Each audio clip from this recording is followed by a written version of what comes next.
See.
Oh.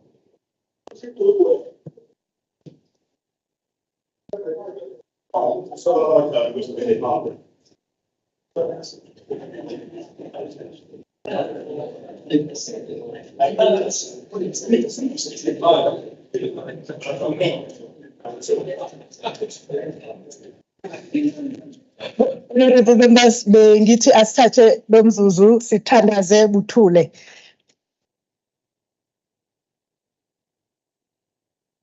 Amen.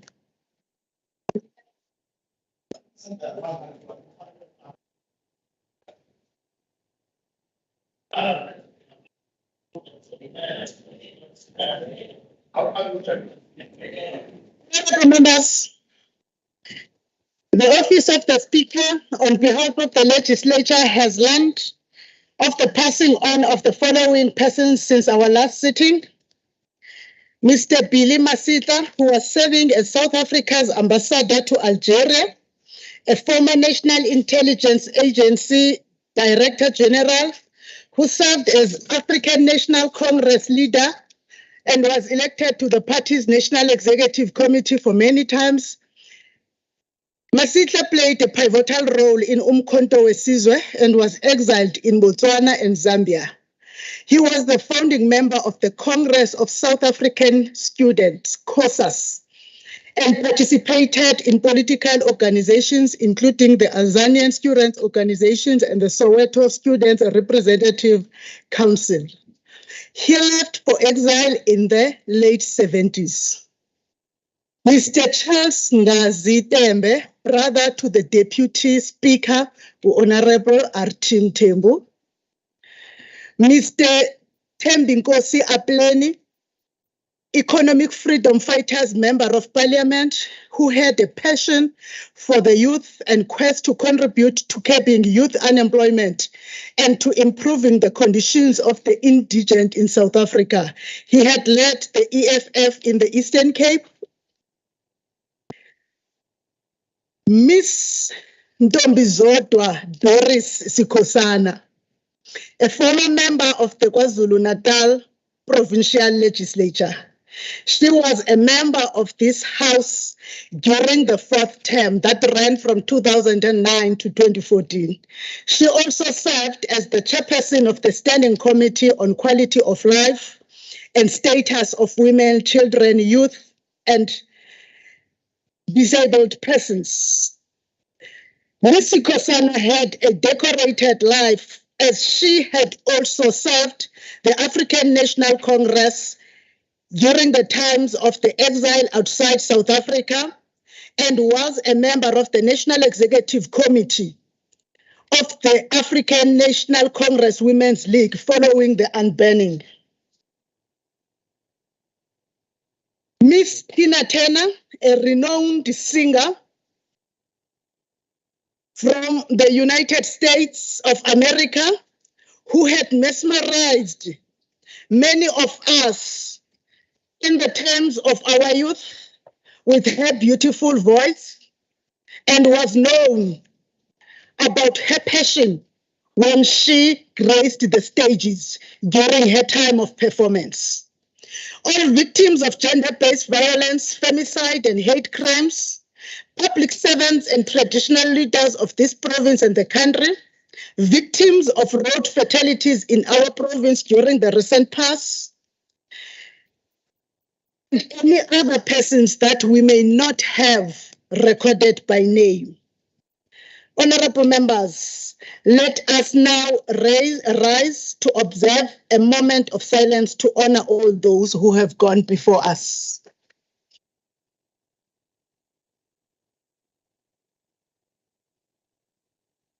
May their beautiful souls rest in eternal peace.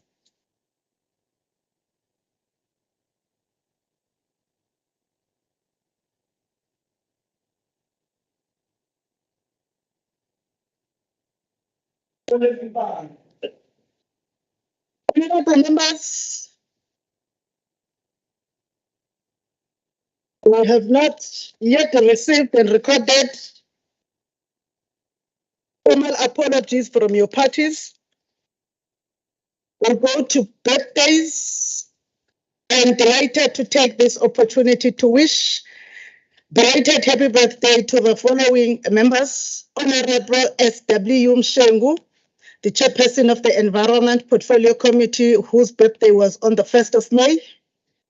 The Honorable T.S. Mjali, whose birthday was on the 2nd of May. The Honorable N.B. Mthethwa, the Chairperson of Sports, Arts and Culture, whose birthday was on the 5th of May. Honorable MPP Zungu, the Chairperson of Public Works, whose birthday was on the 8th of May.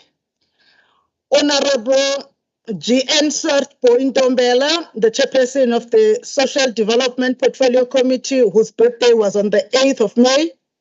Honorable BN Sithole Muloi, the MEC for Cooperative Governance and Traditional Affairs, whose birthday was on the 10th of May. Ndiyathemba uba nibelo suku oluhle nolusuku olumnandi enithena luchitha nezizalwane kwakunye nezihlobo zenu. Yanga iminqweno yenu ibe izalisekile namaphupho enu abe azawufezekiswa. I also wish to congratulate and send birthday wishes to the Honorable LD Ngubane, Honorable H.U. Dibur, Honorable Ngubane, whose birthday is celebrated on the 25th of May, Africa Day.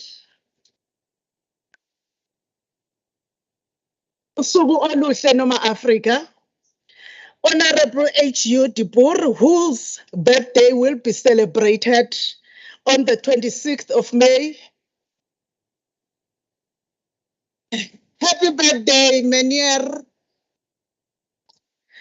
May I wish the both of you well for your forthcoming birthdays. Honorable members, will now go to order number 4 on the item number 4 on the order paper, announcements or reports by the Premier. Honorable Premier. Thank you, Honorable Speaker, honorable members, Deputy Speaker.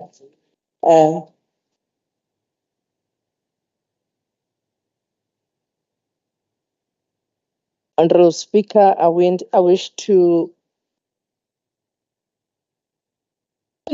allow the Premier to make the announcements. Honorable Kwala, Honorable Rogers, allow Honorable Premier Dube Ngube, the only Premier of KwaZulu-Natal, to make the announcements. Honorable Premier. Ngiyabonga Somlomo ukuvikeleka uwe. Somlomo sicela ukuwenza le notice ezilandelayo.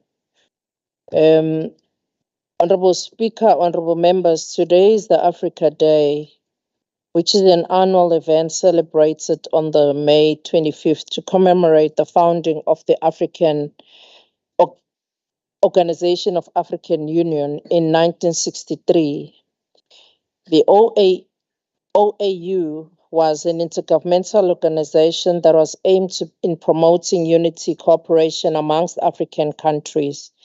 As we celebrate Africa Day today, we do so with pride in that 25 years ago, here in Durban, KwaZulu-Natal, was the launchpad for the Africa Union, the successor to OAU, and the host of the first assembly of the heads of state of African Union, which took place at Inkosi Albert Luthuli Convention Center on the 9th to the 10th of July 2002, where the theme was "We are Africa, and indeed Africa is us." As such, KwaZulu-Natal, we stake our rightful claim to Africa Day. This is a time to celebrate the diversity and achievements of African continent, but also a time to reflect on challenges that Africa faces and make meaningful commitments that will result in a better future for our continent. Honorable members, I also wish to given notice or report that the Executive Council will host the Operation Sugumasake Day, hosted by the Honorable Mark Kujwa, who's a champion, on the 31st of May, which is aimed at strengthening public participation while assessing progress in service delivery and implementation of the various programs and improve the lives of communities in various wards. The challenges affecting residents of Amajuba will be highlighted but also intervened and dealt with by all the spheres of government, understanding that the decline in business activity as a result of COVID-19, load shedding, water challenges, and unemployment and crime related to alcohol and abuse, drug and gang-related violence will also be dealt with. The occasion will also be utilized to respond to and remove bottlenecks that infrastructure service delivery to communities. The Operation Sugumasake program will be rolled out in more impactful way in a manner to deliver the visible improvement in the lives of communities through the implementation of the intervention. On behalf of the African continent, again, Durban, KwaZulu-Natal is hosting the International Table Tennis Federation Table Tennis Championship Finals, it's called, which started on the 20th of May to the 28th of May. We are indeed proud to host this prestigious global sporting event that comes to the continent for the first time since 1939. We are confident that we have been able to serve the authentic African hospitality not only to the 600 athletes who are in action across 5 events, but to more than 100 million viewers across the world who are participating on this experience in the brand KwaZulu-Natal that has gone globally indeed. We congratulate the International Table Tennis Federation South Africa, the national and provincial departments of sports, arts and culture, eThekwini Municipality, SASCOC, and KwaZulu-Natal Sports Federation, and everyone involved in putting together a sterling tournament and a wonderful build-up. When the competition ends, just like we did with FIFA World Cup, we would implement our social cohesion legacy program to ensure that local communities and the township and rural areas do benefit. The schools in the various areas, honorable members, will be benefiting from all the tools, the table tennis, all the equipment and all the tables that were used during this tournament will all be going to various schools in KwaZulu-Natal. So local communities will indeed be revived in knowing that there is a legacy that accumulates as a result of being a host of this wonderful event. Thank you, Honorable Speaker.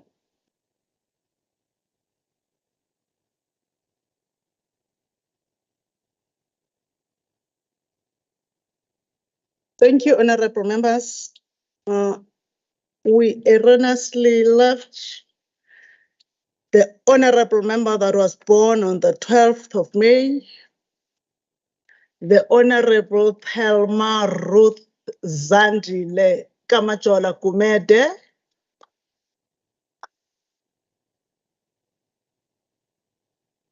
We sincerely apologize, Kamajola.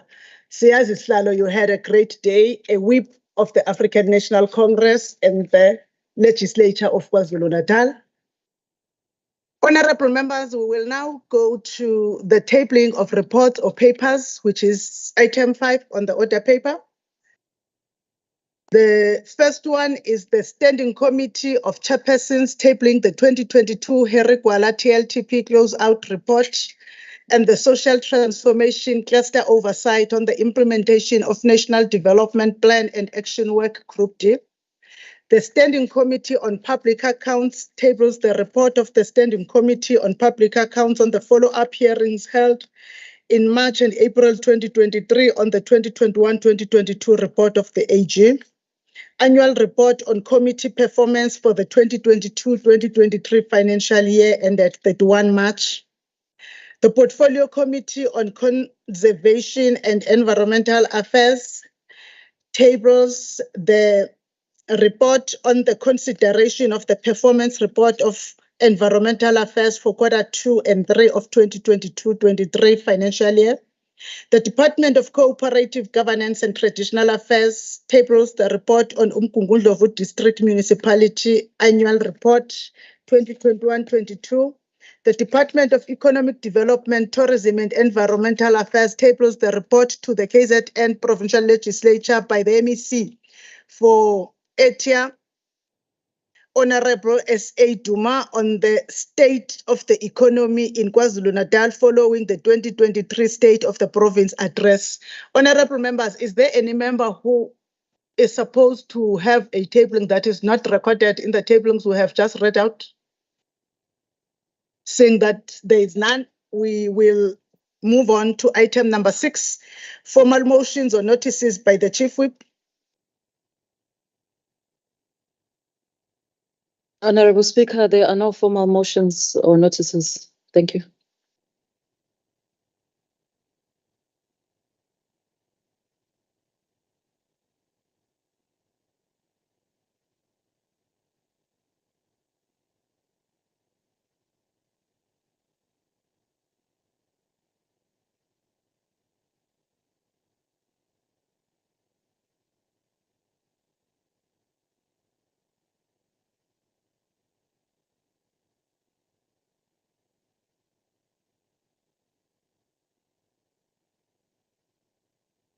Honorable members, thank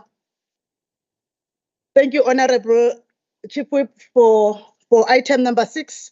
There has been some items that were left out in item number 3, changes to Executive Council. Honorable members, I have been advised by the Office of the Premier that Honorable NNG Mahlaba is no longer the MEC for Public Works and Human Settlements. He is now the MEC for Sports, Arts and Culture. The Honorable Sinkosi, who was the Chairperson for Finance, is now the MEC for Public Works and Human Settlements.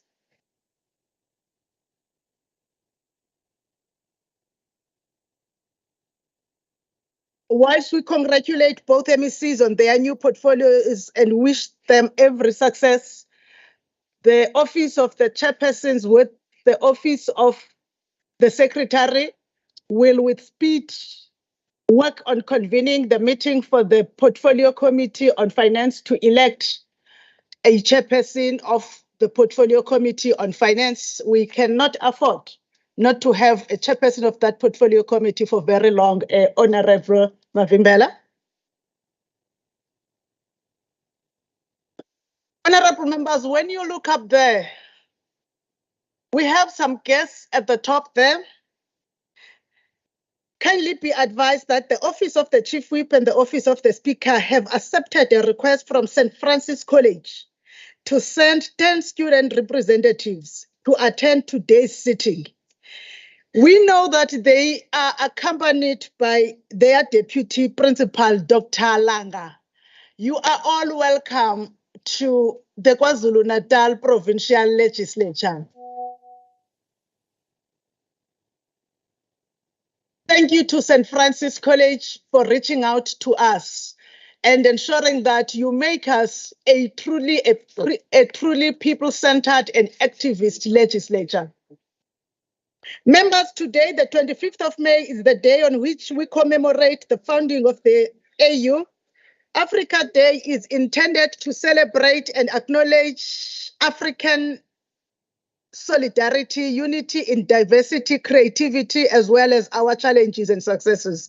As we commemorate this day, let us not downplay any efforts that are advanced by our leaders, past and present, in all spheres of life. Let us proceed with dignity and serve with diligence so that they can remain proud of us and so that their legacy is advanced from where they left off.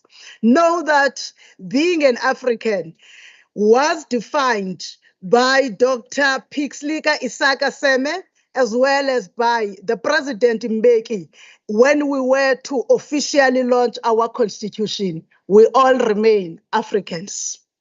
Honorable members, you are urged to submit your disclosure of financial interests. The deadline for submission was the 30th of April 2023. For any assistance in this regard, please liaise with Mr. Nishan Sukraj, the manager at Legal Services. Now, honorable members, we will be going to orders of the day.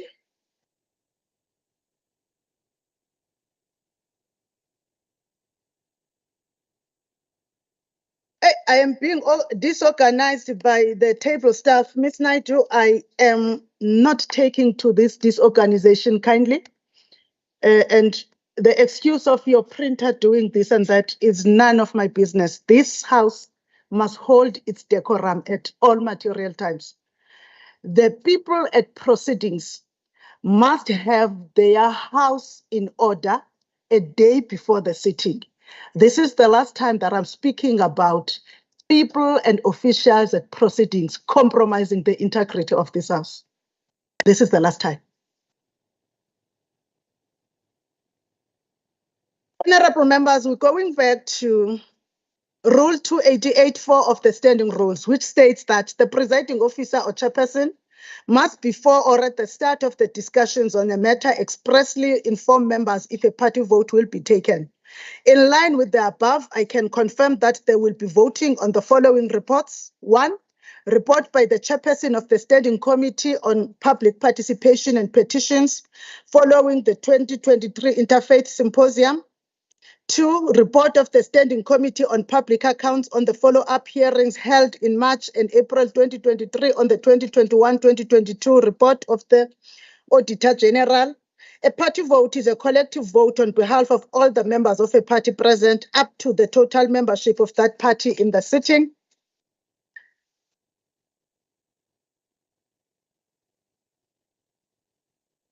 Now, honorable members, we will continue with the normal programming. Sincere apologies. Honorable Kaluza and Honorable Kwala, you will pass the apologies to the both sides of the House when we finish. Honorable Duma, to the government, we sincerely apologize. We will now go to the orders of the day.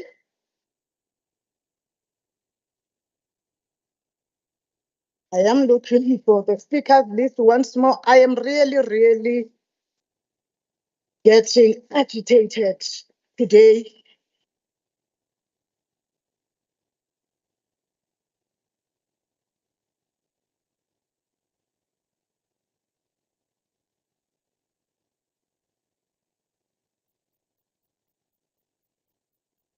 The first debate will be on the report by the chairperson of the Standing Committee on Petitions and Public Participation following the 2023 Interfaith Symposium. I was informed by the Deputy Chief Whip that in the early hours of today, they have concluded a consultative process with the whips of parties from both sides to have the item that was going to be 7.1 falling off.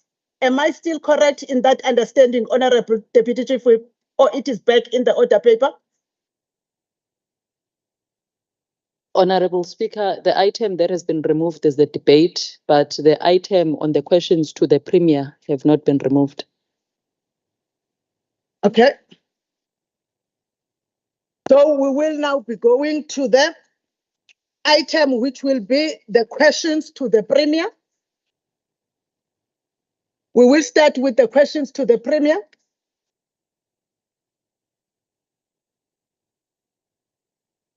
Order, Madam Speaker. Hello. I'm asking the Deputy Chief Whip because I want to finalize. The Deputy Chief Whip assured me that there is item that has been removed.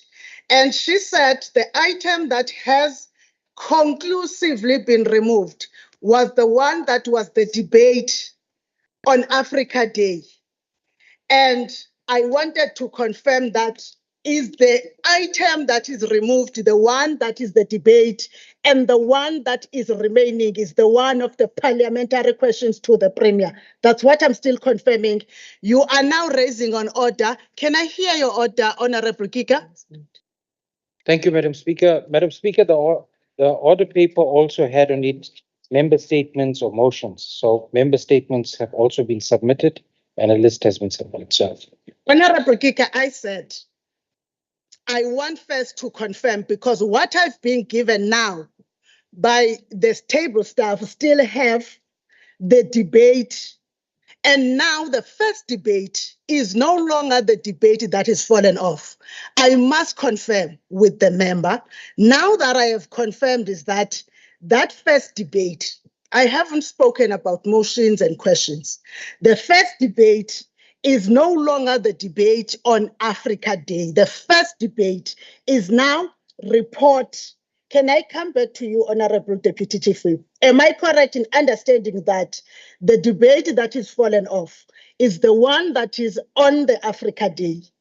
The questions are still intact. The debate that will be now the first is the one on the public participation. Yes, Honorable Speaker, there is. Thank you so much. Now, Honorable members, we will now go to notices of motions.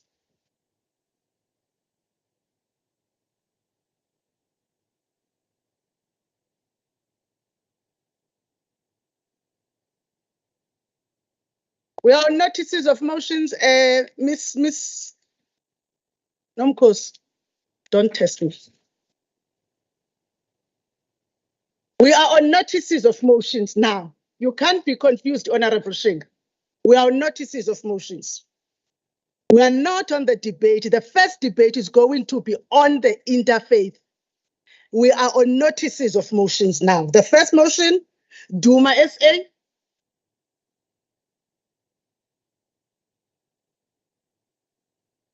Siyabonga kakhulu somlomo ohloniphekile. Ngokuhlala kwalendlu okulandelayo ngiyophakamisa kanje. Le ndlu yalitusa futhi yalazisa iqhaza labanjwa yisilo esesiyinyandezulu umdlokombani odlaba kayise ukuba isishabasheke nesigomagoma kwezentuthuko nokudala ukuthula. Ukuthi umdlokombani nembalo bengumlomo ongathethi imanga futhi elimele iqiniso. Ngakho le ndlu inquma kanje ukuba sihlonishwe isilo uGoodwill kaBhekuzulu ngokuthi kwakhiwe umfanekiso waso ozoma wodwa ezindlini zesishamthetho singelekwa sithunzi ukuthi nxa sewakhiwa lo mfanekiso ube ngaphezulu kweminye khona ukukhomba ubuqhawe besilo sethu. Ngiyakuphakamisa.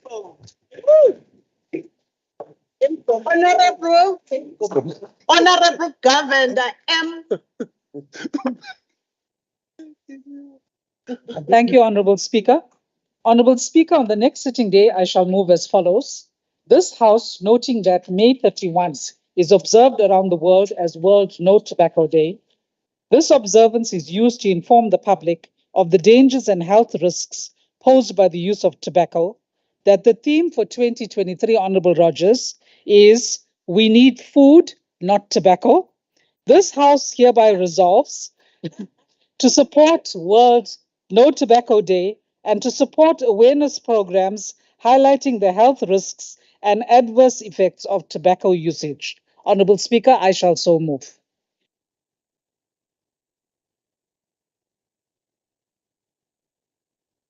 Honorable Somuka SE.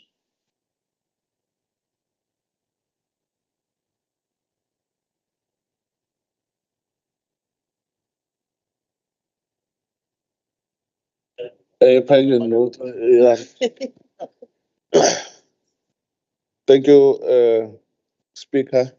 Greeting to all honorable members. Speaker, this House notes the massive rollout of transport infrastructure in the province. The Department of Transport has announced a number of projects to be launched in the next few days. These infrastructure projects will turn KwaZulu-Natal into a construction site and create more job opportunities. This coming Saturday on the 27th of May 2023, Department will launch a rehabilitation of P189 located in Alfred Duma on Tuesday on the 30th May 2023. It will open the 1252, which is located at Escort. There's also a planned launch of Buffalo River Bridge in Umsinga and P359 located at Uku at Market, which will cost more than 580 million. And lastly, will be the contract handing over of the construction of Abane River Bridge in Umzimkhulu on Saturday on the 3rd of June 2023. In the next sitting, I shall move. Honorable members, I suspect the list I'm having. It is only having one party, and I don't want to believe that there's not. It's motions and member statements for both for all parties, and I don't see the list. And I know that you have an intention, and your names are not submitted. Which other party has submitted? Because it's not in my list. You submitted. Which names you submitted? Honorable Kika, may I address you? Which other names you submitted? Madam Speaker, it was my name, it was the Honorable Mayor, Honorable Hussein, and Honorable Naya, and Honorable Rabe. Okay. And these were member statements. Honorable, you did not submit Honorable Kwala. Okay. Honorable Ngubane. Honorable Ngubane. Not this Ngubane, who's a whip. Okay, Honorable Manele. Thankfully, Honorable Manele, the one who submits for minorities, for NFP, ATM, and minority front. Honorable Shinga, I couldn't be participate when at it. Okay, now we're Honorable Kika, Dr. Kika, Thank you, Madam Speaker. I wish to present this member statement as follows. The very basic fiduciary responsibility of the Department of Education is to ensure that every one of the almost 141,000 staff are paid and paid on time. Section 21 schools only recently received their allocations and allowances recently, and while the department blamed this on a treasury glitch, they think that schools are stupid enough to believe this. To make matters worse, when we visited schools during the feeding crisis that saw millions of learners starved, manufactured by the Taliban faction of the ANC, even food handlers were not paid. Now we have grade R educators who began teaching this year who are also not being paid. The response from the MEC was that she will look into it. The big question is, what on earth is going on if the very basics can't get done? The department is simply lurching from one crisis to another without any accountability. If the feeding crisis was not big enough, and the MEC and her HOD did not leave on their own, or their party did not remove them, then citizens should know that the ballot box cannot come sooner. I thank you, Madam Speaker.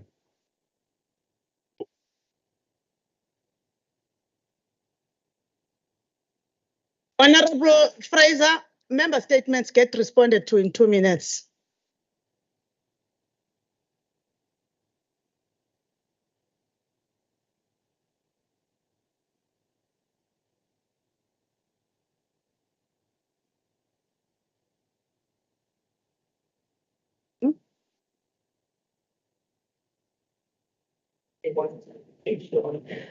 Honorable member, you have an option to respond to a member statement in 2 minutes. You have an option.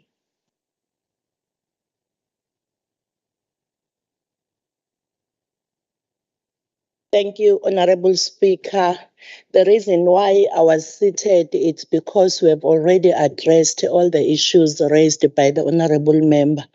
That is why I wasn't sure what is it that the member was referring to. Thank you. Yes. We have addressed all the issues that he has raised. Thank you. Honorable L.M. Mayor. Thank you, Speaker. So I want the members of the executive so that they follow. If you want to respond, you must know that you have got that option of 2 minutes to respond to a member motion. I mean, a member statement.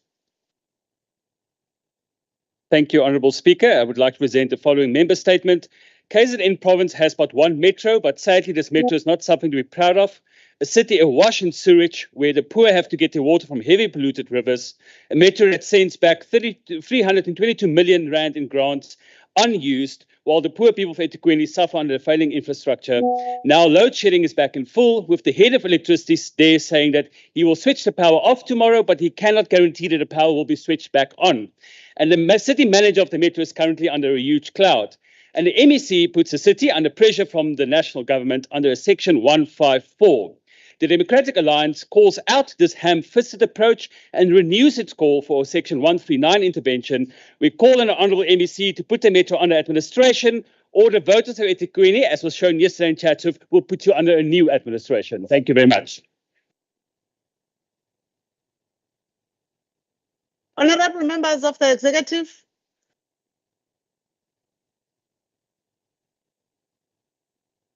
Are we here, Andit?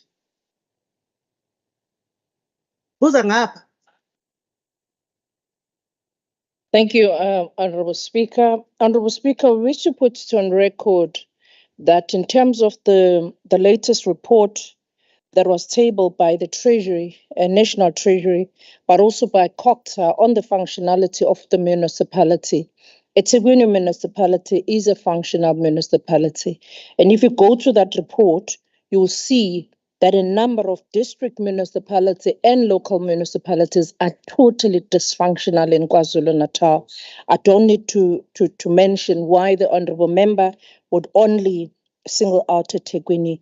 But in terms of Section 154, the Constitution implore on us, national and provincial government, to support municipalities.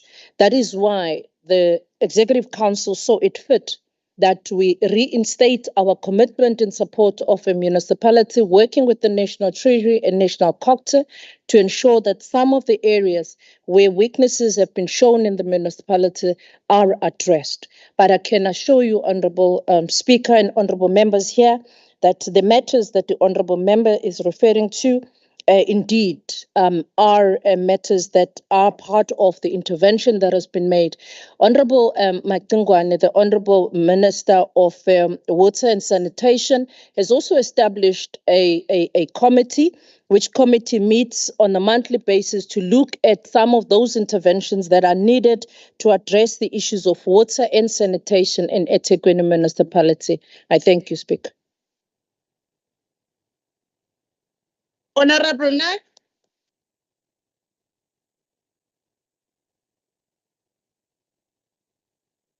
Thank you, Madam Speaker. I'd like to present the following member statement as follows.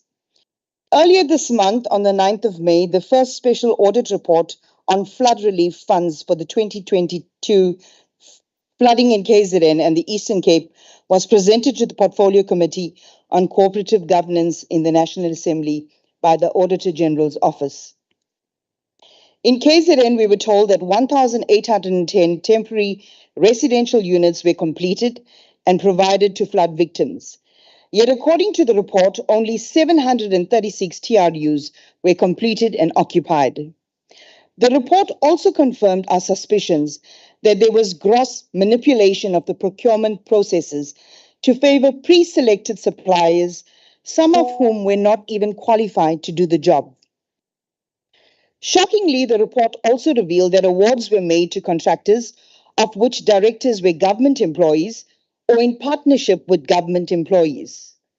Previous AG reports revealed that these TRUs were not up to standards. Yeah, it's 1 minute. And when they were still fixing their watch, I had to watch Honourable Kika going on and on. The watch is now fixed. Your 2 minutes, members of the executive, to respond to the member statement.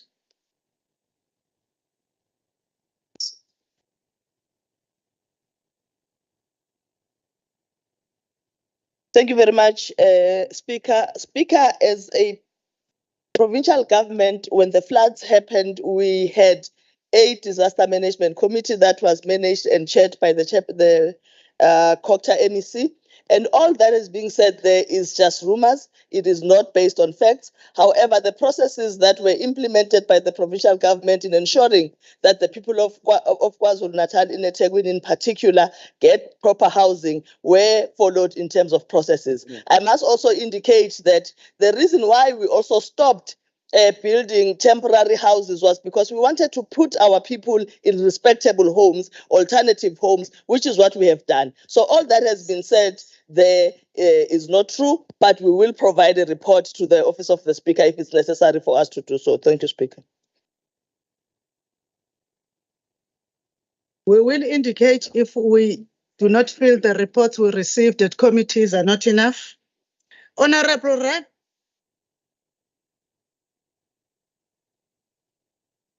Thank you, Speaker. I'd like to do the following member statement. The Daily News, in its edition yesterday, highlighted the 9 officials who were arrested in 2020 for fraud, corruption, and money laundering, who appeared in the Durban High Court this week. The CFO of the Premier's office was one of the 5 from this department. A 24 million rand tender is no small change, and although this matter has taken 3 years, the Democratic Alliance welcomes the arrest and charges of the 9 officials. One has to wonder, however, how long this matter is going to take before those who are guilty are dealt with appropriately. One also has to wonder what the department or departments in this matter have done when it comes to the service provider in this regard. Make no mistake, the Democratic Alliance will be keeping a very close eye on irregular and wasteful expenditure in all departments. Matters of this nature cannot continue to rob our province. Thank you, Speaker. Executive. Thank you, Honourable Speaker. Honourable Speaker, we wish to put it on record that the matter that the Honourable Member is referring to, it's true. The matter that was, it was brought by the Office of the Premier to court and taken, the charge was laid by the Office of the Premier to the police. That's why it resulted to those individuals being arrested in terms of and suspended. In terms of the cases, they have taken their disciplinary cases to the Labour Court. And unfortunately, we are not in control of the judiciary nor the processes of court. So honourable members would understand that this government has acted swiftly in dealing with issues of fraud and corruption. That is why today you have people that appeared in court because of this government. Thank you, Prem. Honorable KZN. Is it Khoza or Madlala? Huh? Tongo Madlala. Thank you, Honorable Speaker. And the next thing of the House, I shall move as follows. This House knows the ANC's commitment to building a better world and a better country, better Africa that is humane, just, equitable, democratic, and free. Further noting that the principle of freedom charter states that there shall be peace and friendship. This House therefore resolves that this principle of peace and friendship should not undermine the sovereignty of each member state. I shall so move.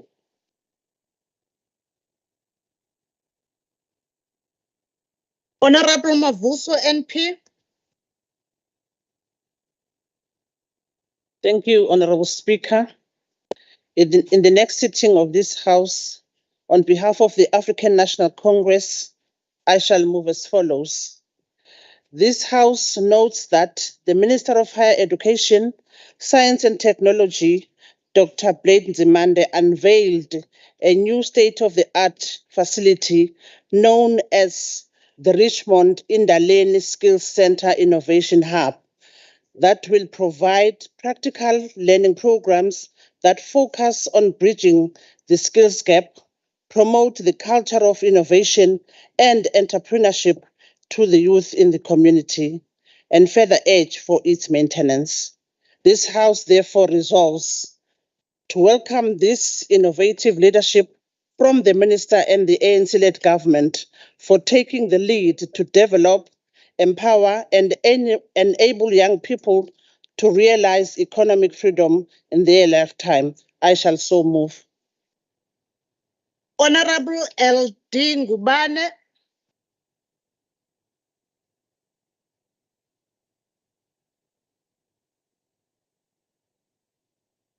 Somlomo, ngokuhlala kwelindlu okulandelayo egameni lika-African National Congress, ngizokuphakamisa kanjena. Le ndlu yakunaka ngoLwesithathu zi-3 kuNdasa ka-2023, i-World Health Organization igubhe usuku lomhlaba lokulalela ukuze iqwashise ngokungezwa futhi ikhuthaze ukunakekelwa nokuhlanzeka kwamadlebe. Ngenxa yokusebenzisa kakhulu ama-headphones, ama-earbud nomculo osezingeni eliphezulu, intsha yaKwaZulu-Natal liya ngokukhuphuka izinga lokuthi ivakashele ochwepheshe nongoti bezempilo. I-KZN Auditorial Implant Program ehola uhlelo lokufakelwa izinsizwa kuzwa yasungulwa uMnyango Wezempilo. Le ndlu inquma kanjena ukuphakamisa ukuncoma ungqongqoshe wezempilo umhlonishwa uSimelane kanye nomnyango ngokusiza iziguli ezindaweni zasemakhaya kanye nokudlulisela iziguli ebezidinga ukufakela izinsizwa kuzwa eNgelwezane esibhedlela nase-Inkosi Albert Luthuli Central Hospital. Ngiyakuphakamisa. Ngiyabonga. The last member is Honorable MEC Zuma PM. Thank you, Honorable Speaker. In the next sitting, I shall move that the House notes the plight facing young people of the country, in particular our province, who remain unemployed, marginalized, with limited economic opportunities owing to the socio-economic structure imposed by the painful historical past. A nation that does not continuously take interest in its young, youthful population development is doomed in the context of global socio-economic ecosystem. Therefore, the House resolves that all KwaZulu-Natal government departments must develop and implement comprehensive youth development programs and ensure support, including adequate funding, to address the socio-economic challenges facing young people, precluding them from attaining sustainable livelihood. I so move, Honorable. Yeah. Thank you, honorable members. We have come to the end of the items that related to motions and member statements. Madam Speaker. Yes, honorable. Madam Speaker, I think that one member has been omitted. The Honorable Hussein's name was also submitted. Honorable? Honorable Hussein. Oh, you did mention Honorable Hussein? Yes, Madam Speaker, I did. No, you did not. I did, Madam Speaker. Oh, I did not capture all the members that you mentioned. I captured. Hence, when the 4 members, I said we are now finished with the member statements. But you can go ahead, Honorable Hussein, with your member statement in 1 minute. Thank you, Honorable Speaker. In the last financial year, the Department of Transport spent 250 million rand to maintain our road verges and drainage systems. But wherever you travel in the province, the provincial road verges are in a terrible state and there is no proper maintenance being conducted. So where is the money going? The MEC, in his response to my transport debate, informed this House that his department is open and transparent and will provide me with the information of how the money was spent, who is benefiting, the list of 6,000 youth employed under this program, and whether the public is actually receiving value for money. The lack of forthcoming information and the silence on this issue from the MEC is very clear, which is very much similar to everything else he knows about his department, in that he has no idea how the money is spent or where the 6,000 youth employed actually exist. I want to remind the MEC that soon the call from the AG to investigate this matter will be knocking on his door. Thank you. I am finishing my statement. Honorable Hussein, what are you doing when the time has expired?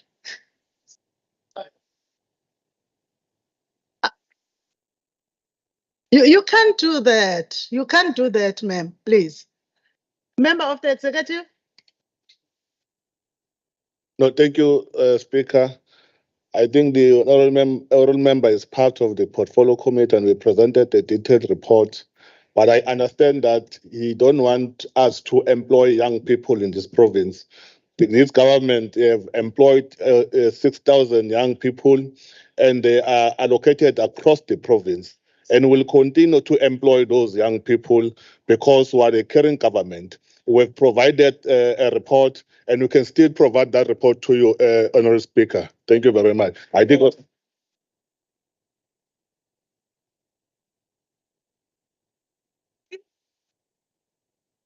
We're now moving to the next item, but I will appeal. I will appeal, Honorable Kaluza, that when the Works Forum is considering next time, so that you just set separate time for member statements and separate time for motions. It saves us time to coordinate and prepares members of the executive. It's just an appeal, and understanding that member statements need you to respond, whilst motions prepare you to debate. It may rob members an opportunity to prepare to receive. Other parties opted to bigisha, but they have a right to bigisha, but for member statements, I really believe that it empowers members. But on the positive side, Honorable Kwaluza, the guest from St. Francis got to hear both motions and member statements, and they will go back better equipped to understand the difference. Thank you, Whips Forum.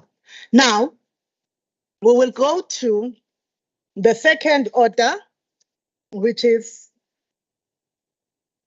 questions to the Premier, which will be dealt with in terms of Rule 120. And the first question that we are having is the question by Honorable V.F. Tabisa. Honorable Tabisa?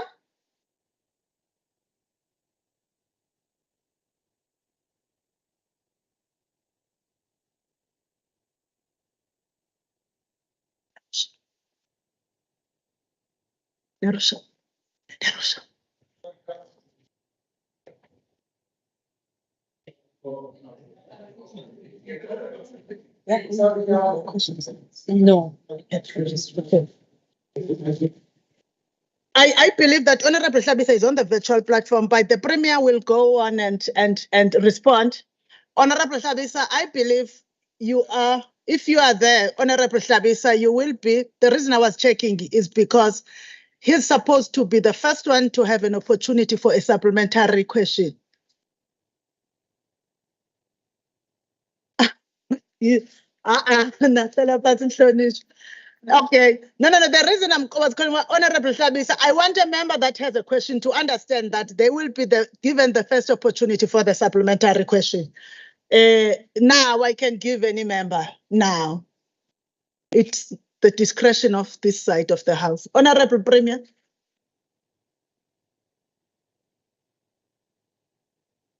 Thank you, Honorable Speaker. The question by the Honorable Member relates to the floods in KwaZulu-Natal. The first answer in the response is that it should be noted and emphasized that the disaster intervention measures do not come from a single source of funding. Post-disaster intervention measures can be funded as follows. One funding area is the existing arrangements of budgets, insurance grants as per the PFMA and the MFMA, and other grants that could be used in the intervention in case of disasters. The second funding area that is there is the reallocation of funding from the existing municipal funds as well as the sectoral and Section 19 of the DORA Act. The other form of funding for disasters comes from the emergency housing grants within the human settlement. Others comes from the disaster response grants within the NDMC, which is the National Disaster Management Center. The underfunding grant comes from the budget adjustment process for reconstruction and rehabilitation funding where disasters have occurred. So since the occurrence of the April 2022 floods, the national government has been working closely with the province to facilitate adequate provision of that is required for financial resources. The National Treasury approved the following allocations: the reallocation of 42 million from the MIG allocation to municipalities, the payment schedule for the Human Settlement Development Grant and Informal Settlement Upgrade Grant, which was 733 million, as well as the SIUPG grant, which was 89 million, a total amount of 2,910,8,955,000 from the Department of Transport. Between June and September 2022, the National Treasury, through the National Disaster Management Center, approved and transferred a total of 645,798,999.82 to deal with the emergency repairs to the critical infrastructure that was damaged in province. In March 2023, the National Treasury further allocated 2,964,444,601.2 from the Municipal Disaster Recovery Grant, also known as the Reconstruction and Rehabilitation Grant, which amount was further transferred to the province, to municipalities, to do the permanent repairs as well as rehabilitation of the affected infrastructure. So if you see the infrastructure in municipality not being repaired, you must know that this amount of money was allocated by the national government already, and the municipalities might have done something with the money. Also, the total, the National Treasury has also committed and approved further 7 billion from various sources to grant of KZN province to deal with the damages from the April 2022. The allocated amounts were based on vigorous verification of costs of damages as reported. In other instances, municipalities in particular were required to claim from their insurance as well as other grant funding framework, and do not allowed to, in case that was not allowed in terms of the funding of the insurance infrastructure. The second question from the honorable member was asking how was this money utilized? No,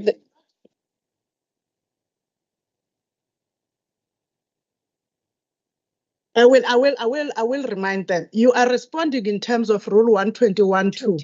Rule 121.2 says that you have 5 minutes, but at the expiry of the 5 minutes, if the presiding officer so sees fit, can extend you by 2 minutes. The presiding officer has not stopped you.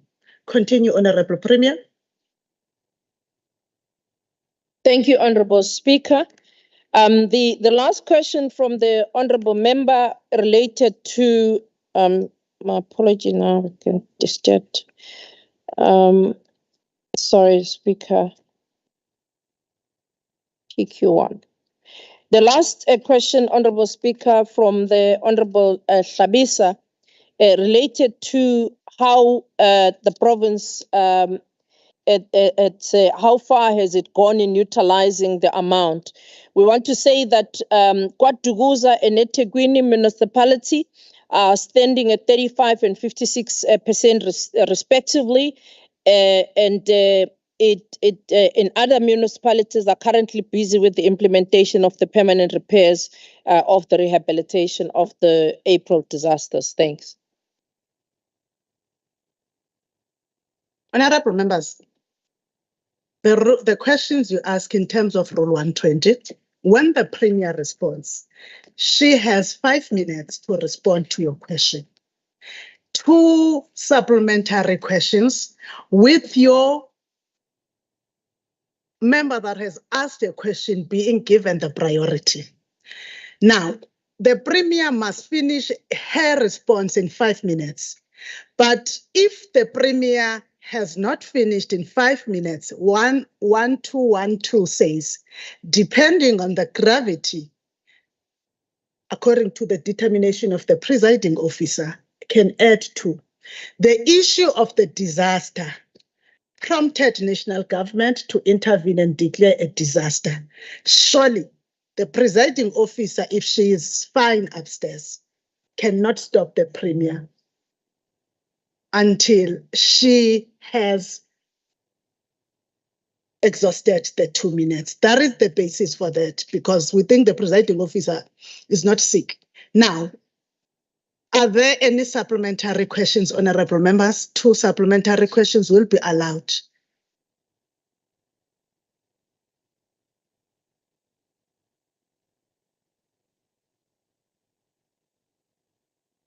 Honorable Speaker.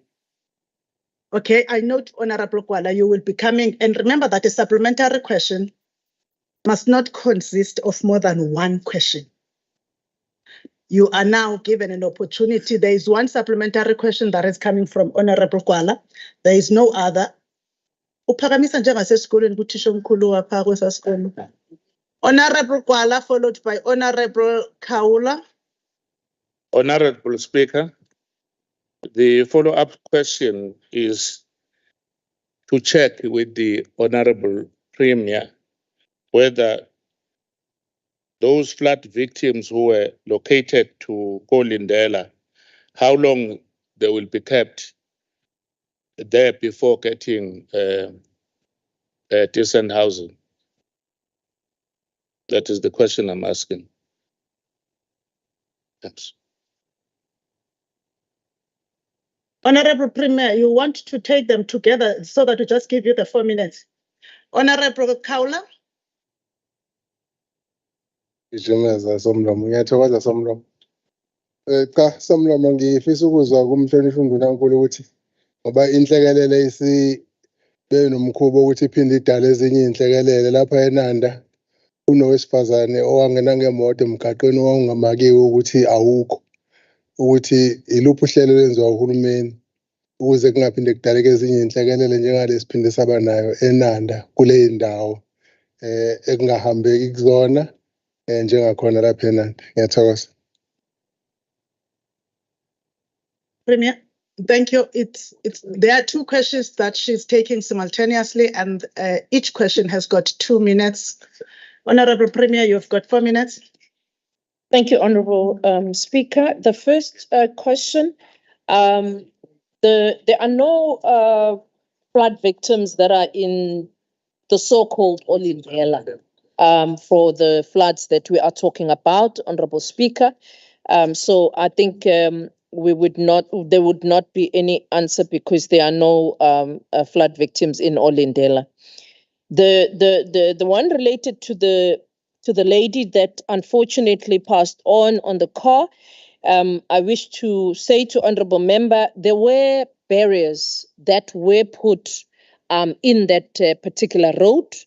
And on the day of the incident, the one part of the barrier had been removed because the contractor had already started to work on site. And and even though that part was removed, there was a pile of what you call it there, the tar that was there on the side where the contractor had already put tar when he was ready to start with the construction. And unfortunately, the lady at hand did not know that he should not even go past even the tar that was in the pile there. There are pictures that are there that point to all that particular incident. Yes, as the incident was as unfortunate as it was, the government did support the family fully, because the family, it was discovered that it was an indigent family, and the government was able to assist with the funeral, as well as all support that needed to be given to the family to give the lady at hand a decent a funeral and a decent closure to the family. Thank you.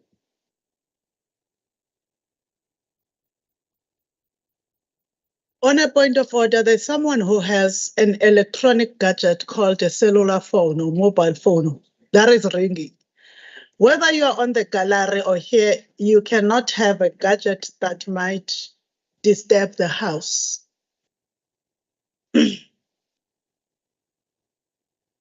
I am told that it's somewhere in this house. If it is a member, then unomeme ufanele abanjelwe intwana encane yakhe ngomhla ka-15.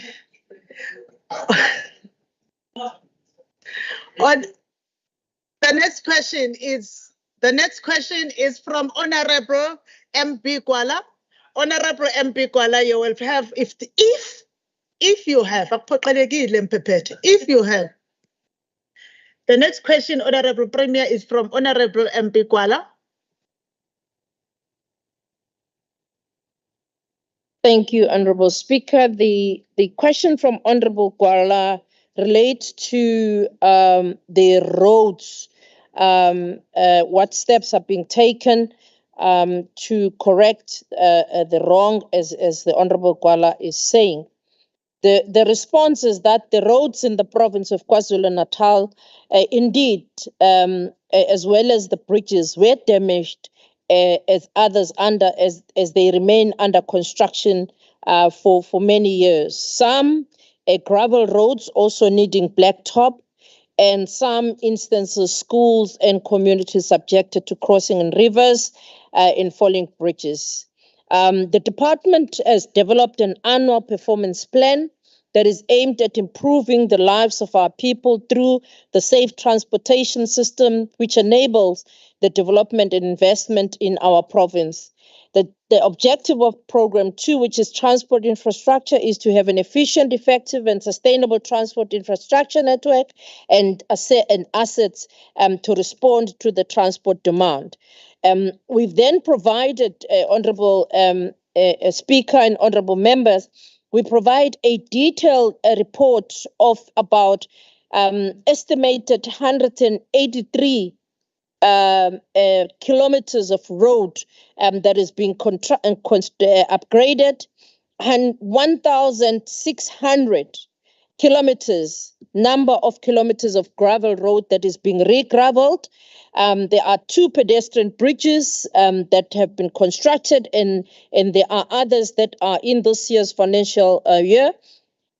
Number of square meters of blacktop patching, it's 500,000 square meters in there. The Honourable Member also asked about the number of bridges. We then indicate that there is a bridge in Emakhabeleni Mvoti that is in 11%. Emakhabeleni again, KwaGcothoyi, elokuqala iseMandlalathini, Emandlalathi, elokuqala eMakhabeleni. Elesibili KwaGcothoyi, i-vehicular bridge there. Equleni, i-vehicle bridge eMkhambathini.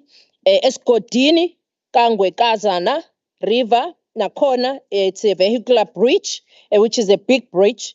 Hanley Dam, a vehicle bridge, eNimsunduzi, KwaNyoni, eBaqolusini, nakhona futhi kwakhiwe bridge, KwaKukhula, kwakukhula ebaqulusini nakhona khona ibridge elakhiwayo kwaGumundu kwaGumbu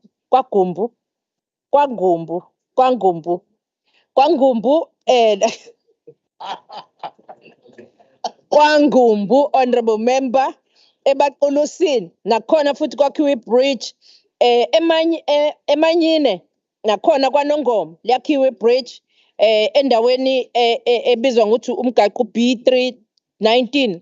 Elinye ibridge futhi likhona kwaNongoma elakhiwayo awu2 kule ndawo ama-bridge akhiwa awu3 esewonke ama-bridge akhiwayo kwaNongoma. Emfolozi emnyama pedestrian bridge nakhona liyakhiwa ebaqulusini. Endwedwe ayakhiwa ama-bridge awu4 Endwedwe. eThekwini awu3 ama-bridge awakhiwayo. Empendle linye ibridge elakhiwayo. Emvoti awu2 ama-bridge ey'moto ney'nyawo akhiwayo futhi aseyaqedwa-ke lokuqala elapha kwaNompethu. KwaNongoma Ombimbini nakhona ibridge labahamba ngey'nyawo. Elinye Osuthu ibridge labey'moto nabahamba ngey'nyawo nakhona lu-15% ke leliya. Emdloti Ogunjini ibridge ley'moto. Endwedwe nalo futhi liyakhiwa. Kwi-second adjustment ya-financial year kukhona ke amanye ama-bridge aplanelwe, but also the Ministers' Committee on Budget on the second adjustment further provided and approved the amendment that were contained in the allocation ezosiza ngo-200 million ukuthi kuphinde kuqalwe omunye umsebenzi wokulungisa imigaqo nama-bridge. Siyabonga. Honorable members, any follow-up? Okay, there's only one follow-up, Honorable Gwala.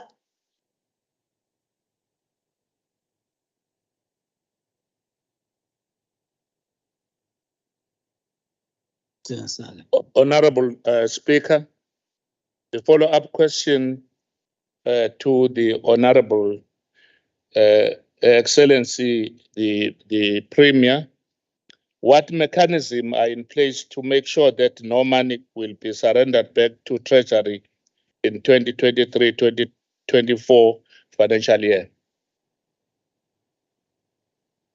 There's just one follow-up question, Honorable Premier. You've got 2 minutes.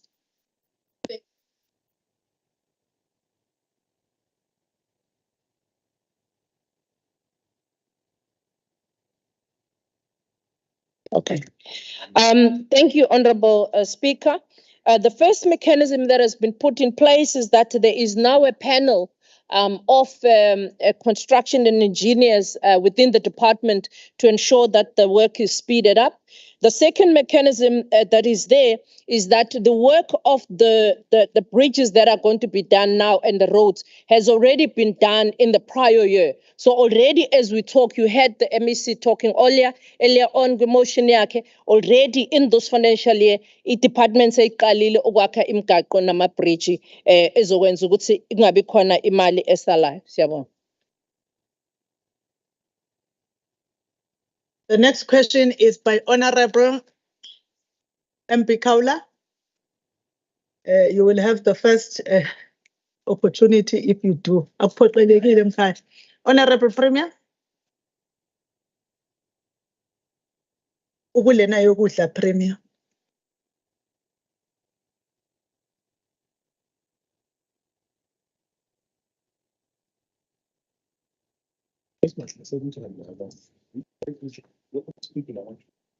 Honorable Premier, sorry. Yes, ngiyakholisa, Speaker. The answer to the honorable member is that he wants to know about, he wants a clarity on the feeding and on the April opening of the schools. Pasina Retail, the service provider that was appointed after the tender process was developed and executed, and this company was to provide full on the economies of scale. And this was also to allow the department to maximize its money so that bakwazi ukustretcha irandi elkhona. In the week prior to the school's opening, the service provider assured the department that all was in track, even including bringing ama suppliers abo and also taking the department to ama warehouses to show ukuthi they were ready. However, when the schools opened, there was non-delivery of some items in some schools. There was a shortage in deliveries in other schools.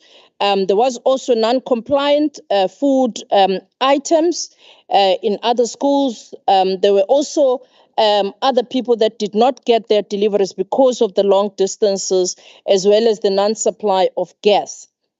Now, what has been done again is that the Pasina service provider, after having the department having looked at this, the department discovered that there was a breach of the contract by the Pasina Retail. And within 7 days, the department wrote to Pasina asking them to provide answers within 7 days why the contract should not be terminated. Pasina then forwarded an email on the 26th notifying the department of its withdrawal. The department, in its process of seeking legal advice, is working with the state law advisor now to finalize this matter of Pasina with the intention of terminating the contract and looking at all the other legal matters.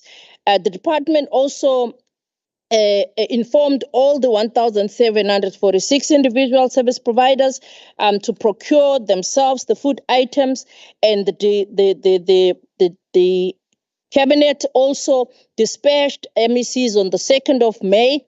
All MECs, HODs, all the senior managers of the Department of Education and the MEC of Education went to all the schools to monitor that on the second week everything was in order. And we are glad to say that we discovered that everything was in order except for 1 or 2, and it was addressed at site whenever there were problems that were found during those visits. Thank you.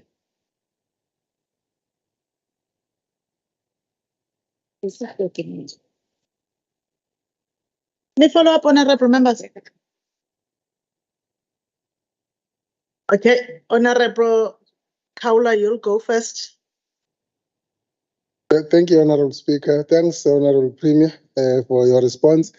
There is this confusion, Honorable Premier, in respect of whether it was terminated or it was a withdrawal, but I'm not there yet. What I would like to know is when this delivery took place, in some instances, there was no delivery at all to schools. In some instances, there was delivery of food that could not be utilized. In some instances, there were shortages. Now, what I would like to know is whether it's a withdrawal or termination, how is your government going to ensure that government pays correctly? Because when these people were delivering, there were no invoices that were left with schools. Nothing, there's no record, nothing. Now, how are you going to ensure that whatever is paid that was utilized is paid properly and correctly in terms of what has been used by the schools? Thank you. Honorable members, I can see when the one question is built in 3 questions. And I will not accept that. Honorable Kaula, rise and ask one follow-up question to the Premier, not the 3 follow-up questions you have just asked. Ask one follow-up question. Premier, he is yet to ask you one follow-up question, not the 3 questions he has just asked you. One follow-up, Honorable Kaula. Go to the question, Bra. Oh, Honorable Member. Ngiyathokoza somlomo, bengishilo somlomo uthi hayi bengidlula nje kuloko kunye. Ngila kuma payment. Ukuthi ngoba ezikoleni awekho ama record, ngiyabona umnika ithuba lokuthi acabange kulungile. Ngoba awekho ama record Honorable Kaula, you have just cast an aspersion on the integrity of the presiding officer. Withdraw and apologize. I apologize, I withdraw. Thank you. Ask your question. What I would like to know, Honorable Premier, is how is government going to ensure that government pays properly and correctly? Because there were no records that were. Thank you, Honorable Kika. Your one question. Madam Speaker, the HOD of the department stated in a document presented to the Portfolio Committee that procurement was only stopped through PASINA after the ANC had pronounced that it would intervene in the matter. So the question would be regarding clarity whether the 1,765 suppliers would be supplying or PASINA is continuing to supply. We want that absolute clarity. Thank you very much. Thank you. Those are the two questions, Honorable Premier. How will you, as government, determine the payments? Number two, those service providers, when will you start their payment? Yes, the 1,700 or 600, I don't know. He knows the number. He sits in the portfolio committee. I appreciate a member who knows what is said in their portfolio committee. Go to that questions. Those are the two questions. 4 minutes that you have, Premier, to respond to those two supplementary questions. You are welcome to the House, Honorable Ngubane, the whip of the economic freedom fighters. I'm seeing you for the first time since the State of the Province address.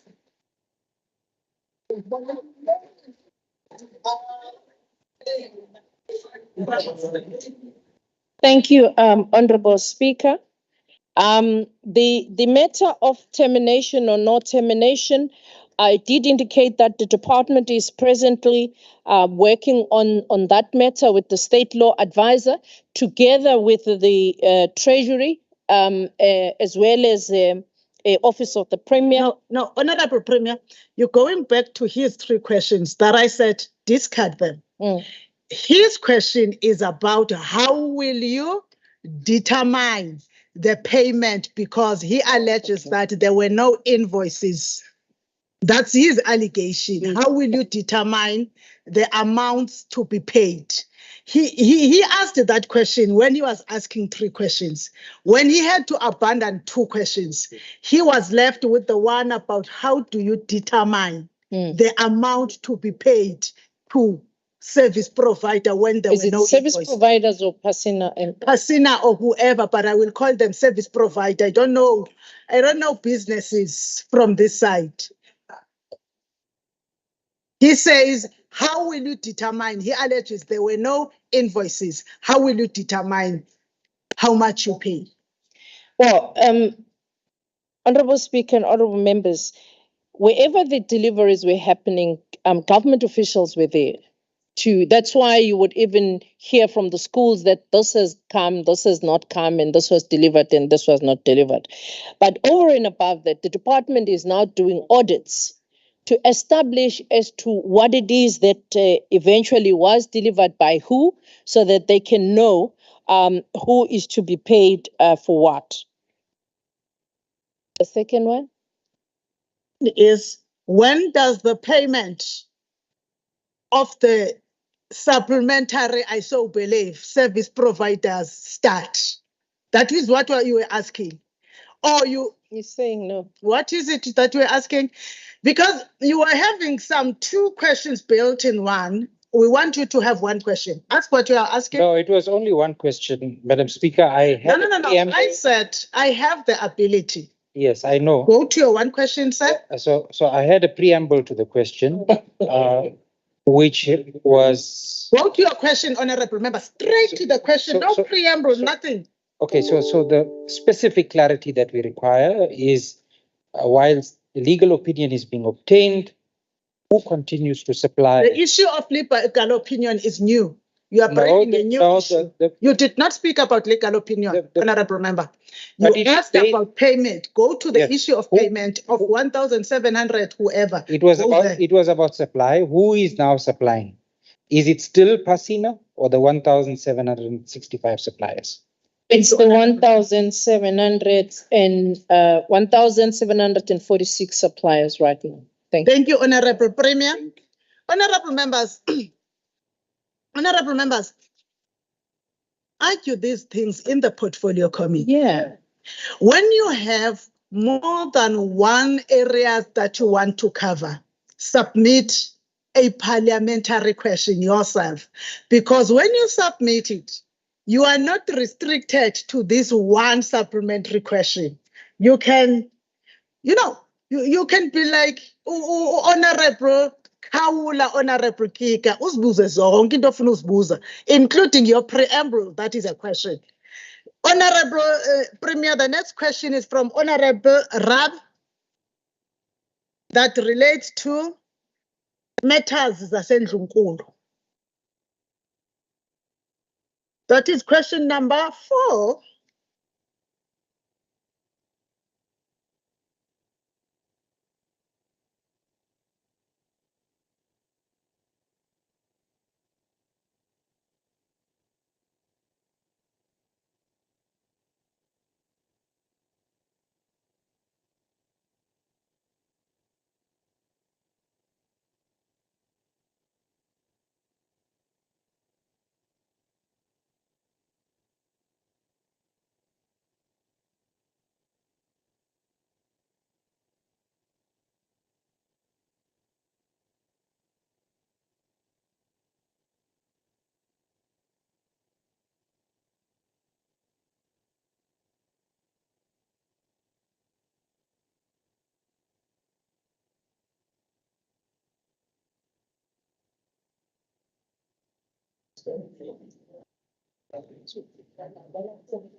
Apology, Speaker. I was following the order in which they came. Number 4 of 23. Yes. What plan about the issues of monarchy? The first one, Honourable Speaker, and the Honourable Member know because this was discussed at length at the Portfolio Committee. The Trust had previously developed the fundraising plan. However, as honourable members know, this plan did not materialize because it didn't have sound implementation plan and realistic targets. As such, it was unimplementable. What we have done to remedy that, we are in the process of ensuring that there is a proper board in place, which will be able to have proper performance management to the staff that works on the matters of the trust. The Office of the Premier subsequently also started a process of using the Act to rectify the shortcomings that have been, experienced in the past year. In the quarterly review of the performance that we are looking at now, a turnaround plan has been, put in place to ensure that these matters are corrected. But also there are consequence management that are being put in place for non-performance on other areas by the staff. The commercial issues. Currently, there is no commercial farming strategy plan for commercialization of farming. The commercial farming strategy is premised on the wrong assumption that the king owned farmland that could be turned into commercial farming. So I think it's correct. It's proper that when we come up with a term such as commercial farming, we should know whether there is a commercial farm to start with, or there is a plan of owning a farmland by the king. The third and the last question, what is projected revenue? We cannot have a breakdown of any projected revenue at the moment, honourable members, because as we said, we can't say whether the king is going to have farmland that he would then make a commercial, but also the fundraising plans must be based on what the king himself would like to see happening, not what the department wants to see. We are, however, engaging the king on these matters so that we can then do what the king also would like to see happening instead of government going alone. Thank you. Honorable Premier, are there any follow-up questions? Okay, I will give you Honorable Rabe and followed by Honorable Leader of the DA. Thank you, Speaker. In our committee meeting on the 2nd of May, the Zulu Royal Household Trust reported that a substantial amount of money had been spent on fundraising initiatives. However, nothing was reported on the outcome thereof. Please explain why money is being spent with no return on investment as you have just explained. You captured, Premier. Honorable Rogers. My question to the Premier in this regard is the commercialization, the agricultural commercialization. This House had resolved in its portfolio committee when I served on Premier and in finance, and this is in the last term, that a commercialization program was to be undertaken to assist in funding the royal household costs. My question is there a plan in place to commercialize the land that the royal household currently occupies for an agricultural economy? Thank you, Speaker. Honorable Premier, you will have 4 minutes to respond to both questions simultaneously. All right. Thank you, Honorable Speaker and Honorable Members. The money that is being spent by the Trust has been to maintain, first of all, the assets and everything that is there that was put under the Trust. Remember that the reason of establishing the Trust in the first place was that there were other expenditures that would not be possible if you were to follow all the PFMA and all other things. For instance, honorable members that had visited the palaces before saw the problems, and some of these problems have to be dealt with. That is why then there was a separation of the work. One that would look at the Trust, and Trust would then be responsible for all that is happening there. That is those are the amounts of monies that have been spent there, honorable member. On the commercialization that honorable member is talking about, as I indicate, honorable member, we at the moment we do not know whether there is anything to commercialize. There has to be something to commercialize, then you commercialize. So my answer is we do not know whether there's anything to commercialize at the moment. Let's get something, and then once we've seen that this thing can be commercialized, we can then engage with the royal or the king himself, and then commercialize whatever that needs to be commercialized. Understand, honorable member, that there are other matters that are now subject of the estate. So there is that complex as well on those matters. So it's not as easy as members maybe in the previous committees would have dealt with the matters. There has been this transition. Also, there has been this estate matters that now needs to be considered when you're dealing with those matters. Thank you.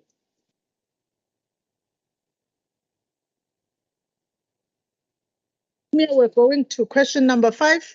It's also still from Honorable Rep.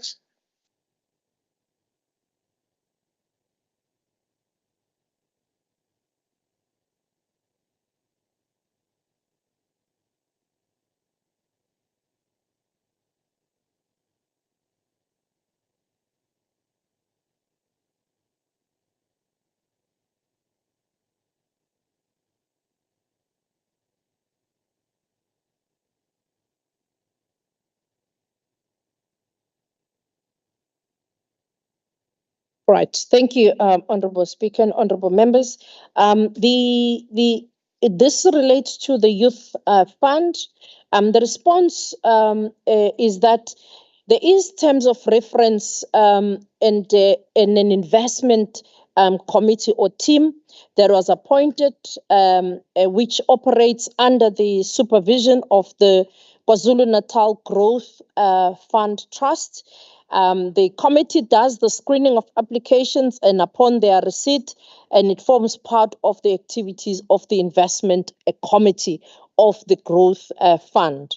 On the second response, how this is evaluated, the terms of reference provides that approvals that are granted by the evaluation committee, which consists of the Chief Director Youth, the Chief Director of ETIA under Youth, the Chief Investment Officer of KZN Growth Fund, the Director Supply Chain Management from the Provincial Treasury. This is the team that looks at how are these proposal granted funding, and they also then communicate with the successful applicant. The last one about the criteria that is used in awarding. Again, the project must have a profit motive, have in principle a principal place of business operation in KZN or where the KZN Youth Grant is being applied for. They must also have revenue that must be generated in that project, which exclude goods for export. The other criteria is that they need to incorporate either as a limited liability company or as a closed corporation company for them to be qualifying. Also have minimum of 51% share of that company owned by youth, particularly from young people with white, disadvantaged youth, women, disabled, all of them qualify, but they must have 51% of ownership. They must also be able to employ the KZN youth in that project on a full-time basis, so that again is still talk to the youth commitments. The ownership must demonstrate the commitment for the business to form the part of the operationalization, assets, cash to the extent that the business is viable. The majority of shareholders must be between the ages of 18 and 35, must also be an existing business owner. That is part of the criteria.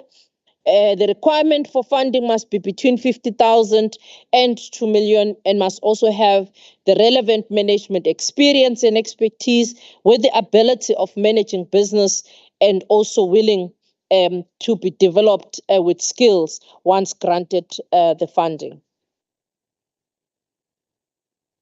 Are there any follow-up questions?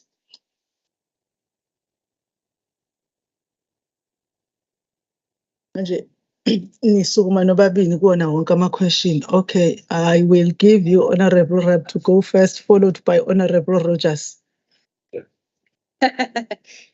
Thank you, Speaker. What guidance does ETIA and or the Office of the Premier provide to applicants to actually be successful in the application process, so that we don't have a repeat of only 3 successful applications again? Thank you. Honorable Rogers. Thank you, Speaker. So my follow-up question is quite simple. Of the 100 million that's currently been allocated, how much of that has been spent? And how many beneficiaries are there in that expenditure? Honorable Rogers, choose one side. You can't choose how much and how many beneficiaries. One supplementary question. How many beneficiaries have benefited out of the current allocation? Thank you. Thank you, honorable members. The guidance, as I indicated to honorable members, is through the investment committee. The investment committee, which comprises of Treasury, Growth Fund, ETIA, OTP, as well as the supply chain from Treasury, are the guiding committee on the applicants. Or how the applicants are being guided to ensure that they do the proper applications. We have a youth directorate with the youth vehicles that are 10 vehicles that goes to every district every day to assist the youth to put their applications online, but also to talk to them and teach them how applications are done. Also, on all our outreach program as government, we do always have this assistant, and we even announce that youth that want to apply, they must go to those cars, they get assisted. Even in registering on the government database, they also get assisted in registering in government database. How many there are no we can't quantify at the moment because the process, the amount has just been allocated in this financial year that was approved by this legislature a month ago. Premier, we're now going to the final question. Still from Honorable Ira. Question number 6. Oh, which one it is?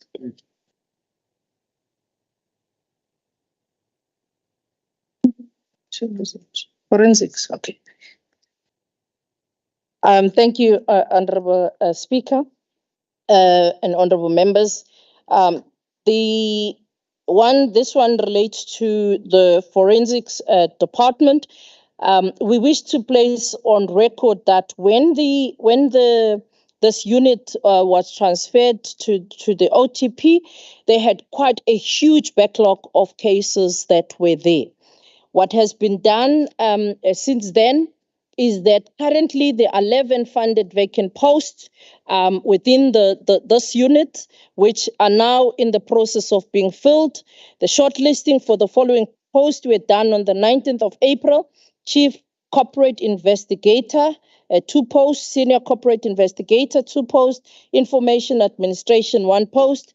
Shortlisting for the following post was held again, the Corporate Investigator, 6 posts, and the interviews are scheduled were scheduled for last month and also for this month.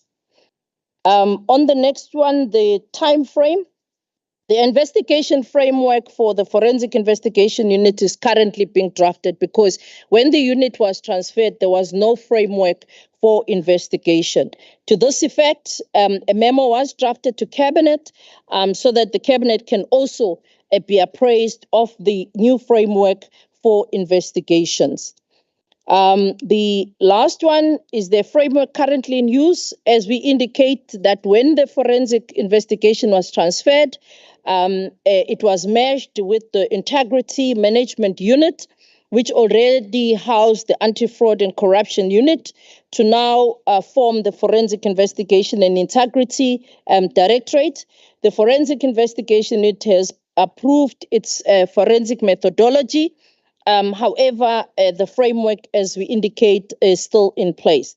The rationale for the framework on the provincial forensic investigation and integrity is to provide for the framework as to how forensic investigation services will function, how they will execute their mandate, how they receive and record all the allegations of fraud, whether those are internal or external, or they come from known sources or unknown sources. The framework will also include the way forward of all the investigation within the provincial departments and municipalities, as well as the public entities. So the forensic unit is focused on all the investigation. As honorable members will remember, it was as per the SIU that these matters should be streamlined, and that is the framework now that is being finalized.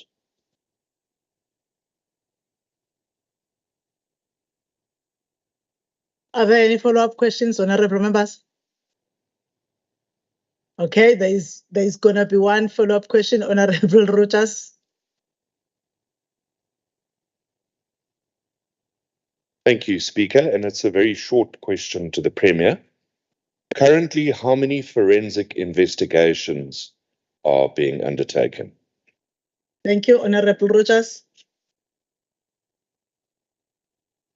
Thank you, Honorable Speaker. Unfortunately, I can't say offhand as to how many investigations are being done, because as the Honorable Member would understand that this needs a comprehensive audit that we get from the forensic units. So the forensic unit does report, but we don't have an up-to-date as to what they received yesterday and what they received the last month. Honorable Premier, we will treat that question in terms of Rule 122.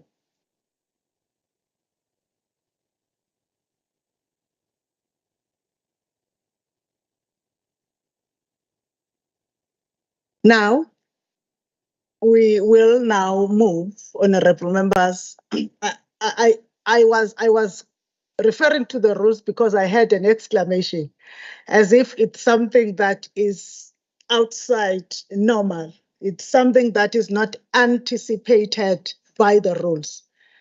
The reason that you send the questions is so that the Premier prepares responses, so that the responses that are received are truthful and precise. Now, when they cannot respond on a matter, the rules provide. You know, the Rules Committee deals with these things, and the Convention of Parliaments had seen that you are working with people, not robots. So we will deal with the Premier with that question in the normal way that it is dealt with, the one that is standing over. Honorable Premier? You don't have to respond to a question that you are not ready for, especially it's a supplementary question. No, Honorable Speaker, I'm glad you mentioned that, because I can mention what is to date. The only thing I was saying to Honorable Member, like whatever that might have been received in the last week, I would not know. But 14 investigations were finalized and the reports were issued by the department. 18 investigation cases are at the reporting stage right now. 9 cases are currently in progress, and these are regarded as priority matters. In total, there is 41 cases that were received up till to date. Thank you. Then the question has been responded to. It will not stand over. Honorable members, we have come to the end of the questions that were on the question paper in terms of the rules, the questions that were directed to the Premier. Honorable Premier, we send our appreciation to you for the time that you have taken to diligently respond to the questions that were put forth, and also to the members that answered questions and your parties. Parliamentary questions are an important instrument of oversight, and I'm sure that Honorable Mavimbela stands there being proud that the oversight is being extended to this level. And we are, as an institution, continuing to deepen oversight. Honorable members, at the top there, we have acknowledged only the college Katogotela. I am also told that the guest that once came 2 weeks ago, when we were not having a sitting, are back. Another delegation from Umfolozi TVET that had promised to come back with the second delegation when we would be having a sitting is amongst us. You are welcome, young people of Umfolozi, and we appreciate that you could come when we are having a sitting of the provincial legislature. All of you that we see at the top, you must know that this house belongs to you at any given time, because you must lead this province. Honorable members, we will now move to the debate on the Interfaith Symposium of 2023. The chairperson of the Standing Committee on Public Participation and Petitions is represented by Acting Chairperson Honorable MPP Zungu, who will come and present their report for 10 minutes.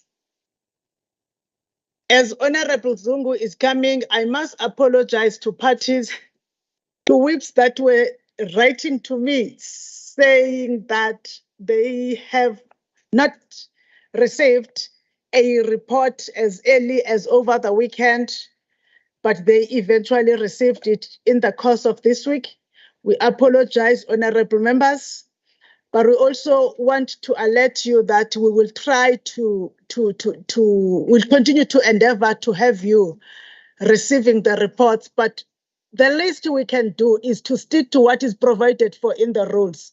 That says that at least a day prior to the actual debate taking place, because the issue of circulation of the reports is provided for in the rules of this House, that members must receive at least not less than a day before. So we apologize to all of you, honorable members. Honorable MPP Zungu, you have 10 minutes, ma'am. Thank you. Ngibonge somlomo, ngibingelele ivakashi zethu zonke ikhona namhlanje.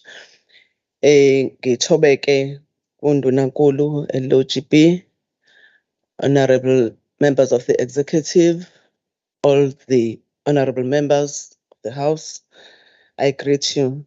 Honorable members, the legislature of KwaZulu-Natal under the tutelage of Honorable Speaker Nontembeko Boyce has in the sixth administration transformed itself into a key and truly democratic, inclusive and accessible forum for public participation. As an organ of state responsible for lawmaking and oversight on provincial departments, does not only express the mandate of this institution, but has, in this administration, elevated its work to be instrumental for the government's ability to address social ills plaguing this province.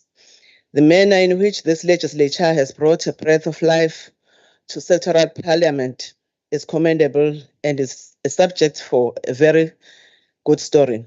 This is why this legislature continues to pride itself in being one of the most, if not the most, engaged and impactful legislature. Honorable members, this report is therefore tabled before you in relation to the Interfaith Symposium, coordinated annually by the Standing Committee on Public Participation and Petitions, in order to comply with Section 108 of the Constitution, which mandates the legislature to promote public involvement through sector parliaments. The legislature is mandated to create platforms to engage with various sectors of the society with the aim of identifying issues that affect them. The interfaith sector has been identified as one of the most important sectors in promoting participatory democracy and advancing public participation. This sector was further identified for central role and influence in shaping society. In execution of this mandate, the planning team, together with interfaith leaders, conducted several meetings in preparation for the Interfaith Symposium, which took place between the 11th and the 12th of April 2023 in the Alfred Duma municipality under Otugela district at Ladysmith Indoor Sports Center, chaired by Honorable RZP Zulu, Chairperson of Triple P, under the theme, Developing Boys to be Leaders in the Fight Against Gender-Based Violence for the Restoration of Women's Dignity.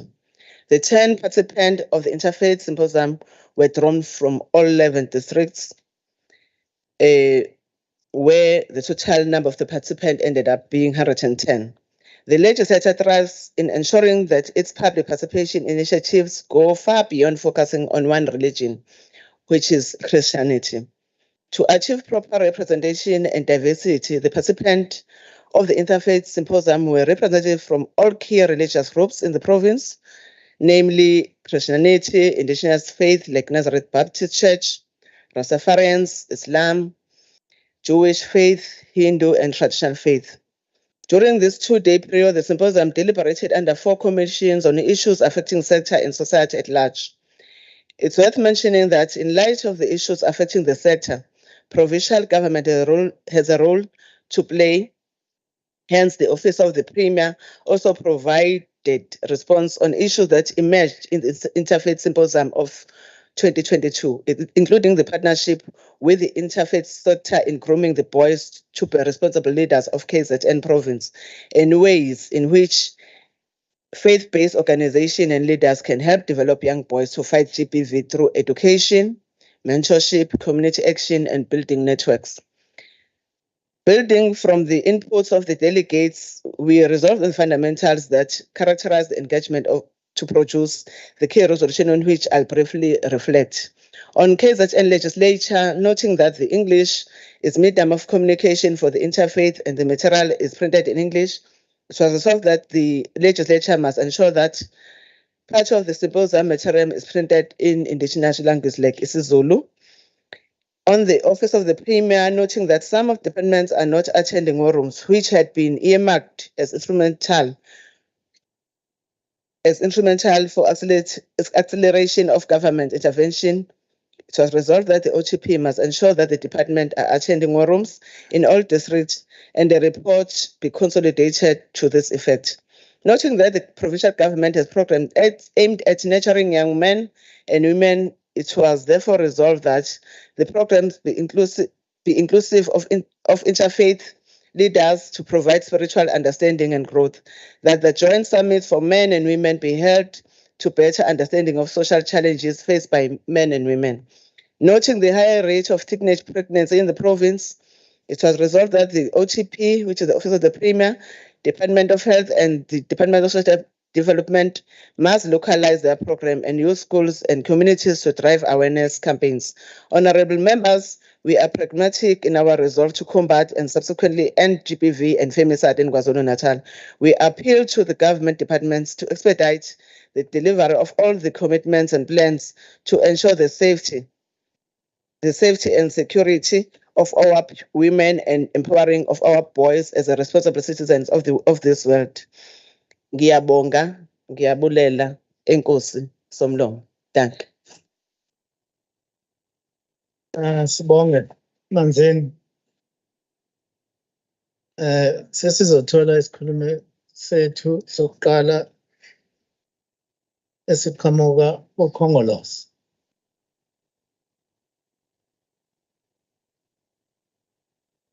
Mama Hlonishwa Eliwe owamaZopha ozalwa kwaMzimela.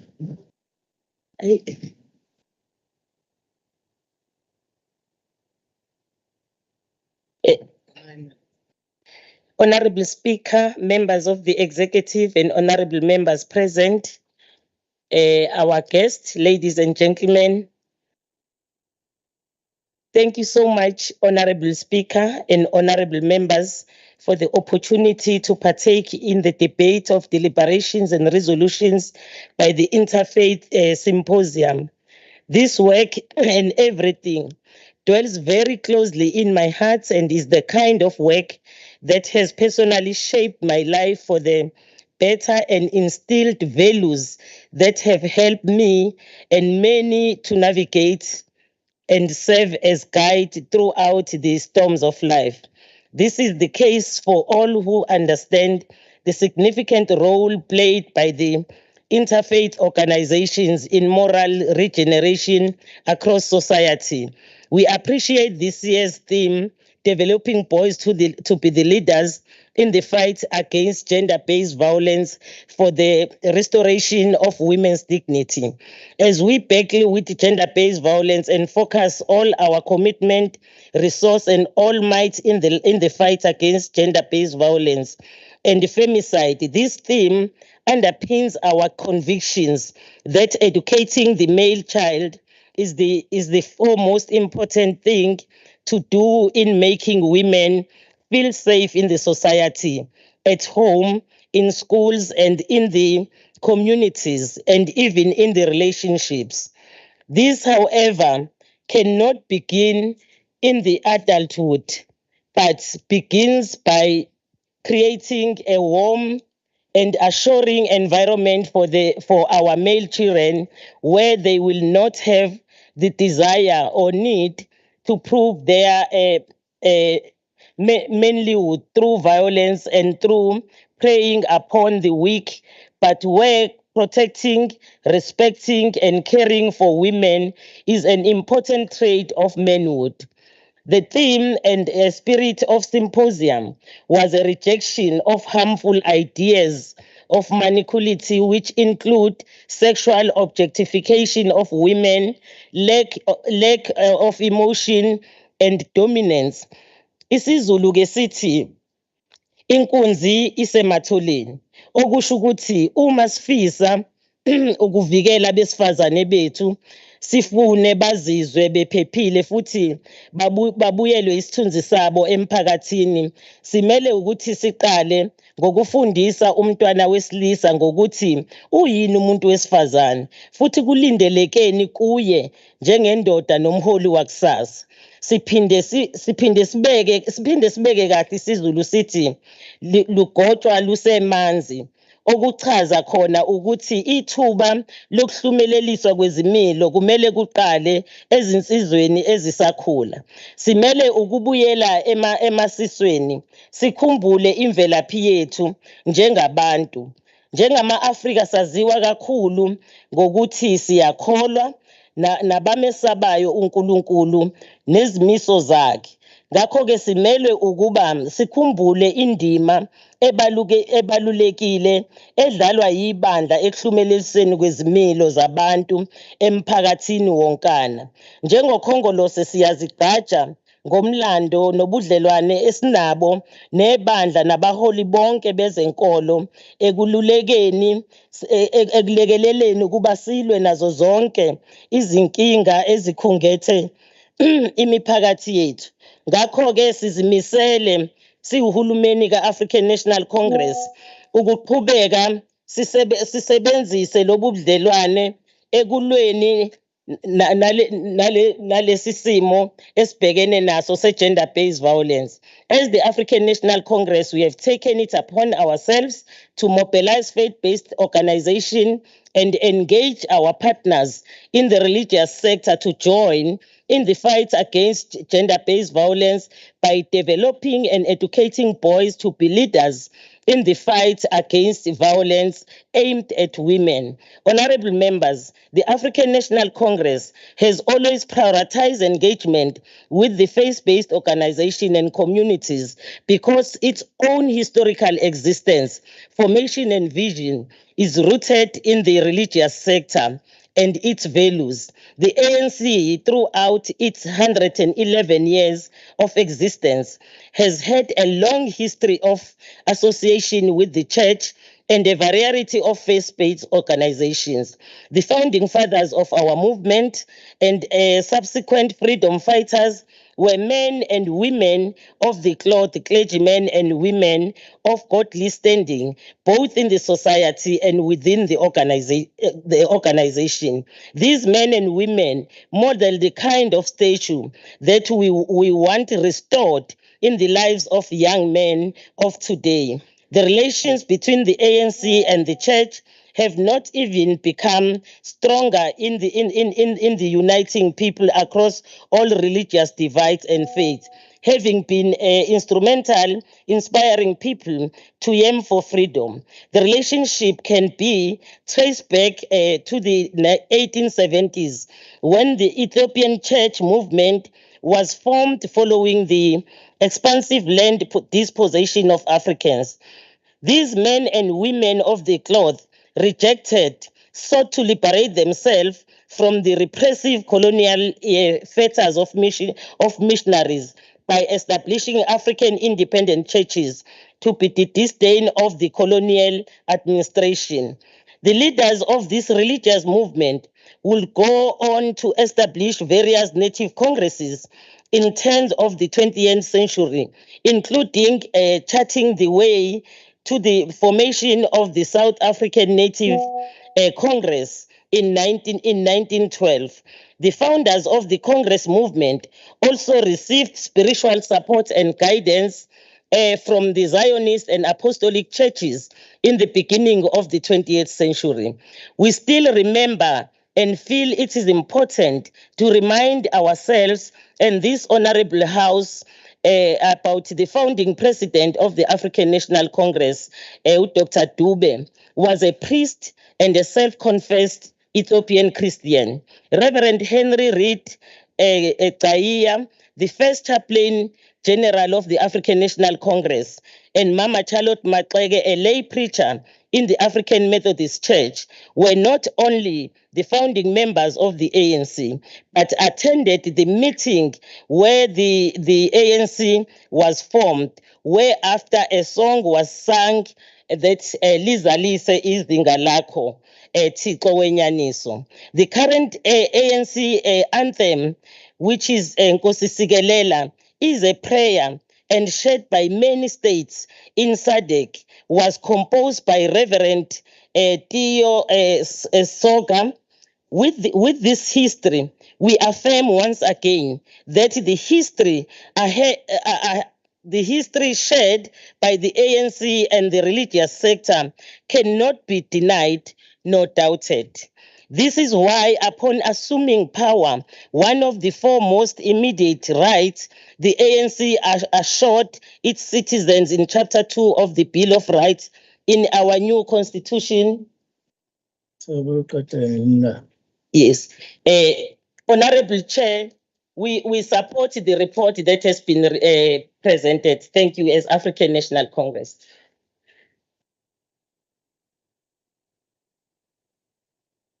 The next speaker is from the IFP, Honorable O.P. Tinene.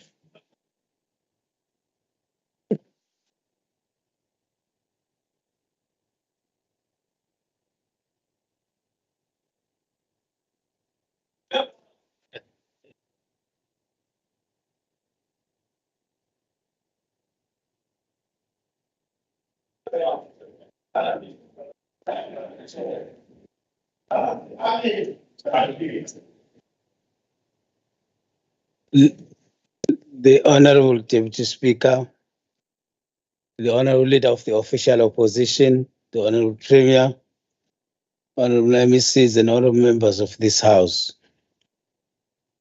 First of all, we wish to record our concern as the Honorable Speaker has alluded to the fact that the documents took longer to arrive to members. Clearly, this situation is not acceptable, taking into account that the Whips Forum approved of the items to be debated today long ago. I hope that this situation will be corrected going forward so that it does not happen again. Having said so, I thank the Honorable Speaker for the interventions she made in ensuring that the documents for this sitting are sent to honorable members. But I also noted what she said in terms of the rules, that the rules stipulate that the documentation must be submitted at least a day before. Clearly, we need to revisit that clause in the rules so that we are able to get documents which allows us enough time to do the necessary research and prepare for the deliberations or debates of this House. The IFP appreciates that this legislature convened the Interfaith Symposium, whose report you are debating today. We were born in a society characterized by good morals, virtues, good standards, and culture. Suddenly, something is lost in humanity. What is that? Morality. The interfaith leaders need to teach, rebuke, and lead by example on morality. They are the conscience of our nation in this regard.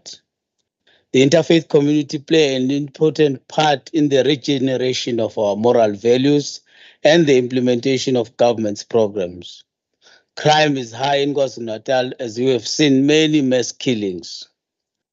On numerous occasions, the IFP has emphasized that we need to have a clear understanding of the trend of the killings, the locations and the hotspots and the causes. The increased availability of weapons has helped drive rising insecurity and crime in KwaZulu-Natal, where guns are commonly used to commit a range of crimes. The IFP believes that if we have an under-resourced and dilapidated police stations in KwaZulu-Natal, it will be impossible to win the war against crime and keep citizens safe. During an oversight visit last year by honorable members of the KwaZulu-Natal Legislature as part of the police stations functionality monitoring program, the shocking state of our police stations was revealed. without addressing all the challenges facing police stations and the issue of incompetence on the part of the Crime Intelligence Unit, we will not win the fight against crime. The interfaith community teaches values of caring and sharing and promotes moral values. They should use their sermons to create awareness about social ills and speak against the lack of service delivery. The IFP is concerned about gender-based violence. Interfaith leaders must play a key role in shifting from discriminatory and violent gender norms and practices that condone gender injustice to positive norms that uphold equal rights without gender-based violence. They can also play an important role in promoting gender justice in communities and within faith institutions. The IFP supports the call that COGTA must ensure that interfaith desks are established in all municipalities and that it should strengthen its oversight in municipalities with regard to GBV and ensure that all perpetrators are brought to book. Gender-based violence issues should be openly discussed. Human dignity must be above any religious and cultural realm. Honorable Deputy Speaker, it is of great concern that some of the provincial departments are not taking seriously the importance of war rooms, as it has been stated in the report that they are not attending war rooms.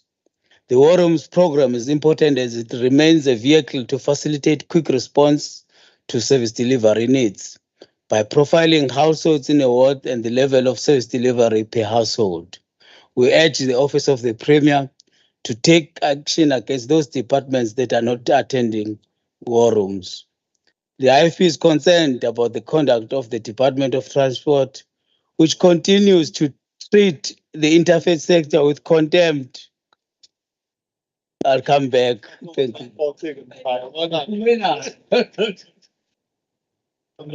Yeah. Thank you. And now moving to the Speaker of the DA. Honorable Speaker. How are you, Deputy Speaker? Are you all right? Hmm? Are you all right? I'll be all right. Nice to see you. Not, I didn't start.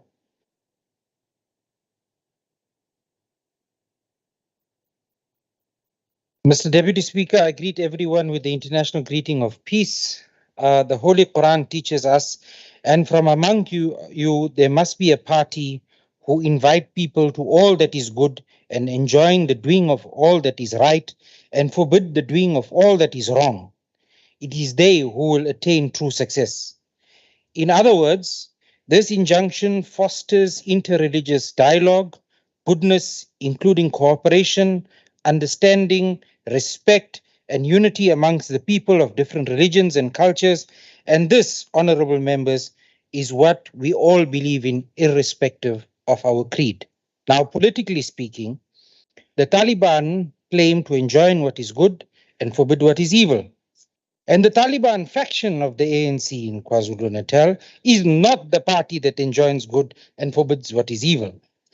Little wonder that the Honorable KK had to be appointed by an instruction of the National Working Committee, and well done to him. Honorable members, the crisis that humankind faces are so many, and in so many instances, so massive that it calls for gathering together of not only our resources, but also our spiritualities. It is only reasonable to think that there are better chances that justice. Can we allow Honorable? Thank you very much, Honorable Deputy Speaker. I rise on Rule 57(1)(a) on a point of order. The Honorable Speaker, for a number of occasions, have been insinuating around the issue of a Taliban faction in the ANC. It's okay when he makes that insinuation outside of this platform, but if he's going to formalize it, it's grossly out of order. As the African National Congress, we do not know what is a Taliban. We do not associate with the faction that is called Taliban, and there is no representative of a Taliban in this particular house, Chairperson. He must really withdraw, and he's out of order. Honorable Speaker. Yes, Can you yes. name telephone? Mr. Deputy Speaker, you want me to withdraw a fact of their campaign. They used it during the campaign and you want me to withdraw it now. Is that what you are saying? Yeah, I think it's better to withdraw it. But they used it during the campaign. They call themselves withdraw it and then you talk outside. The ANC, Chair. It's in the house here. We cannot yes, the honorable members. Anything on the public discourse. You want me to withdraw a factual point? To withdraw it. Okay. I withdraw it.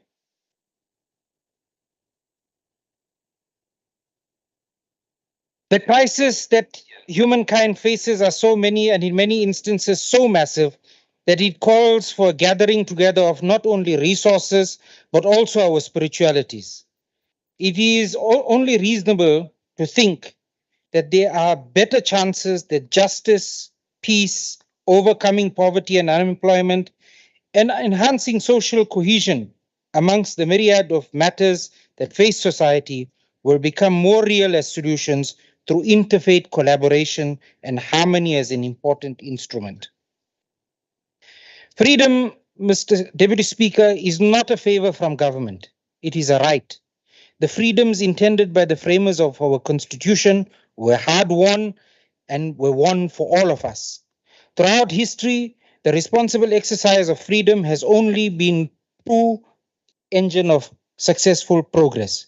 The South African people must therefore have the maximum amount of individual freedom consistent with our law. This includes the freedom to earn a living and accumulate wealth in a way of our choosing, live where we want, love who we want, say what we believe, develop our talents, and pursue our dreams. And in saying this, importantly, to worship as we want, again, consistent with the maximum freedoms accorded in law.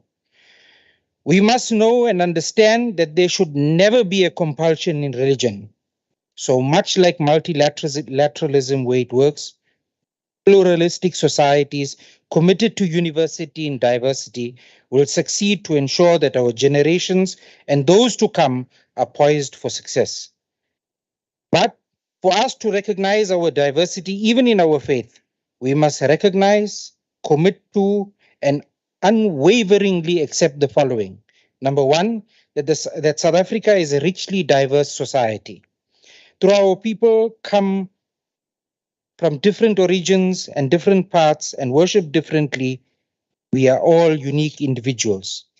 Diversity is one of South Africa's greatest assets. As the DA does, so should all South Africans celebrate diversity and recognize the right of each individual to be who they want and be free from domination from others. We solemnly subscribe as the Democratic Alliance to the preamble of the Constitution, which recognizes the injustices of the past and affirm that South Africa belongs to all in it, united in our diversity. We will continue to take active steps to promote and advance diversity in our own ranks, but we will involve a whole of society approach to ensure that everyone is taken on this journey. Mr. Speaker, the reality is if I want my rights, then everybody else must also have the equal right to access theirs. Honorable members, as an aside, it is precisely for these reasons that we reject racial quotas which only deepen divisions.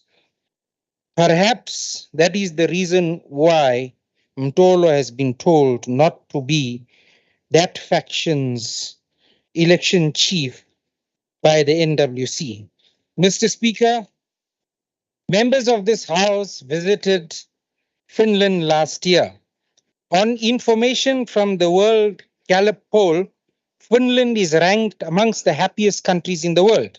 We rank at 89. If the members paid careful attention to what was being said there, they have no natural resources. Someone even joked that you can't consider snow as a natural resource because at times we obviously know it melts. But the Finns have early on realized that their best and only asset are their people. The officials admitted to us occasion upon occasion that they have invested in their people first from the get-go of the independence. The education system was transformed based solely on trust, such that it produced citizens able to contribute maximally to what they have, a capable, ethical, caring, and ultimately and importantly, a happier state, the happiest one that there is. We have learners who cannot read for meaning, annually added to the list of the unemployed. It has to start from the bottom, and this is the point I'm trying to make. I mentioned this synopsis for good reason. Mr. Deputy Speaker, it has to start by breaking cycles that we want to see broken. And if there is a need, even by creating deliberate, lawful, and ethical generational gaps to achieve this, this needs to be done. Without all of this in mind, at the very least, this year's theme of the Interfaith Symposium, Developing Boys to be Leaders in the Fight Against Gender-Based Violence, means that it will only be on our record here. It will be remembered by those that attended, and for some, it will just be a tick box exercise. Unless, of course, the approach to fostering coexistence is based on more than just faith, notwithstanding the importance of the interfaith space. A quick look at our schools have shown that they have become ganglands, where people can walk in with impunity and shoot a principal, fire shots at another, hold hostage yet another, where our children rape each other, assault their teachers, where their teachers rape them, and where weapons are carried in almost equal measure as mat sets, let alone what happens around schools. In KZN, more specifically Umlazi, is it not the rape capital of South Africa? What is clear is that we are to change our direction, and we have to do it in many ways. And the interfaith is just one of those tools that we need to use. I should say, and perhaps it needs to be bluntly said, that the report that was presented to us was not worth more than the paper it was written on. We need to reset our politics, and part of this reset has to be to remove the biggest obstacle in the way of the success of our nation, and that is by ensuring that the ANC is removed from the government at its seat next year. The whole of society approach, the interfaith approach, or any endeavor must ensure that we revert to the values of freedom, fairness, opportunity, and diversity. Thank you very much.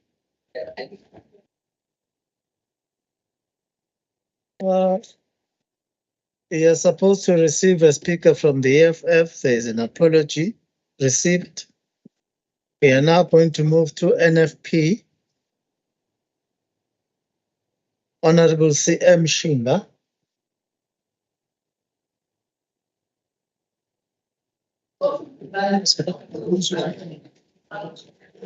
Honorable Deputy Speaker, honorable members. The NFP acknowledges the report as presented by the chairperson of the KZN Standing Committee on the Triple P. The NFP thinks the legislature has to develop a clear monitoring mechanism to monitor the implementation of resolutions taken at these sector forums. We need to wait, we need not to wait for the next sittings. If we do so, these sector forums will become festivals of ideas or talk show, especially when resolutions are taken by delegates who dedicated their energy and time. In the end, our departments fail to implement the recommendations or resolution. It is a fact that these gatherings are helping our government a lot as they work as a researching tool. Somlomo kungakuhle ukuthi usihlalo wekomiti ahole umkhankaso wokuvakashela amasonto nezigodlo zabelaphi bendabuko, izinto esizifunda nesizibona nesizizwa kwabezindaba ngokuziphatha kwalaba abagcotshwa nabelaphi bendabuko, okuyibona esibheke ukuthi badlala indima enkulu esiqubulweni sethu esithi Developing Boys to be leaders in the fight against gender-based violence for restoration of women's dignity. Zinyantisa igazi. Kuvele kushaqise ikhanda kuhlasimlisa umzimba ukubona ugobela noma umgcotshwa esebekwe icala elibandakanya nezinsolo zokudlwengula nokuthumba nokuhlukumeza abantu besifazane abamethembayo. Futhi okuyibona esibheke ukuthi babe yisibonelo ezinganeni nasezweni. Ukuvakashela lezi ndawo nguhulumeni kuzobuyisa isithunzi nokuvula inkundla yokubika ngokwenzeka ezigodlweni nasemasontweni. Honorable Deputy Speaker, honorable members, siyabonga. Bonga. We are now moving to the speaker from the ANC, Honorable ZLI Ele.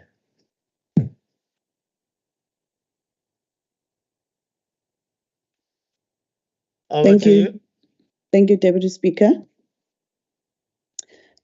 Honorable Deputy Speaker Mthembu, the Premier of KwaZulu-Natal, Honorable Nomsa Dube-Ncube, the Leader of Government Business and the Chairperson of the African National Congress in KwaZulu-Natal, Honorable S. Duma, the Honorable MECs, the Honorable Members of this august House, our invited guests in the gallery from St. Francis College and the young people of Mfolozi, ngiyabingelela. Ngicela ukubonga inhlangano yami African National Congress ngokungipha ithuba lokuthi ngibe ingxenye lenkulumo mpikiswano. Let me firstly start by addressing Honorable Kika. Can we assure you, Honorable Kika, that it's not going to be easy to remove the ANC from power by just talking? You must be voted into power. And your racist DA will not be able to win the hearts and minds of the people of South Africa. You must fix your house before you start talking about other houses, Honorable Speaker Kika. Honorable Speaker, Professor P.L. Lumumba's speech on the history of Africa, where he laments on how Europeans eliminated Pan-Africanists so that they could continue to plunder resources of this continent. I quote, "In January 1961, they assassinated Patrice Emery Lumumba. Congo has never been the same again. In 1963, they assassinated Silvino Olympio in Togo, and Togo has never been the same again. There were coup d'etats. Nkwama Nkrumah himself in 1966 eliminated via coup d'etat. All his writings, all his speeches burned, never to be read, never to be listened to until 1972, when Ignatius Kutu Akampong rehabilitated him. Ahmed Ben Bella in Algeria, gone. In Nigeria, Nandi Azikiwe, Ande Abukokaro, Tafawo Belawo, gone. In Mali, Modibo Keita, gone. In Chad, Ethiopia, in 1974, a coup d'etat. East Africa, Uganda, mutinies in Kenya, Tanzania in 1971, all orchestrated because we were disunited and weak as Africans. The predictions of our forefathers and founding mothers that disunited we will remain weak as Africans came true. We must unite as Africans, I close quote. For Africa to take its rightful place in the world, we must love one another and remain united. This level of brutality shown by imperialists in Africa over the decades is what we witness Africa today. The brutality towards women and children and its people. But you will never hear the opposition speak of this brutality.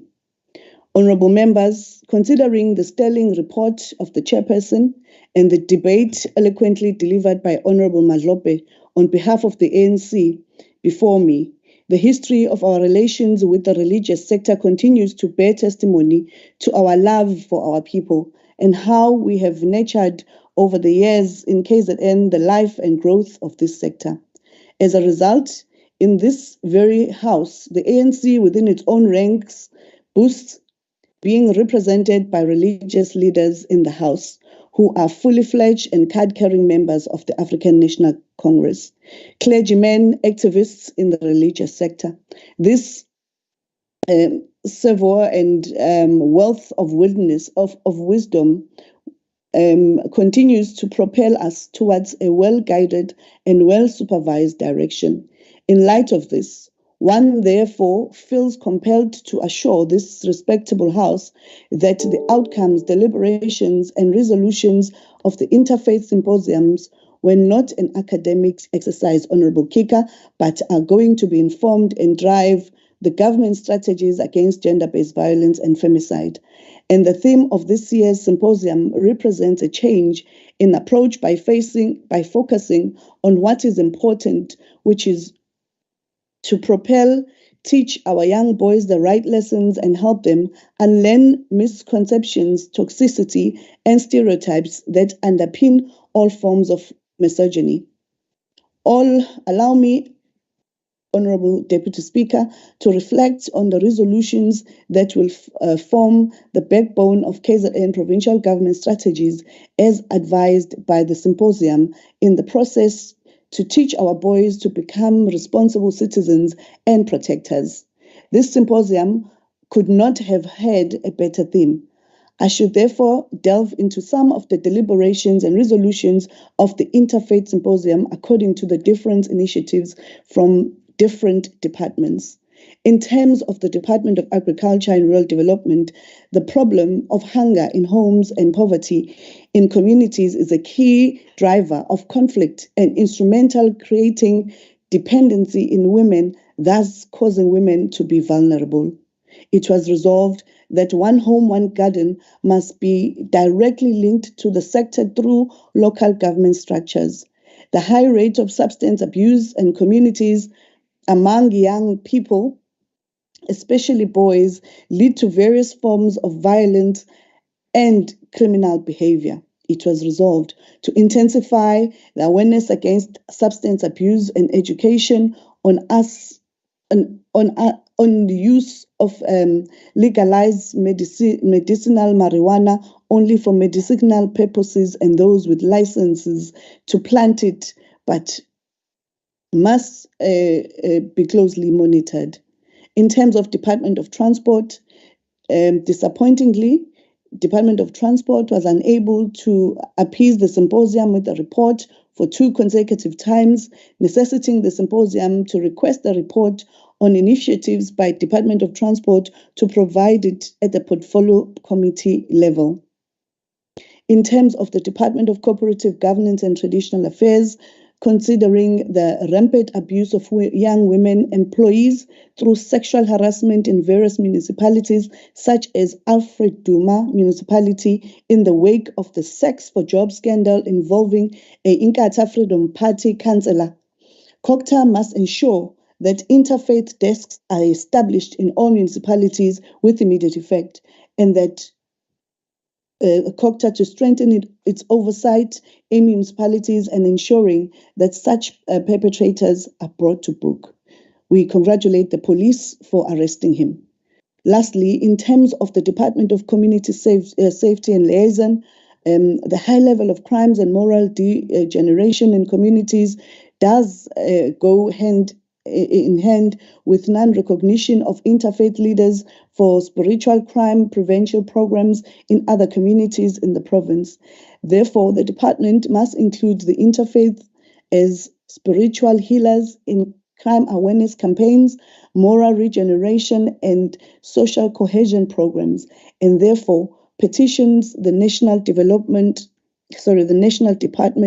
of Police to strive to provide sufficient tools of trade in all police stations for sufficient policing functions. Honorable members, as I learned, we are in this together, and we are in it with only a victory in our hands. The creation of a prosperous society hinges on the existence of society where women do not merely survive but thrive. Thomas Sankara he says, I quote, "Comrades, there is no true social revolution within the liberation of women. May my eyes never see and my feet never take me to a society where half the people are held in silence. I hear a roar of women's silence. I sense a rumble of their storm. I feel and fury of their revolt. I close quote. These words I say we would all have betrayed the Constitution if we fail to unite beyond our trenches of religion. We support the report, Deputy Speaker. I thank you. We are now moving to the Speaker from the MF, Honorable Esther Karosh-Bansi. Thank you, Honorable Speaker.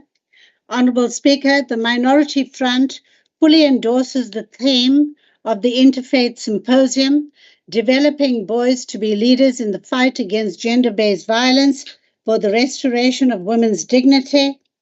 Honorable Chair, in your wisdom leading this committee, I welcome your commitment to recognizing faith groups beyond the major global faiths. For years, I have been concerned about the participation of minority faith groups in the Interfaith Symposium, but more needs to be done in terms of being inclusive. In this Honorable House itself, many times I hear the mention of only 2 religious scripts, but not the mention of the Hindu text, the Bhagavad Gita. Maybe our religious leaders have not done enough to promote the wisdom contained in every line of the Bhagavad Gita.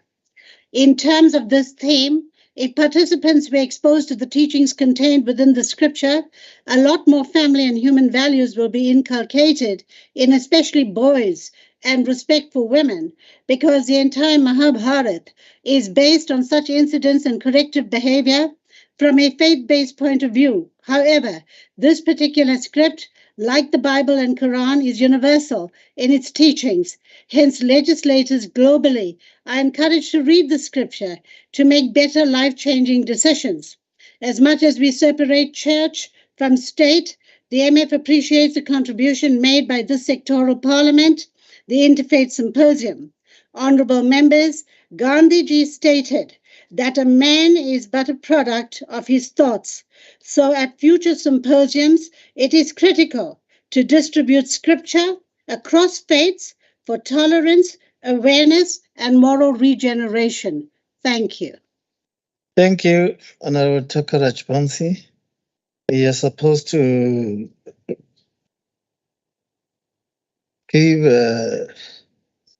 receive a presentation from ATM.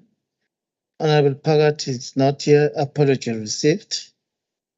Munyum Mgcotshwa, Honorable S.E. Mangale. Now, there is an apology. Therefore, we need to move straight to Honorable O.P. Gunene.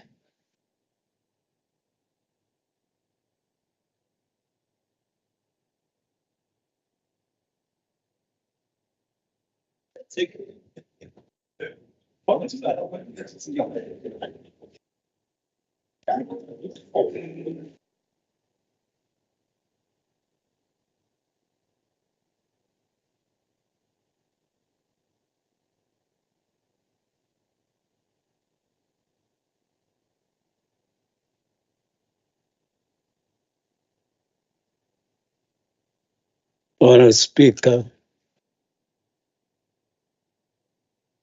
when I was here, I was referring to the Department of Transport in the terms of report, having not provided a detailed report on its plans at the Interfaith Summit. I'm happy that the Honourable MEC is here. He's going to correct that because that's content in the report. The same thing applies in terms of the report concerned about the Department of Health that did not participate in the commissions of this symposium, and the Department of Education, where they say there was a lack of preparedness by the Department of Education, which undermines the partnership of the interfaith structure with the department. I hope the Honourable MECs of Health and Honourable MEC of Education have noted the concerns expressed, also the Honourable MEC of Transport, by those who are the concerns by those who are delegates at this Interfaith Symposium, and that they will take it upon themselves to ensure that the officials concerned who put this department in such an acceptable situation are made to account for their failures. I'm forced, Honorable Chairperson, to respond to Honorable Tele,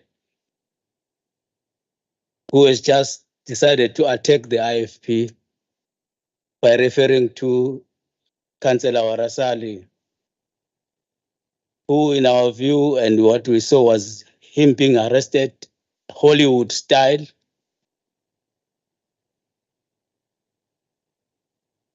And because there is rule of law in this country, was released. Now I have, if you care to read, no charges against IFP councillors. What do you say about this? So all that is being said is just hollow because it cannot stand the test of time. But we also know that in eThekwini there's Councillor Ngiba. There's Councillor Ngiba in eThekwini who's being paid a salary by the ratepayers for 1 year. It's being paid by the taxpayers of this country while it's a jail. Enough for the distraction that was caused by Honorable Tele. Defend the Because I just could not avoid the temptation of responding to her. Defend umuntu olala nabantwana. Sexual jobs. You should be ashamed of yourself. The IFP hopes that all resolutions, Uban. Members, can we allow the speaker? The IFP hopes that I have said enough about the distraction caused by Honorable Tele. Now, I don't know the Honorable Premier continues to heckle when I say enough about the distraction by Honorable Tele. Distraction. The IFP hopes that all the resolutions contained in this report will be implemented. We shall continue to exercise our responsibility of oversight to ensure that the resolutions adopted in this symposium are implemented as part of the oversight role that honorable members of this House are expected to play over the government departments. I thank you. I'm not going to waste my time. But you are defending a rapist who sleep with children. Thank you very much, Honorable Speaker. I rise on 57(1)(a) on a point of order to Honorable Demande, so that even in future he does not repeat the same mistake. He cannot converse with other honorable members during the people.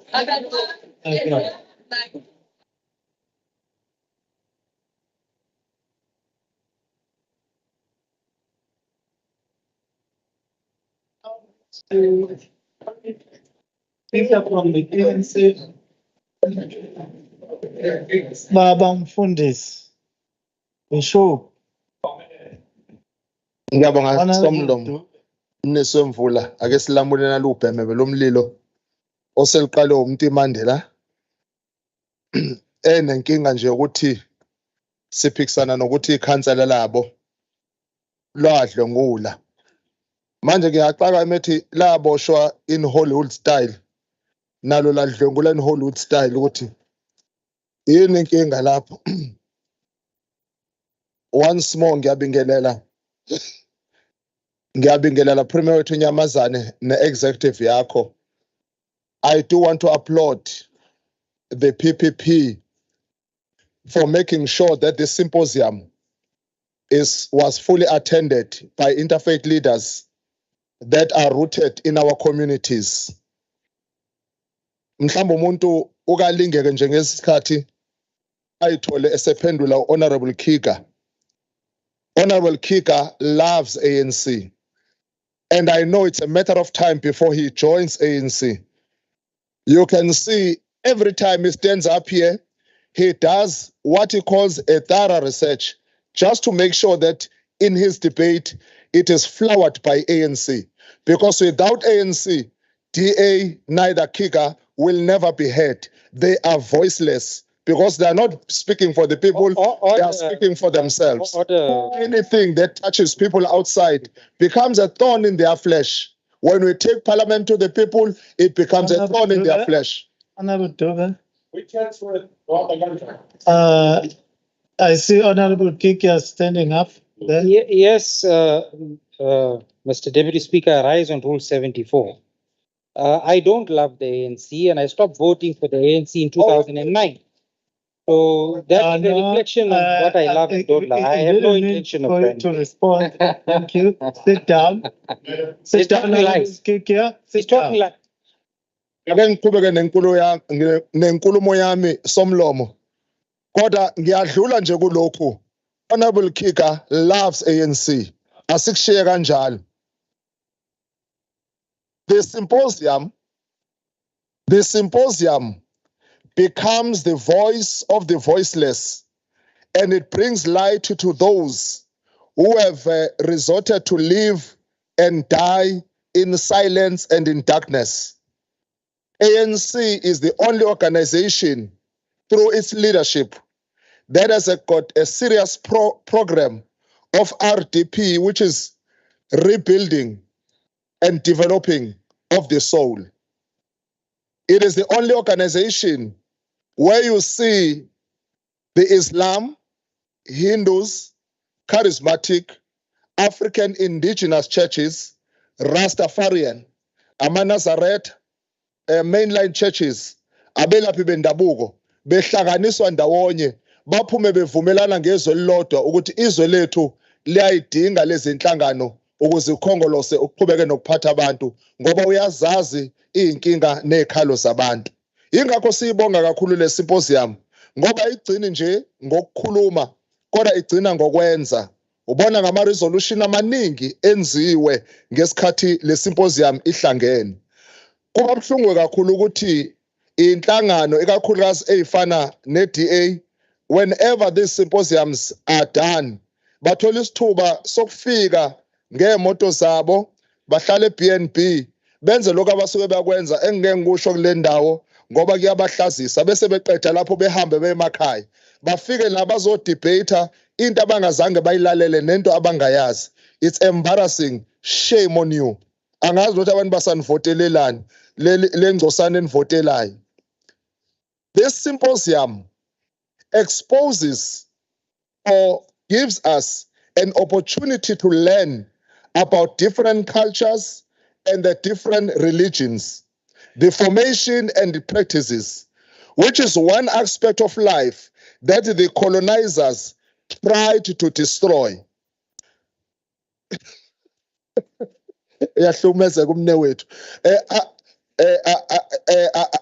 will prove to you just now.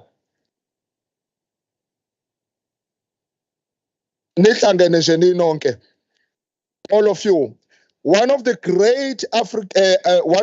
great theologians say this: we may have different religions, different languages, different color schemes, but we all belong to one human race. That is Marcus Garvey.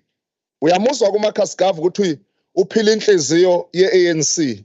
Akanabala lamuntu, akanakholo komuntu, kodwa ukuhlangana kwethu kusenza sibe abantu abangcono. Okuyinto le u-African National Congress okholelwa kakhulu yiyo.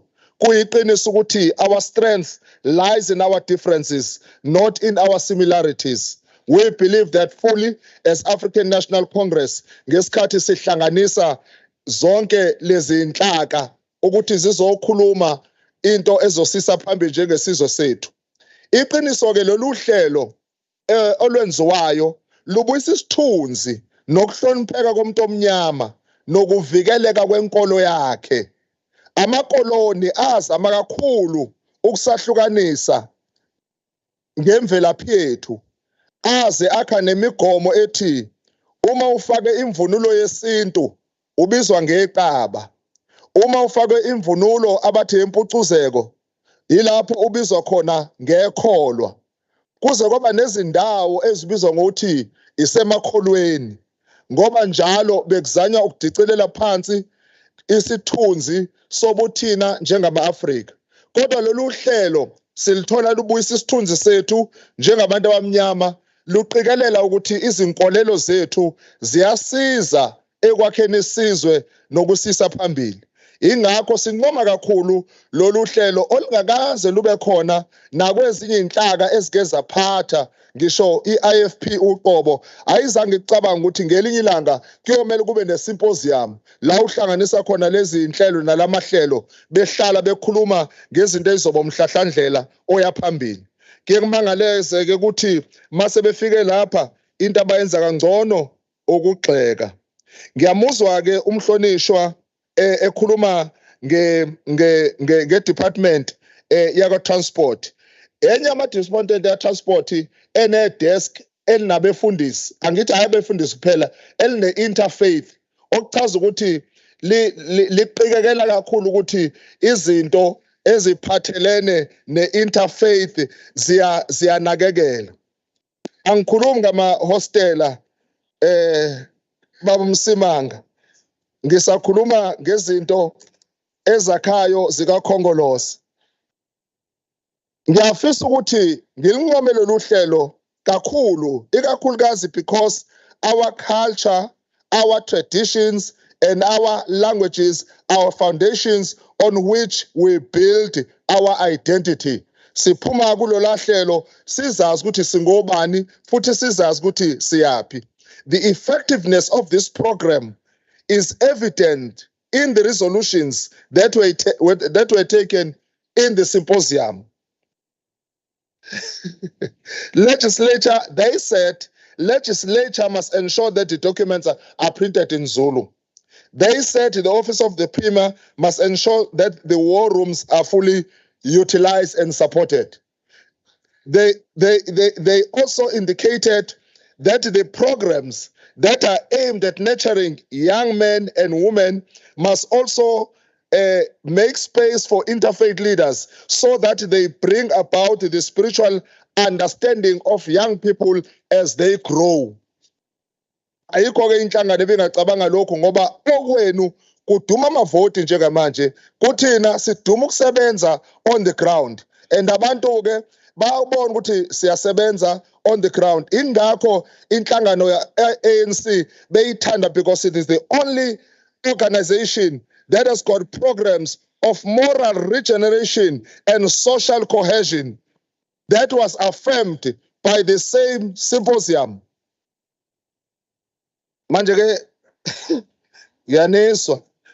Some of the resolution will help the ANC-led government to solve the challenges in the rural communities.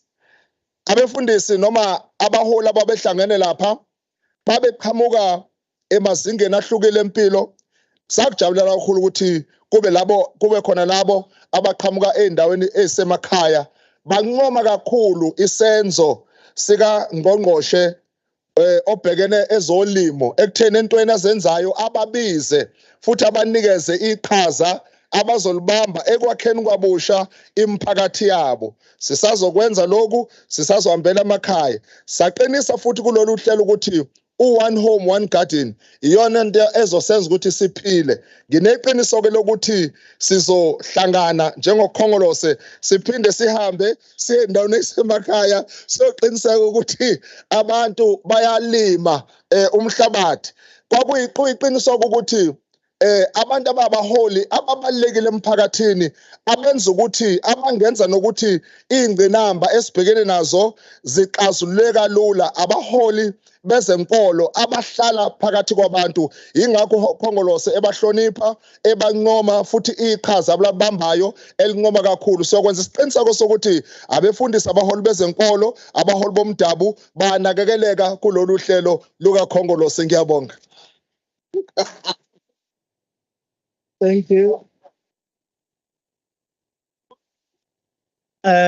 We are now going to receive a response from Honorable MPP Zungu for 5 minutes.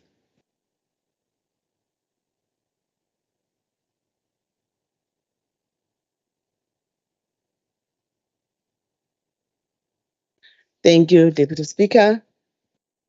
Let me thank all members who had partake in this debate. Ikomiti ke le-Triple P kanjalo neshamthetho lizoqinisekisa ukuthi they do monitor that this resolution that was submitted of Interfaith Symposium are implemented, and will continue reaching out to all faiths that are not part of the interfaith. That's a commitment that we are making, but also would like to thank Amava noma utshengisela ukuthi u-Honorable Madlopha usemdala kule ndima. Sibonge nje ukusifundisa asithathe through about a role that was made by umbutho wabantu nabaholi bawo ababeyidlala ukuhlanganisa abezenkolo, ngoba we believe ukuthi ANC, that's where it was founded on, enkolweni. So kasikwazi ukuthi mangabe sekuphethwe bese singayenzi lokho. Ukuthola kahle kalula ke lokho futhi uma ngabe ubuka umsebenzi neqhaza elidlalwe yilabo abasanduleleyo njengoba sesikhona kuhulumeni nathi, our first MECs KwaZulu-Natal, who ensured ukuthi in their respective departments they have the structures of a religious being established so that kuqine ukusebenzisana nenhlaka ekhona. Sho ukuthi Honorable Kika ANC uyayithanda, because ububu ngayithandi ngaba uhlala uyikhumbuza njalo. Ufana nomuntu nje wena onesilokozane ofanele ahlala asho ukuthi uyayazi ANC, and you worry so much about what ANC has done. And kumnandi ukwazi ukuthi ngisho usuphumile kodwa uyakwazi ukuthi lokhu usho ukuthi cha kune-ANC, shuthi nje awukutholi ukuthula. Kodwa okuhle kakhulu ukuthi even the stance that you've taken in celebrating diversity hadn't been ANC eqhamuke naleyo, are not gonna entertain them ngoba kuningi abakufundile kubaholi ebebeqaqisa. Sibonge kuwo wonke ama-members that had supported and encouraged ukuthi we continue the symposium, ngoba mangabe sibumbene sibanye noma sinombono wodwa kuyacaca ukuthi this gender-based violence and femicide ingaleke, kakhulukazi mangabe siqinisekisa ukuthi our young boys are nurtured in a way that is going to benefit the entire nation. Ngiyabonga.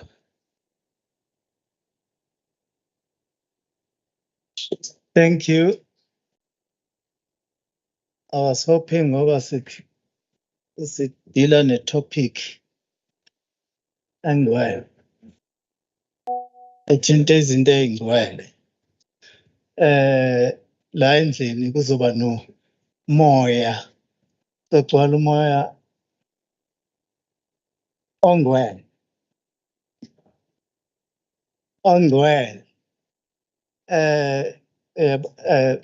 Hoping that's why there's only one constitution in my political parties are called ebhaliwe in the constitution.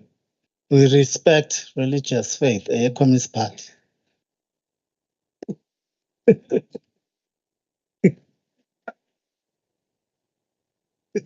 Nginikeza information.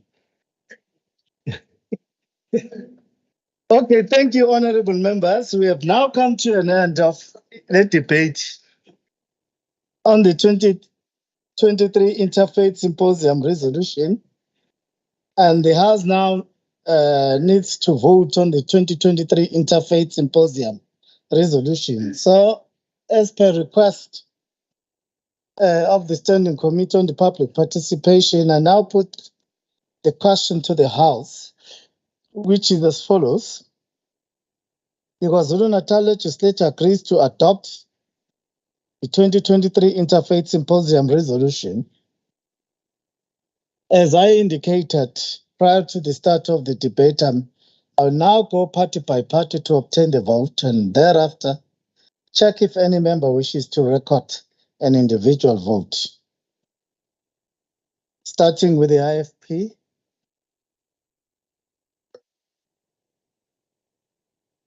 Siyela somlomo ohloniphekile namalungu ahloniphekile eshamthetho. Iqembu lenkatho enkululeko iyawusekela umbiko. Ngiyathokoza. The DA.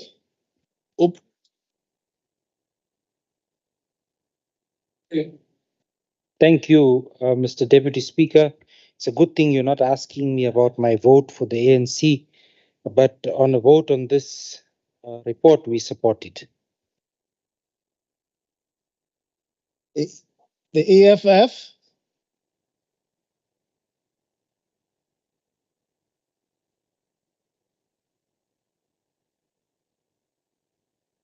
The EFF.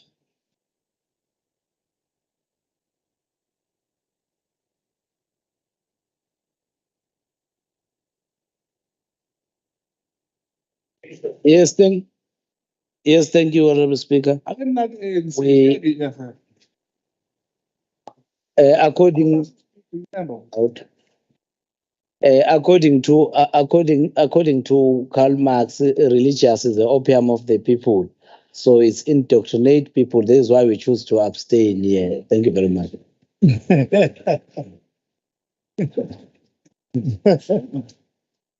I'm not going to debate that, Mbomvu, because inside there is dialectics. The NFP.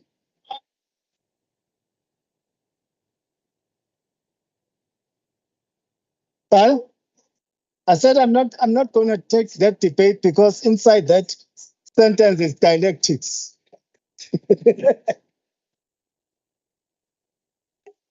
NFP. Mhlonishwa Deputy Speaker, i-National Freedom Party iyaphakamisa ukuthi lo mbiko mawumukelwe. Ngiyabonga.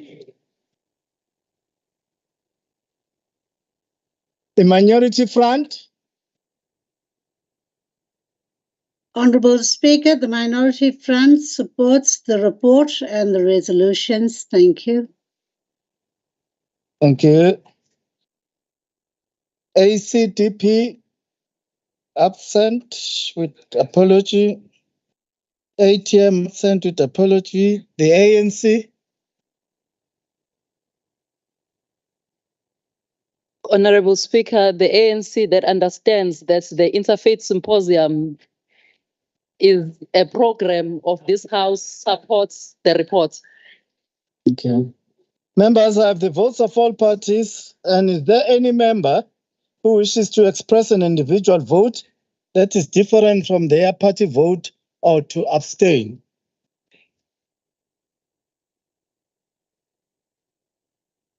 Ageko abstaining. Okay, if there is none, Secretary, can I ask for the tally? Oh, there's a hand. There's no hand. If there is none, Secretary, can I ask for the tally of the votes? Thank you, Speaker. The voting results are as follows. Votes in favor 60, votes against nil, abstention 6. Can you repeat? Votes in favor 60, votes against nil, abstentions 6. 6. 6. Yeah. 6. Yes.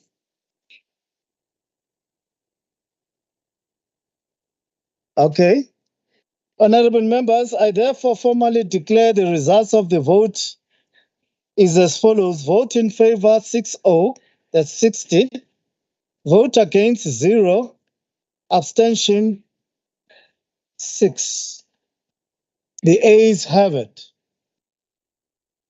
So that concludes the voting on the 2023 Interfaith Symposium resolution,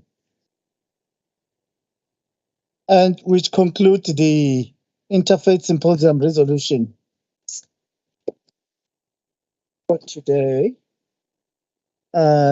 Now,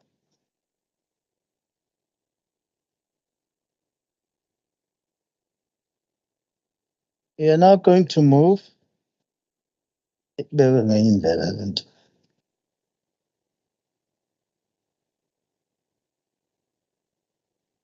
are now the debate now we are going to take is from the chairperson of SCOPA.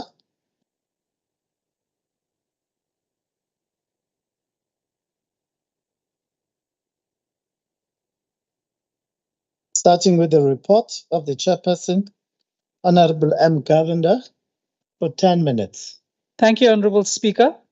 The Standing Committee on Public Accounts met during March and April 2023 to consider the responses to the resolutions of the committee on the 21-22 report of the Auditor General by selected provincial departments and public entities. We conducted the following hearings with the department on the 22nd of March, the Department of Social Development and Education. On the 3rd of March, Department of Transport. 7th of March, Departments of Health, Public Works, Community Safety and Liaison. And on the 4th of April, the entities of Agribusiness, Ezemvelo KZN Wildlife, Itala IDFC, Itala SOC Limited, and Tourism KZN. The intention of the hearings was to consider the responses of the selected departments and entities in addressing the 21-22 audit findings. And whilst the committee has noted progress by the selected departments and entities, we have observed that certain areas still require attention. The condemnation of irregular expenditure. Provincial Treasury had made a presentation to SCOPA the 10th of February about the cumulative value of irregular expenditure recorded in the annual financial statements of provincial departments and public entities. It was reported that provincial departments' irregular expenditure increased from 48.2 billion to 53.9 billion from the 21 financial year to 2022. While the cumulative value of irregular expenditure recorded in the annual financial statements of public entities increased from 404 million to 528 million. The balances reflected are after accounting for the condemnation requests that were approved and reclassification of expenditure that did not meet the definition of irregular expenditure. Honourable Chairperson, the committee is concerned that after 23 years since the inception of the PFMA, most departments and entities are still incurring such high irregular expenditure. Unauthorized expenditure. The Provincial Treasury also presented a report on the unauthorized expenditure incurred by departments for the 1920, 2021, and 21-22 financial years.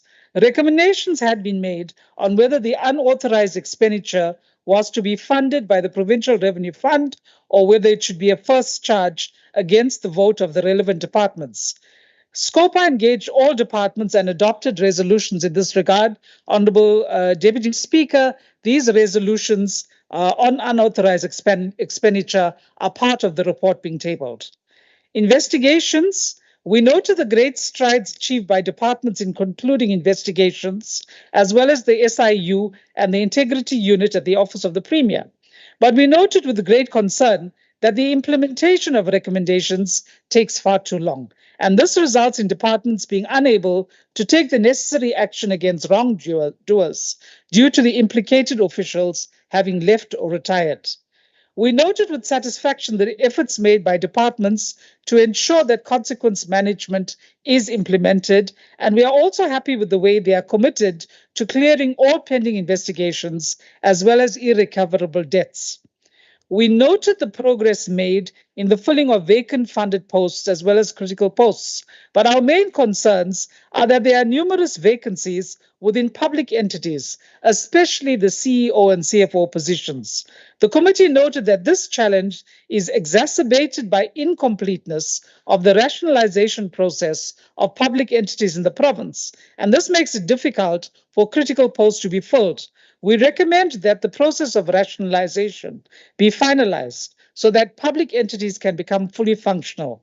We also noted several vacancies in senior management posts within departments, and the Office of the Premier is requested to provide a report to SCOPA on when all head of department posts will be filled.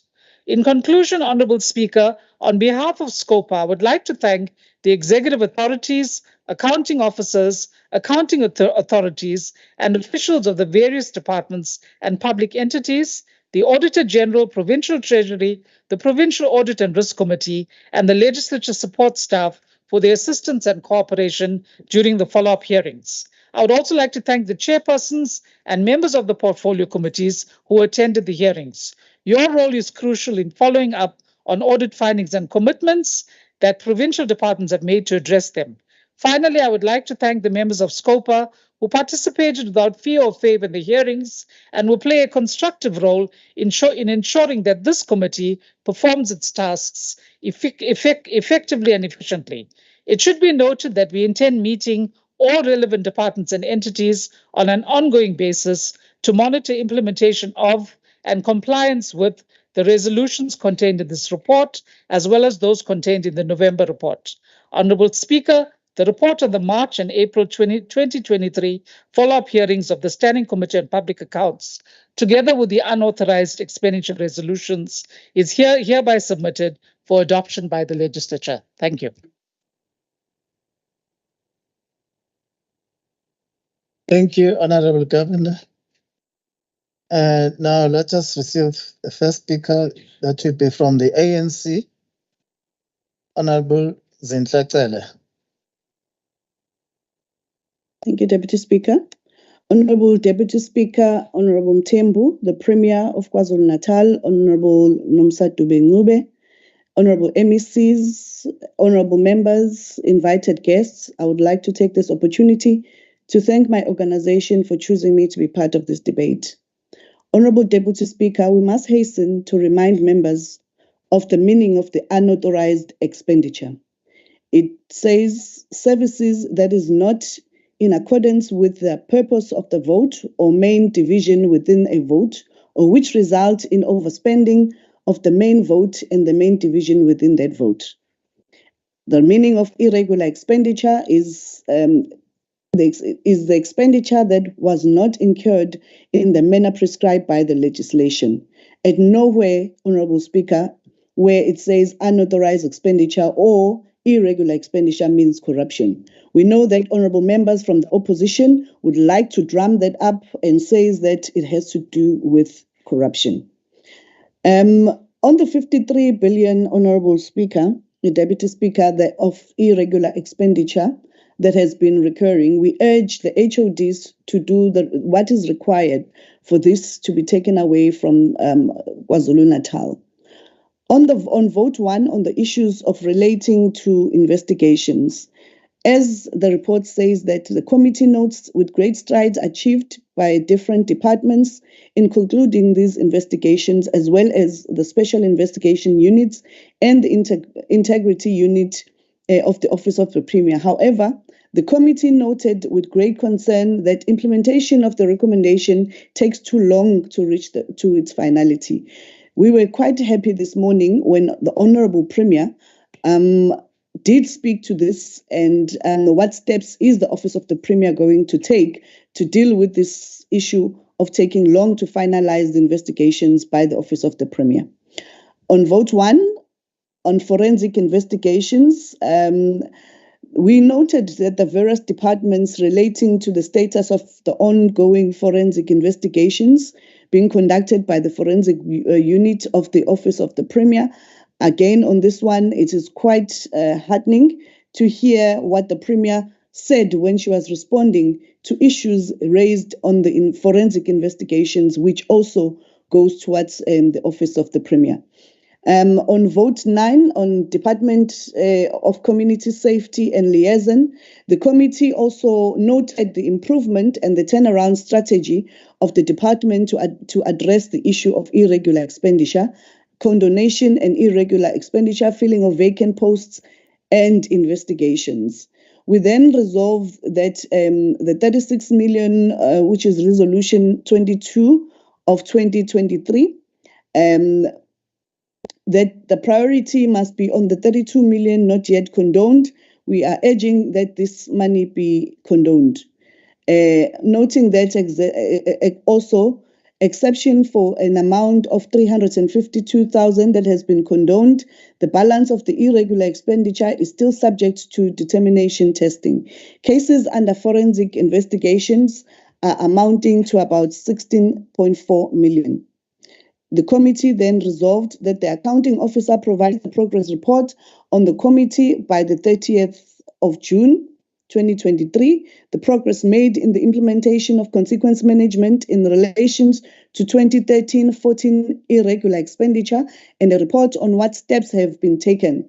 The progress made in determination testing of balance of irregular expenditure for 2021-22 and prior years, not yet condoned, as well as timeframes for finalizing the investigations, steps taken to implement consequence management, recovery losses emanating from irregular expenditure, and opening of criminal cases where applicable, as well as timeframes for taking such steps in relation to investigations that have been completed since the last report of the department, which was the 30th of January 2023.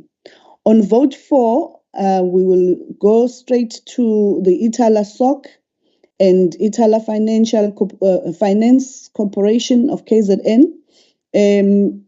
On Resolution 4 of 23 on Itala SOC Ltd, we noted that following the recommendation of the forensic investigation pertaining to the alleged irregularities in the procurement of the online banking solution in 2021-22 financial year, Itala SOC Limited has instituted legal action against Tech Mahindra for recovery of damages of 34.9 million plus 3.7 million. The defendant has counterclaimed an amount of 35.7 million in damages. The matter is ongoing and the defendant has requested copies of all exhibits. Itala SOC Ltd has requested the Prudential Authority in December 2022 to release the exhibits referred to the forensic report. The PA has not yet released the exhibits.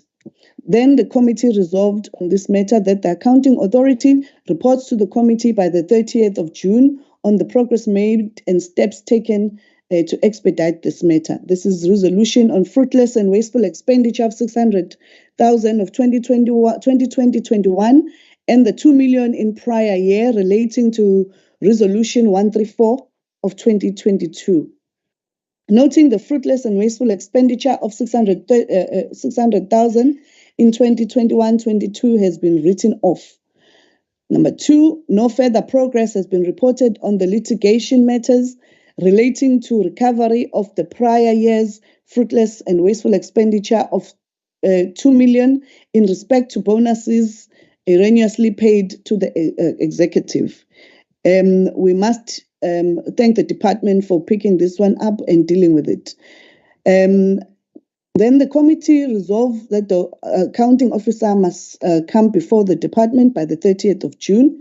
The reasons for the write-off of the fruitless and wasteful expenditure of 600,000 be given. Progress made in the legal action as said above. And then the time frame expected to resolve the findings of the above.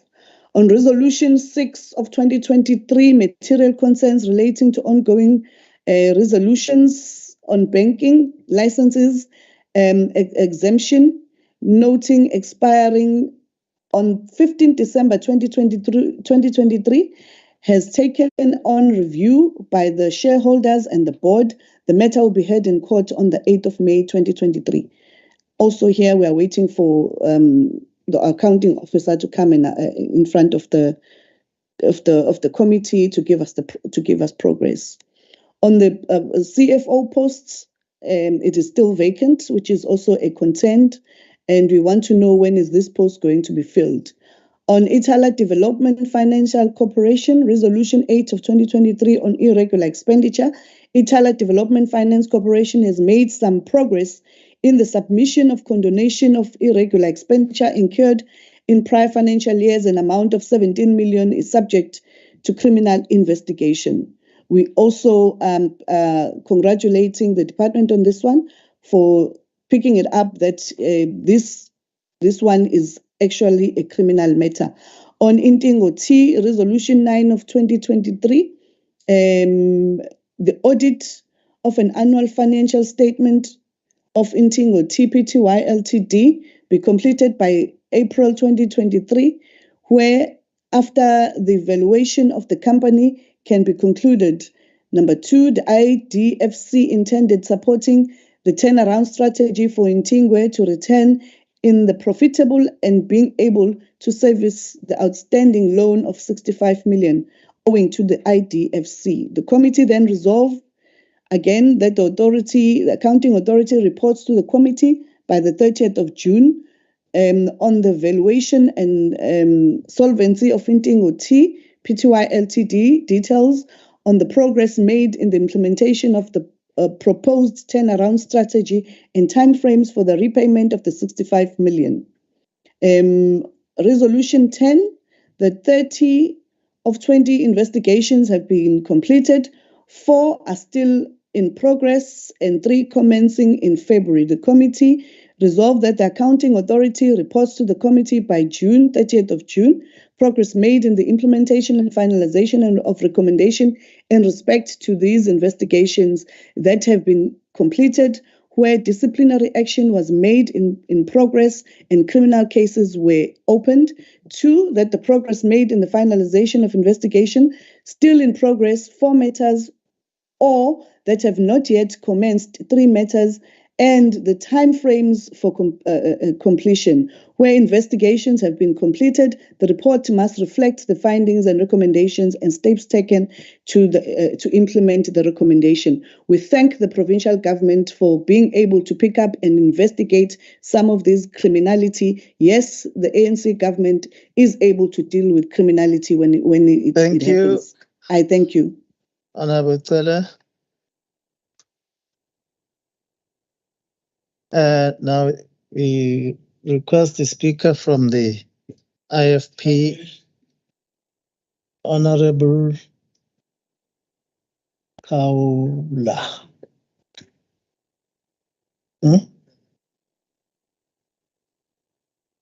Ulu.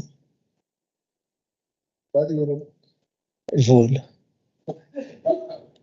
Ngiyathokoza somlomo hloniphekile, Honorable Premier, honorable members. On behalf of the IFP, I welcome this opportunity to make a contribution on the SCOPA report presented by our SCOPA chairperson. As the IFP, we continue to express our gratitude to the SCOPA chairperson for her impartial handling of provincial finance matters and her commitment to the road towards clean governance. We also express gratitude to the whole KZN SCOPA team for their commitment and dedication to this cause. The same goes to our support administration team. It is not an easy road. This is because financially at SCOPA, we are like pulling out. Honorable Speaker, I humbly apologize to the honorable member on the floor. Honorable Twala is on the phone. It's a point of order, Chairperson. Honorable Tala, the leader of the IFP.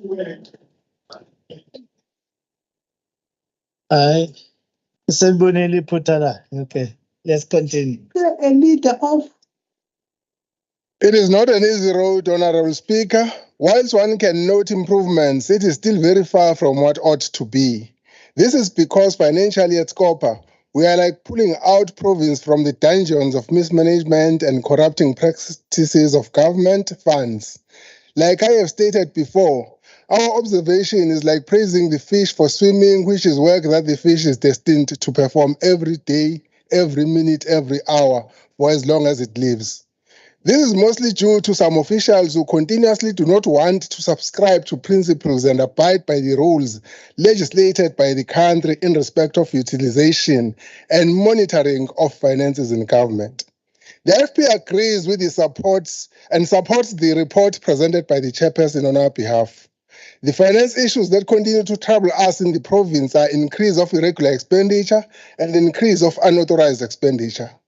As per the report presented to SCOPA by Provincial Treasury, as at 31 December 2022, the cumulative balance of irregular expenditure for all provincial departments was at 53 billion. The cumulative balance of irregular expenditure for provincial entities was at 527 million. For the same period, the provincial departments submitted to Treasury condonation requests for irregular expenditure amounting to 17 billion. Departments submitted requests for write-offs amounting to 4.4 billion. Provincial entities submitted condonation requests for irregular expenditure amounting to 175 million. Why do departments spend 53 billion irregularly, but only ask to be condoned only on 17 billion? These are some of the reasons given to transgressors by provincial treasury. 1, departments fail to show that they have executed remedial action and corrective measures on the wrongs committed. 2, there is no evidence given to prove that disciplinary action has been taken on responsible employees. 3, departments fail to prove that no losses were incurred and they fail to prove value for money on irregular expenditure incurred. 4, departments fail to give details to Treasury relevant legislation that was contravened, the cause of the contravention, and the controls instituted to curb the recurrence. And 5, departments fail to provide all the required supporting documents for their applications. This is a reflection of employees who either are failing to do their work or they deliberately do not want to do their work. We therefore have reason enough to be concerned and worried, honorable members. Departments think that the easy way to walk out of registered irregular expenditure is applying for write-offs. Hence, for the period in question, applications for write-offs combined amounted to 4.4 billion. When applying for write-offs, departments have to comply with and prove the following. 1, that the matter is free from fraudulent and corrupt conduct. 2, that disciplinary action was taken against responsible employees. And 3, that the department did not suffer any losses. 4, that non-compliance that led to irregular expenditure has been addressed. 5, that there is a review in the departmental processes in order to stop a repeat. Because departments do not comply with these conditions, very few write-offs have been authorized. As the IFP, we applaud the staff at Treasury for ensuring that we stick to the book and do not allow the culprits to get off the hook easily. In respect of condonation requests and the status quo, some departments are more of a concern than others. The Department of Transport is a major concern. As of 31 December 2022, the Department of Transport has a total cumulative irregular expenditure of 30 billion. The condonation request submitted for an amount of 2.5 billion, only 1.5 billion was approved. The department remains with an outstanding balance of a whopping 27 billion. The Department of Social Development has a total of 1 billion irregular expenditure and nothing has been approved for condonation. The Department of Health has a total of 16 billion irregular expenditure. Health applied for condonation of 6 billion to be condoned and nothing was approved. Education has a balance of 8 billion irregular expenditure and applied for a condonation of 5 billion and 3.3 billion was approved for condonation, leaving an outstanding balance of 3.1 irregular expenditure. Honorable MECs, Chair, let me stop here. I'll come back so that I don't get disrupted. Thank you.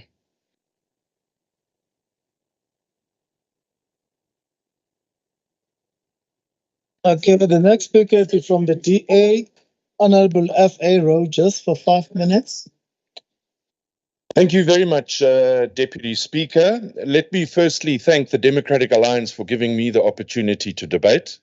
The very same Democratic Alliance that won Ward 73 yesterday with a resounding 80%. So I'm proud to be here today. Speaker, Deputy Speaker, let me also thank Honorable Tele for giving me my starting point in my debate. For once, there's something that Honorable Tele and I agree with, and that is quite simply that irregular expenditure and unauthorized expenditure, you must sit, listen, and learn. That unauthorized and irregular expenditure is not always criminal activity and doesn't always amount to corruption and fraud. However, However, what it does indicate is that we are being governed by a failed state.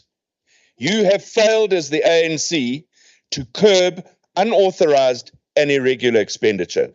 You have failed to develop a capable and ethical state. And let me tell you why. Because if you look at your irregular expenditure, it's not going down, it's going up, it's increasing. Your irregular expenditure increased from 48.2 billion to 53.9. That's not going down, it's going up.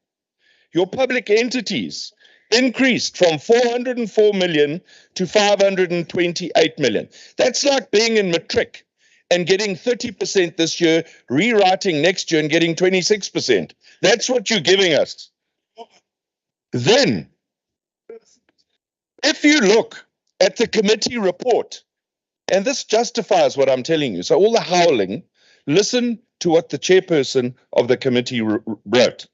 The committee is concerned that after 23 years since the inception of the PFMA, most departments and entities are incurring high irregular expenditure. Those aren't my words.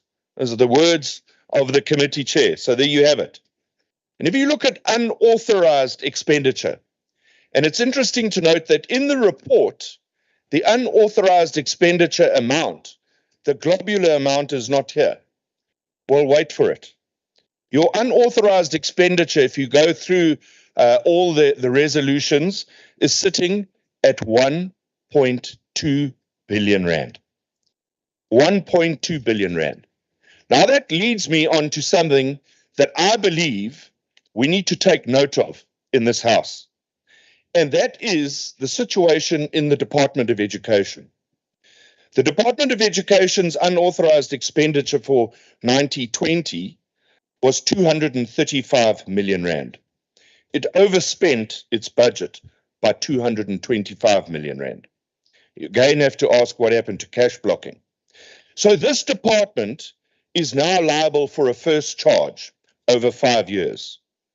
In the 2021 year, 6.3 billion was unauthorized. That's not going as a first charge against education. It's a first charge against Treasury. Still means we lose out as a province. Then if you look at 2021, 2022, 719 million rand of unauthorized expenditure by the Department of Education.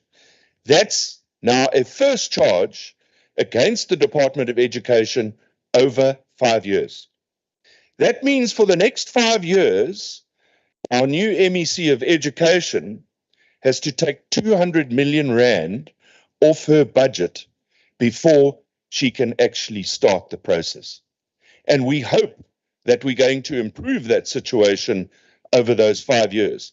If not, and I want to stress this. I want to stress this as a non-partisan member for this particular statement.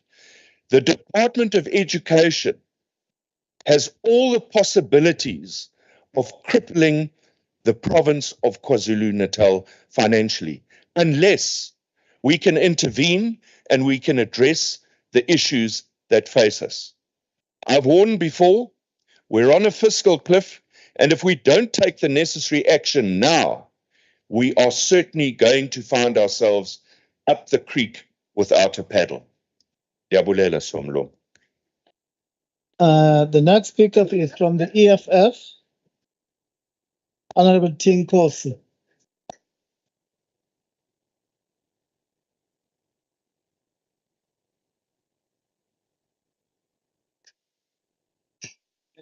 Yes, I'm okay. Thank you very much, Chair. As a leader of the provincial command team of the EFF, let me take this opportunity to invite all EFF members, EFF supporters in the province of KwaZulu-Natal, we call upon your support to our organization and donate any kind of intervention as we prepare to celebrate the Festival of the Poor in FNP Stadium as we mark 10 years of the EFF. This is the people revolution against minority capital rule, as we do not want their support, because they will end up like all these other political parties with no direction and capacity to resolve social economic freedom problems, and some will demand to supply us with amasi from Kokstad. As a committee that is instructed Honorable with law members, I marking. think you're drowning the speaker. Okay. So, nenza kube worse men bangumsini. Can you please keep quiet? Can you please keep quiet? Otherwise, I'll let him stand and wait for you to keep quiet.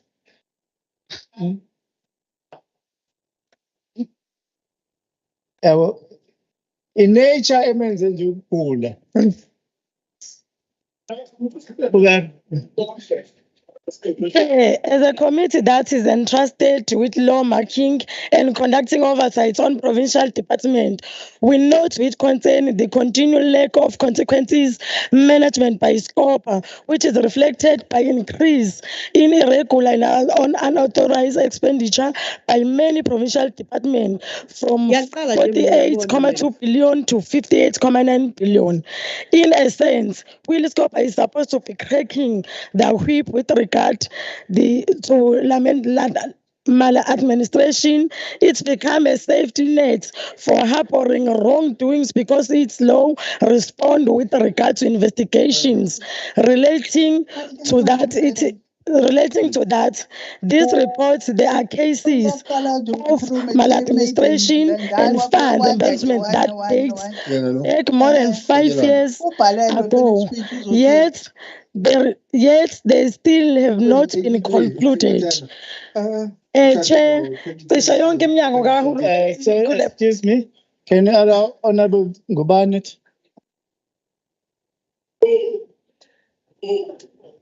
Yeah. Speaker. No rule, please. Rule, drowning the speaker. No.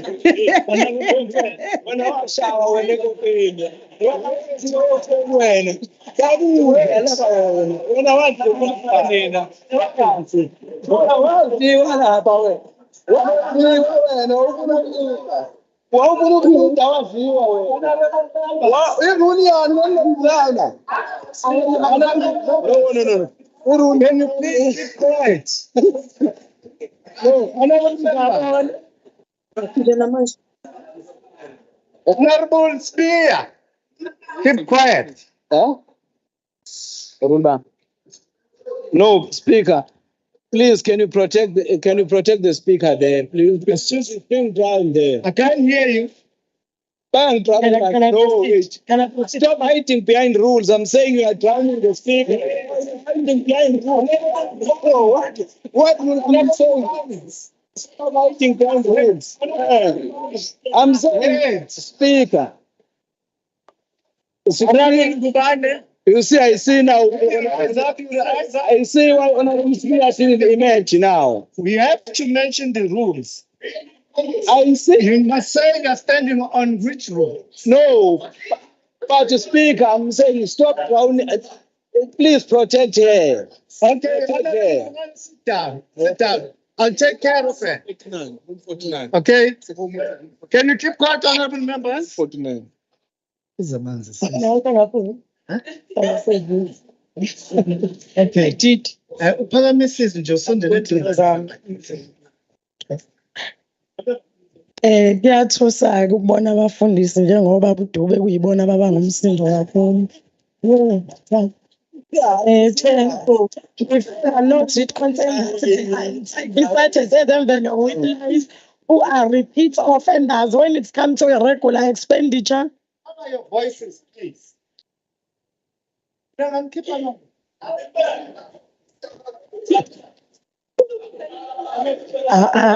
Then ngamanga. Can you just come closer to Don't get agitated.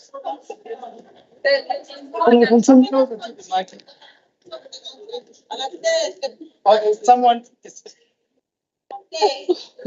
Excuse me. It's Honorable Zuma. We pay.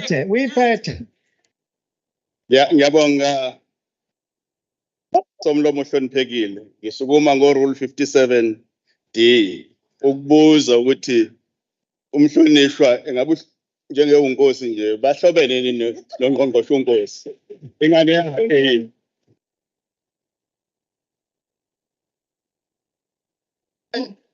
However, despite investigation having been completed,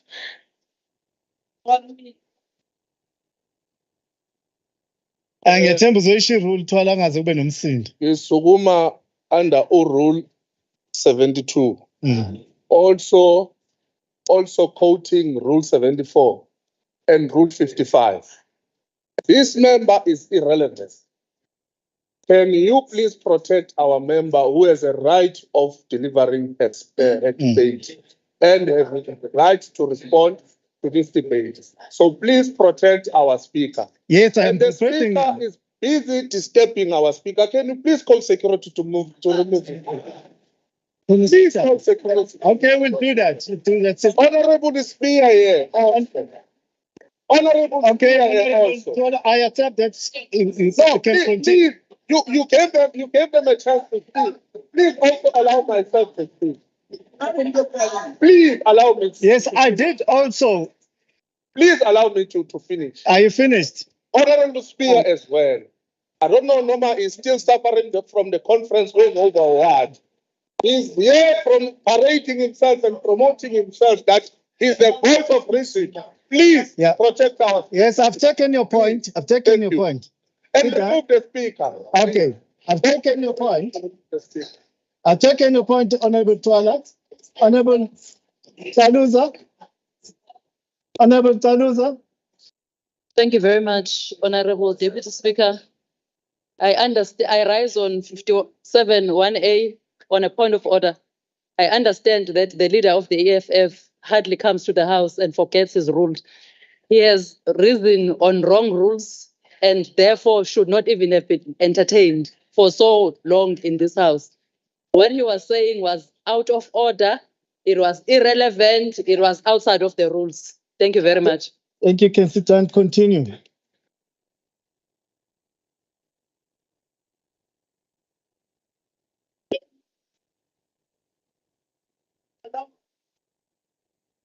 To continue. Thank you. Speaker.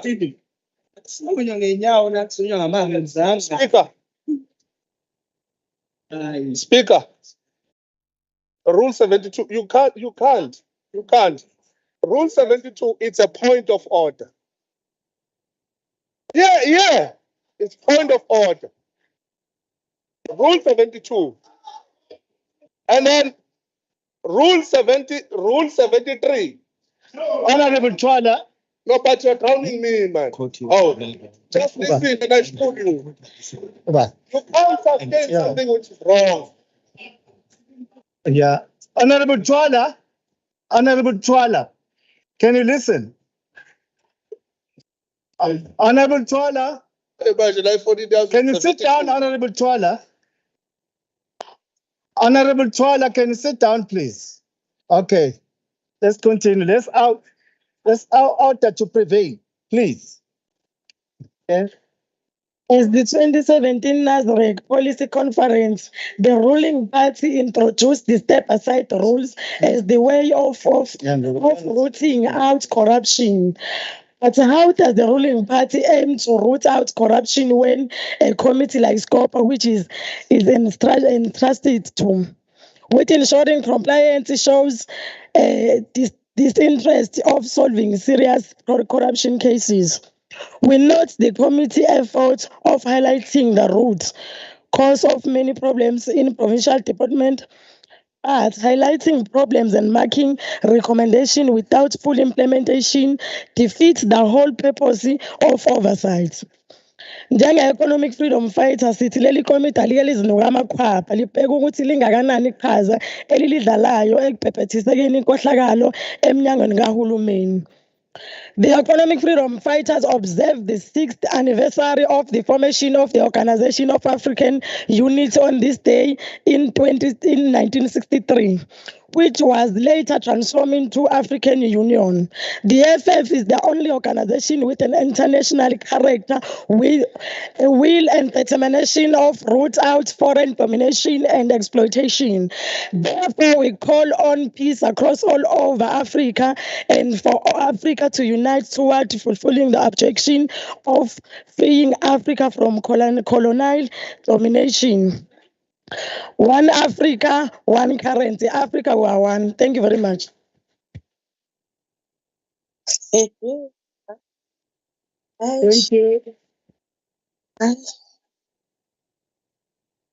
Honorable members. Speaker.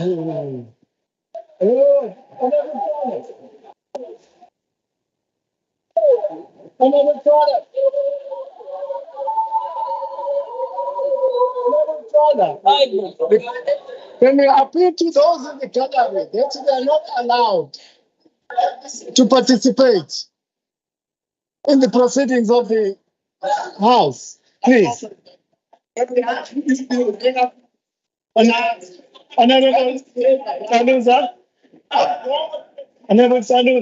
Honorable Speaker, I am glad that you have ruled on this matter. We must never allow a situation where the gallery disrupts the House. The gallery is scared. Yes, I've already ruled on that. The gallery is not allowed. Honorable Speaker, what we want to get from the speakership and the table is who are those who are part of the gallery so that we ensure that this does not happen again. Yes, in fact, actually, that was what I was trying to stop. That.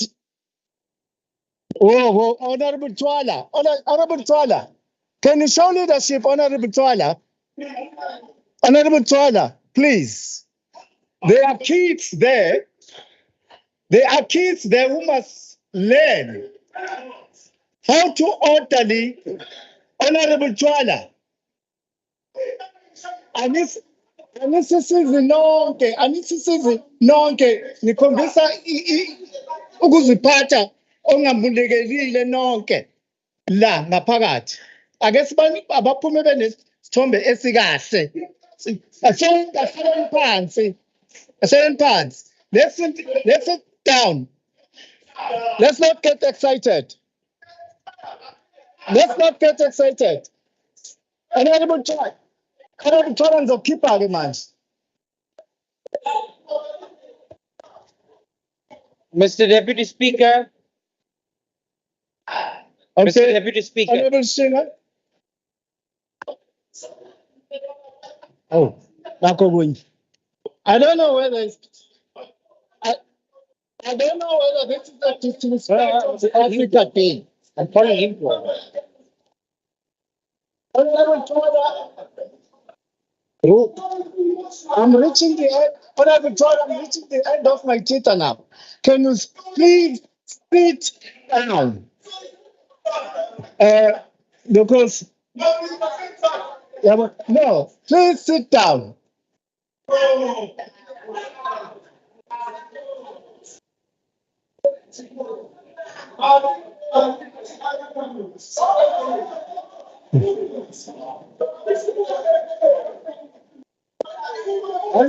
Challenge because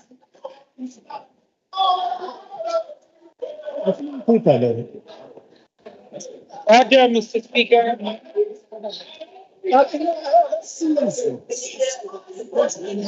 Check me. I'll tell you check me.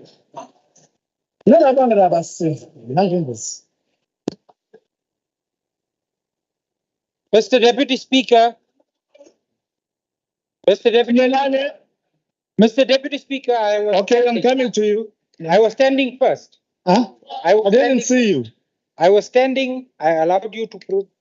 Are you appealing that I appoint you first? Yes, sir. Okay. I don't issue one man. Mr. Deputy Speaker, Rule 61 deals with gross disorderly conduct in the House. Throughout the debate of the EFF and afterwards until now, that the House is quietened down, you have not been able to bring order to this House. My suggestion to you, sir, is that you adjourn the House temporarily to allow the whips to bring order to the House by bringing their parties in line. Because it is quite clear that you are not able to bring order to the House. I hear you. I don't think I was sitting here doing nothing. I know that. Sit down.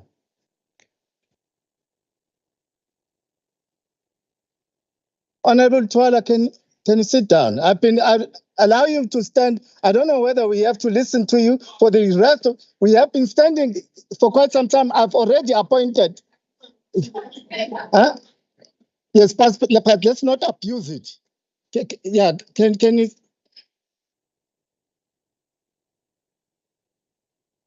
Thank you. Yeah, you're noted. Speaker, I rise in terms of Rule 75.1, which says an offensive or insulting words or gesture.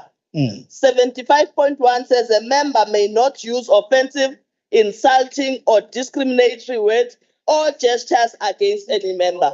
Honorable Twala in this House stands uyasukuma ukhomba an honorable member ulibiza ngeligama usho zonke izinto ku-honorable Fraser. Speaker, I do wish that you investigate the matter and rule on it because it is unparliamentary and it's not acceptable.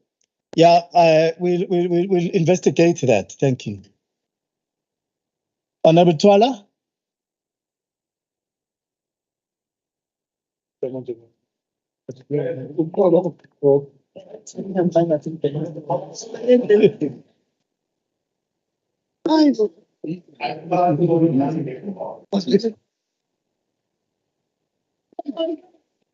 Speaker, ngisukuma under Rule 75, offensive or insulting words or gestures. Speaker, okukhulu kuyithoba nokuzehlisa angeke sikuvumele ukubizwa ngama-tax by Honorable Sibiya. Uthe thina singama-tax. Literally uzwakele la besisacela u-investigate Speaker and rule. Bese ngixolisa ukukhomba another honorable. Phepha ingane ayinakudla. It's truth. Akukho ukudla ezikolweni. Besisacela Speaker u-investigate. Ngiyaxolisa ukumkhomba u-Honorable Fraser, u-Honorable Fraser. Ngiyaxolisa kakhulu. Kepha u-Honorable Sibiya uthe thina singama-tax. Uthe akangisabi. Umfana angaphumela nami ngaphandle. Uyangithreatenisha. Uyangithreatenisha. Thanks. Awusho yini?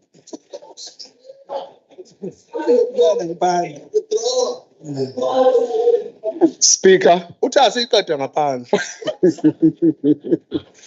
Thank you very much, Honorable Speaker.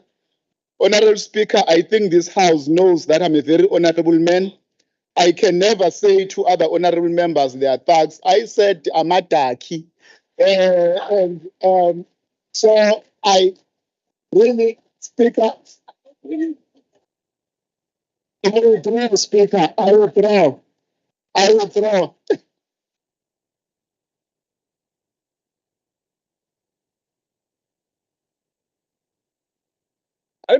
Yabuzwa-ke Speaker, uthi singama-house Negroes manje. Uthi house Negroes now.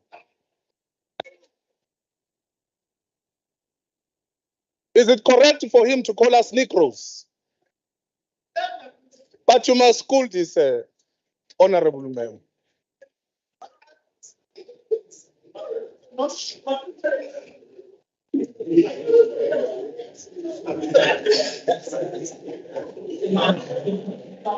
Honorable Deputy Speaker,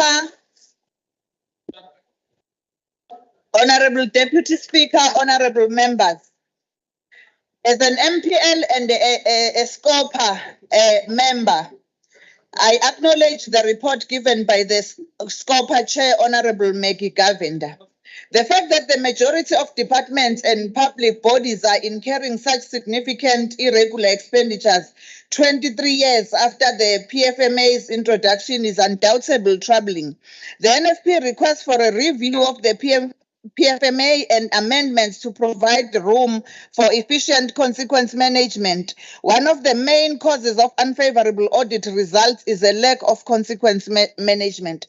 Furthermore, the departments and entities take a long time to implement the recommendations from their investigations.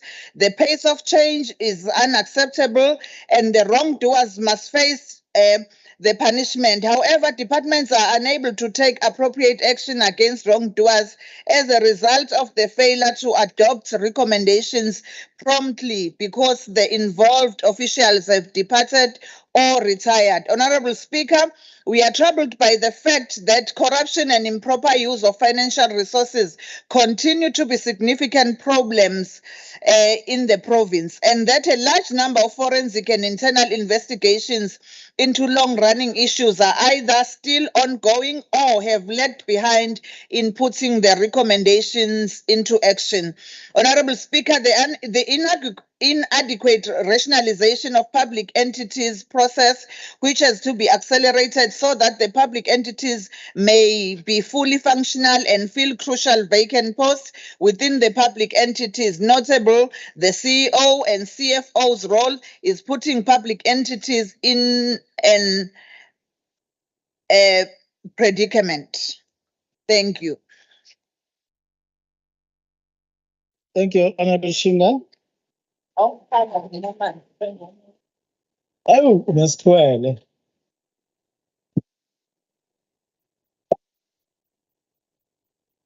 Honorable, the next speaker would be Honorable T.S. Mjali for 7 minutes. Honorable Speaker, Honorable Deputy Speaker, Honorable Premier with the executive members, Honorable members, please receive my greetings. Deputy Speaker, I decided to bring this book for the Chief Whip of the EFF and urge him that as we break, I would like to sit down with him and go through the rules so that he better understand them. As a young person like him, it's very embarrassing that he could rise on emotions, not based on principles and the rules of the house. So we must protect a young person and educate. So angifuni uphoxe umkhaya wami who fully understand these rules. No, it's not the age. I come from the ranks of the African National Congress Youth League that taught us that when young person is not doing well, we ought to assist. Honorable Deputy Speaker, the ANC has a document which it established, which is called the Ready to Govern document. And on the economic policy, it speaks of a growth and development democratic South Africa. And it says, Honorable Mtombeni, the central goal of the ANC economic policy is to create a strong economy towards, firstly, eliminating the poverty and extreme inequalities generated by the apartheid system, the democratizing the economy and empowering the historical oppressed, creating productive employment opportunities at a living wage for all South Africans, initiating growth and development to improve the quality of life for all South Africans, but especially for the poor, those quote. The Ready to Govern document, it's a document that the ANC, when it knew that it was ready to liberate its people, however, liberating the people, it ought to have a plan on how it envisaged changing the lives of the people. You will note from this, Honorable Chair, that the main dominant ways is to empower the oppressed, but also is to give quality life to South Africans, but especially the poor. This is the agenda the ANC, which has been advancing since it started the liberation of our people, and it ought to be noted as such. Firstly, the report that the Chairperson of SCOPA has presented to us today is a reflection, and it does indicate a lot of improvements from provincial departments, Honorable Premier. That is shown by the number or the increase in the number of clean audits which have been obtained by different departments. This shows that many departments are adhering to the Council of SCOPA, but equally this is a reflection of the commitment of the ANC-led government in its pursuit of a clean and ethical government. This shows that the ANC is able to balance the ethical government while it provides service delivery to its people. Further to this, Speaker, the legislature has also received the second clean audit in 2 successive years, and this has been under the ANC-led legislature through you, Honorable Speaker Nontombe. Honorable Deputy Speaker, the Department of Treasury alone has received 14 successive clean audits under the ANC-led government, but they will not speak about this. Honorable Speaker, we will continue to raise the issue of vacancies that are not filled, which in turn affect the work of the departments. Therefore, we will continue to drill this issue with the understanding that lack of enough people employed in departments affect service delivery. But Honorable Premier, we must say that we're happy to know that the Department of Education, after it had engaged with Treasury and it came to you, you were able to approve them to fill 10 senior management posts and 4 middle management posts and 1 junior management post as per your directive. And this must be commended, and we hope that other departments will be able to do likewise. The departments have improved in dealing with consequence management. However, there is still lack of implementation wherein there could be monies that could still be recovered and be used towards service delivery to our people. And there are people who still need to be charged criminally for their wrong conduct. Therefore, we urge departments that they must ensure that all the recommendations are implemented, but equally are implemented on time.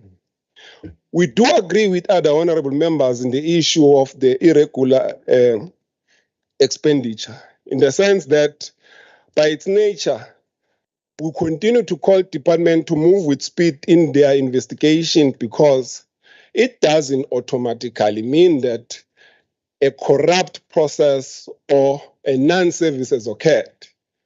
Therefore, the investigation will put us at ease in understanding what had really transpired. But in other instances, Honorable Premier, value for money was there.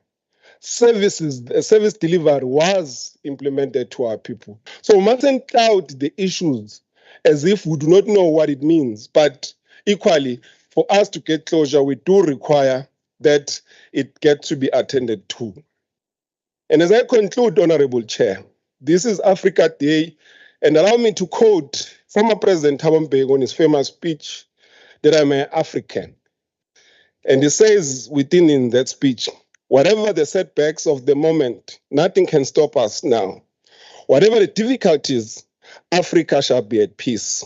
However improbable it may sound to the skeptics, Africa will prosper. He goes on and he says, whoever we may be, whatever our immediate interest, however much we carry baggage from our past, however much we've been caught by the fashion of cynicism and the loss of faith in the capacity of the people, let us all add today and say, nothing can stop us. And I dare say to you, nothing can stop the African National Congress in advancing the interest of the people.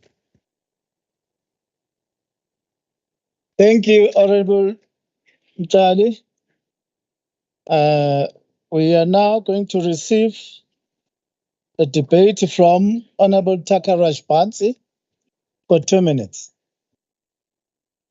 Thank you, Honorable Speaker. Honorable Speaker and Chairperson, accountability is a critical expectation of all honorable representatives and civil servants. Hence, the 53 billion irregular expenditure and major parts requested for condonation means entering a process whereby the provincial treasury acknowledges the irregular expenditure and pardons the action that has resulted in the incurrence of irregular expenditure. The huge amounts have accumulated over years, and the fact that the special 2021 Ad hoc Investigations Committee had sat for a period of 1 year and its report had been concluded. It's vital now that the decisions have to be made in terms of the amounts that should be condoned and those for which there must be consequence management in the various forms that these may take. The MF urges that the 2023 SCOPA report must be read together with the detailed report of the Ad hoc Investigations Committee set up in 2021, and all resolutions be actioned and fast-tracked. Such action should clean up various financial statements. Clear footnotes, however, must be included. Therefore, the Minority Front recommends a joint meeting of SCOPA, Finance, the Ad hoc Investigations Committee, with other relevant officials to accomplish these tasks. Thank you. Thank you, Honorable Takarish Bansi. Now we're supposed to have ATM speaker. It's not in the house. Apology received. And another speaker was supposed to be from ACDP, Honorable Manile. It's not in the house. Apology received. Therefore, we are going to allow the speaker from the DA, Honorable F.A. Rogers, for 3 minutes. Thank you very much, Deputy Speaker. So I want to just, in my conclusion, just reiterate what I said. If one looks at the unauthorized expenditure of 954 million over 3 years by the Department of Education and the top slice that's going to come off that, it's something that if we don't take note of it now, it's going to become a burden. And if we add on to that, I think it's something like 5,100 vacancies in the Department of Education that still need to be filled. If we're serious, we need to address this situation now. Deputy Speaker, when I started my debate, I said that not all unauthorized or irregular expenditure can be put down to fraud or corruption.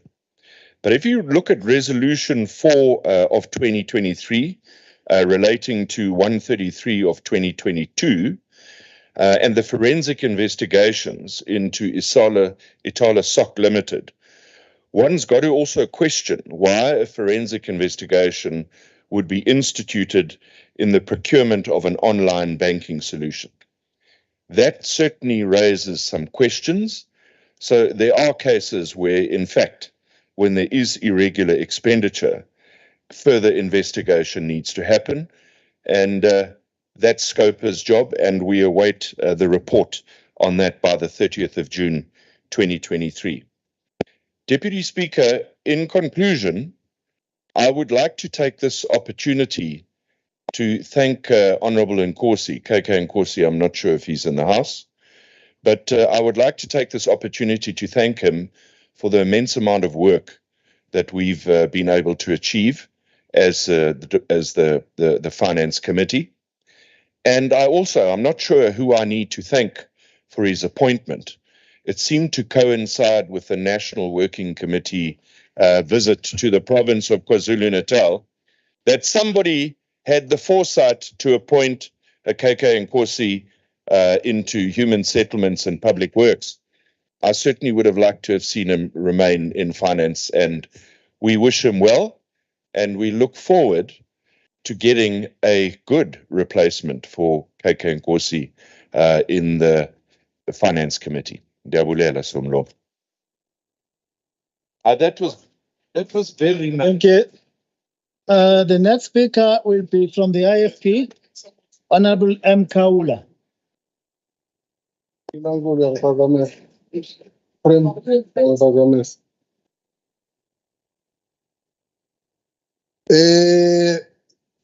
Deputy Speaker, Honorable MECs overseeing these departments politically must assist province for these monies to be accounted for.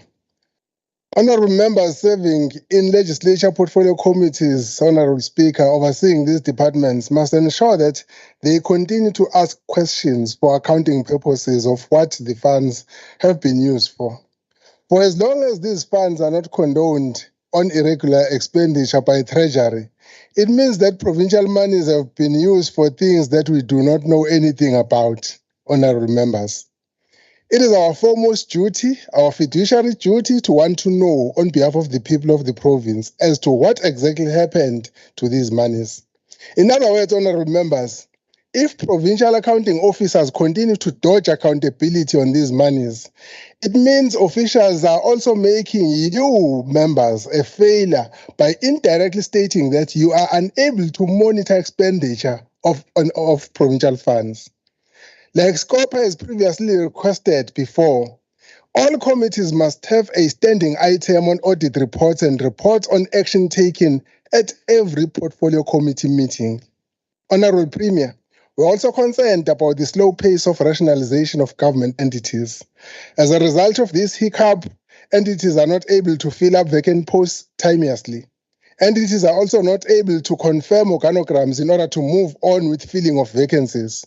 For as long as posts remain vacant, it means that service delivery is not acquired to the maximum, and also that levels of unemployment remain unacceptably unattended to. The concern also applies in the same vein to government departments that remain with vacant posts for ages. We have previously raised the issue in this House of government officials that commit wrongs in one department and later resurface in another government department before disciplinary measures have been completed on them. The practice of jumping ship when one has committed flaws in the administration must be dealt with. The practice has not stopped, Honorable Premier. Honorable members, let us all pull together and put every effort we can to ensure that our province moves with speed to the achievement of clean audits in our departments and our provincial entities. And in conclusion, Chairperson, also on behalf of the IFP in Scopa, I would also like to congratulate the Honorable Nkosi. He has been a very dedicated member of Scopa, Chairperson. So we wish him well in his new appointment.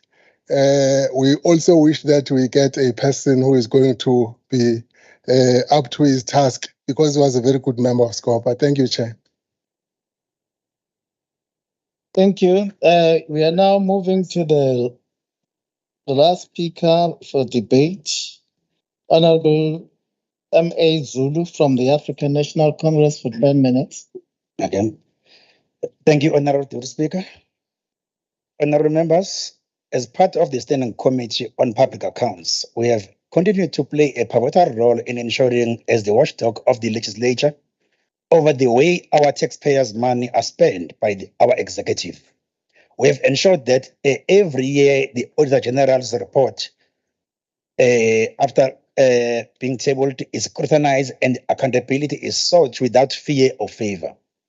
Given the state of our institutions and the fiscus, compliance and the accurate financial management of the various government departments and their entities will be the backbone upon the culture of accountability is being inculcated and entrenched. Honorable Speaker, one of our revolutionaries in Russia, Vladimir Lenin, once said, the true leaders must submerge themselves in the fountain of the people. Speaker, asidlulise ukubonga kakhulu ukubaphathiswa bethu abakhethwa ukhongolose KwaZulu-Natal abenza ngakho konke indlela yokubambisana kuzo zonke ingxaki esuke sibhekene nazo nekomiti lekuzobhekwa imali nemibiko kaMcwaningi Mabhuku ukuthi bakwazi ukuphendula and bakwazi ukusinika ixazululo lapho sibona khona kunezinkinga esifundazweni. Honorable Speaker, allow me also to delve issues picked up with the Department of Health. We want to firstly begin by congratulating the MEC of her team, the HOD, the CFO, and the department has made a tangible and significant progress in terms of attending and resolving their audit issues and findings. The continuous trainings of workers to NHI and also other related programs which were identified by AG, shows the remorse and the enthusiasm our Department of Health is displaying. In terms of its disciplinary matters, the committee has also noted that there is a little of action that has taken place in this regard, but the accounting officer has assured the committee that there will be a progress. Furthermore, we will report as the investigation continues what has taken place. The department as a whole has a responsibility to strengthen and enforce consequence management and culture of organization. For such department that deals with public health and welfare of the entire province, entrusted with the lion's share of the people's budget. More accountability and consequence management also need to be improved. And lastly, a report on the progress of the pending investigation is required by the 30th of June. Honorable members, in terms of KZN tourism, the challenges that have faced the sector over the past 3 years are well known and have been improved. However, the entity has pivoted and demonstrated resilience. We note its dedication to implement consequence management measures without fear or favor. This is coupled with clearing all pending matters in this regard and have rose its feet with outstanding performance. Our executive will soon be the audience of the bill of the rationalization of this entity. Honorable members, in terms of Ezemvelo, we must also give credit where it's due. We have noted the commercialization strategy in line with the recommendations of the Portfolio Committee work in order to revive the entity. In light of the pending investigations, the committee urges the entity to expedite and finalize these processes and report to the committee. Honorable members, KZN Ezemvelo has been able to back the capital expenses with the exception of additional funds of 6,145 million and 44,884 million that is received in the financial year 2020-2021 and also 2021-2022 financial year respectively for road maintenance and also to look upon to those minor maintenance issues.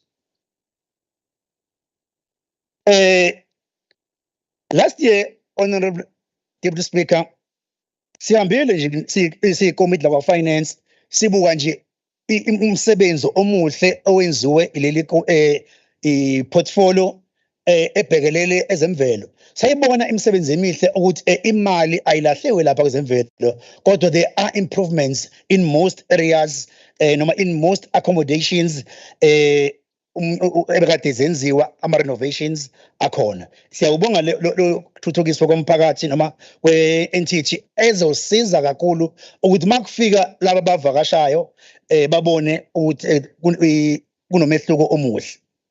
In conclusion, honorable members, we applaud the work that has been done and applaud the departments and entities that have made progress since our last AG report. We also urge other departments to strive for excellency and use SCOPA as a platform for scrutiny in an effort to self-correct and improve service delivery. We will discourage members to go in public and understand about our departments. Hence, there is a platform within the SCOPA where they should engage and discuss issues and resolve the matters. We thank the chairperson of SCOPA and also the members immensely. And Honorable KK Nkosi, thanks so much for being part of this committee. And sikubongele ukuba umphathiswa omhle okalayo ozowenza kahle kusebenza kulesifundazwe saKwaZulu-Natal. Siyabonga sana.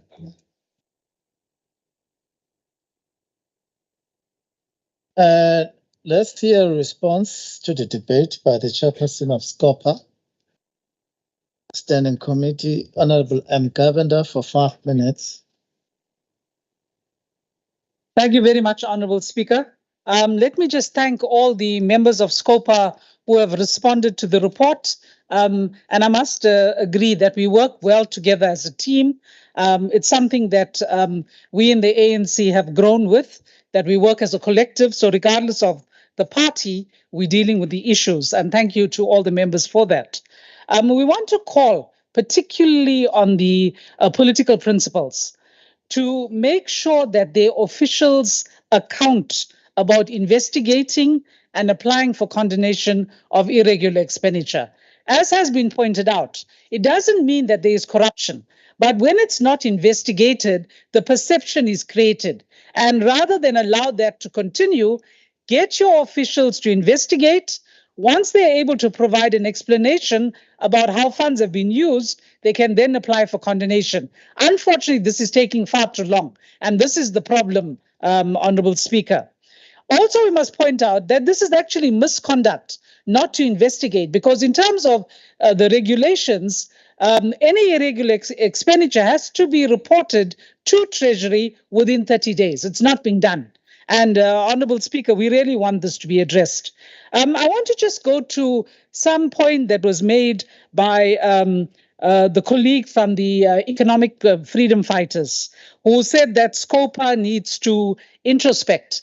Well, for somebody who has not attended a single SCOPA meeting, who has been missing in action, I think the shoe should be on the other foot.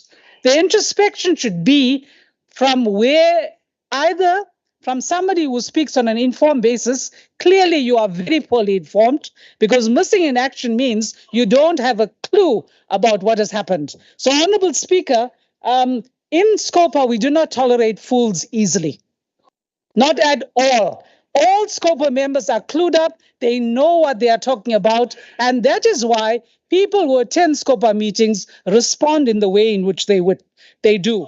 Honourable Speaker, I'd like to thank everyone for their contributions once again. We look forward to seeing departments in follow-up hearings. Thank you.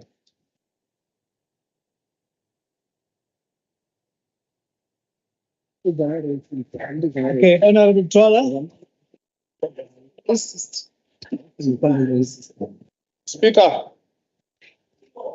Speaker, can you please call that racist back to that podium? No. Who is a fool there? Who is a fool? How does she say? No, you need to, first of all, you need to. No, call that racist to that podium. No, Who's a fool there? You can't instruct me like that. Who's a fool?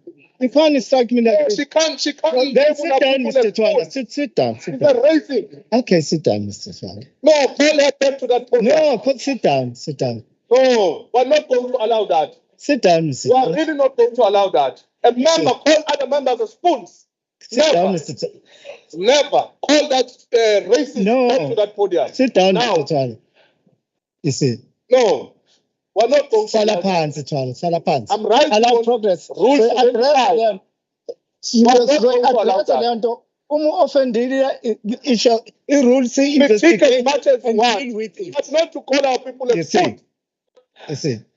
Sala pants. She's saying like papas. Okay. Bob is a bang of a good one, I'm a talk. Sala pants. No. Honourable Vuiswa. Never. It's very racist of her. Never. Fools. Hey, we have here. No.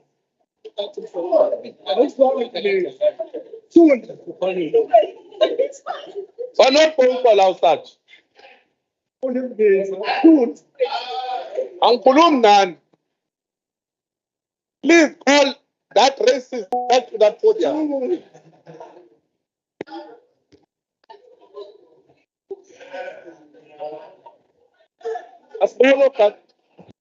Thank you very much, Honourable Speaker.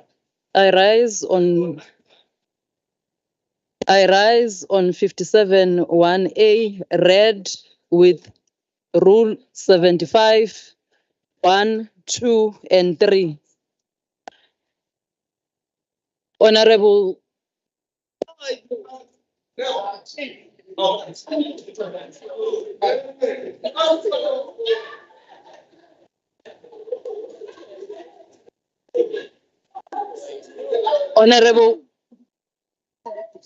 Honourable Speaker, we are now being really abused by the leader of the EFF. I rise on 57(1)A, read with 75, 1, 2, and 3. Honorable Speaker, we cannot allow an honorable member to directly insult another member like how Honorable Twala is doing. He must withdraw. If not, may we request that you invoke the rules of the House for him to be excused from this House. Thank you.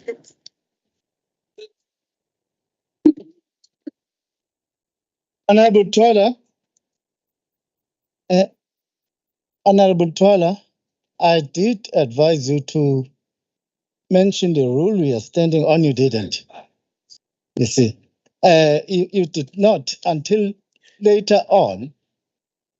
I therefore will order that what is alleged as an insult be investigated so that the necessary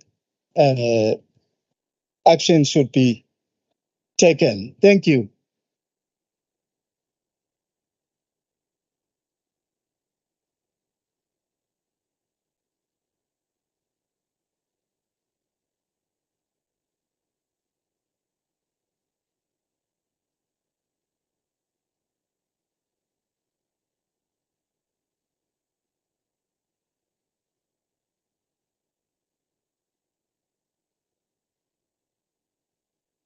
Honorable Speaker, may we also further request that on your investigation, you also ensure that you investigate our request to say that the honorable member must withdraw and apologize, and then in the next sitting, we hear the ruling. Yes, my investigation was encompassing everything you said.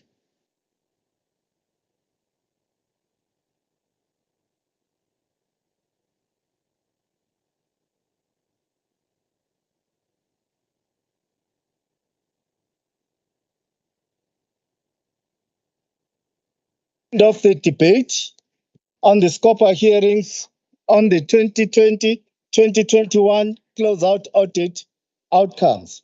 The House now needs to vote on the SCOPA hearings on the 2020-2021 closeout audit outcome as per the request of the Standing Committee on Public Accounts.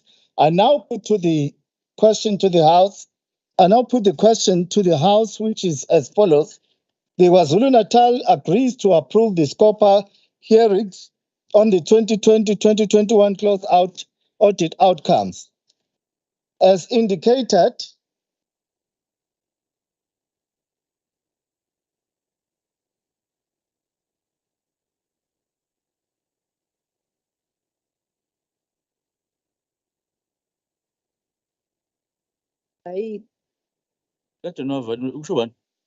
No,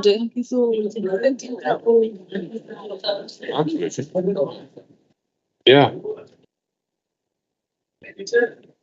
Yes, sir. Testing, testing. 1, 2, 3.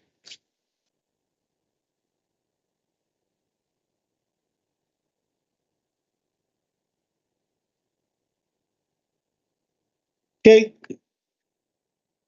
So I therefore call upon the parties, starting with the IFP.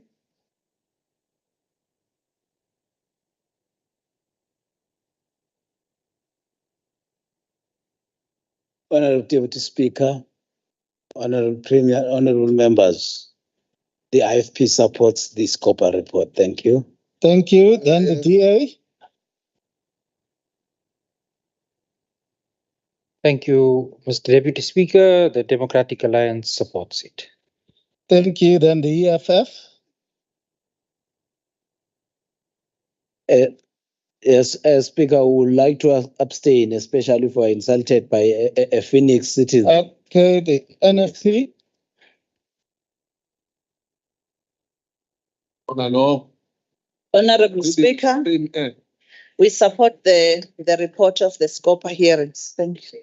Thank you. The Minority Front. Thank you, Honorable Speaker. The Minority Front supports the SCOPA report. The ACDP have apologized. The ATM have apologized. The ANC. Honorable Speaker, the African National Congress supports the SCOPA report. Okay, members, I have the votes of all parties Is there any member who wishes to express an individual vote that is different from their party vote or to abstain?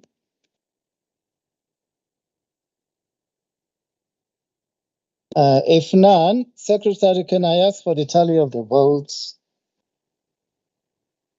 Thank you, Mr. Speaker. The voting results are as follows. Votes in favor, 60. Votes against, no. Abstention, 6. Thank you.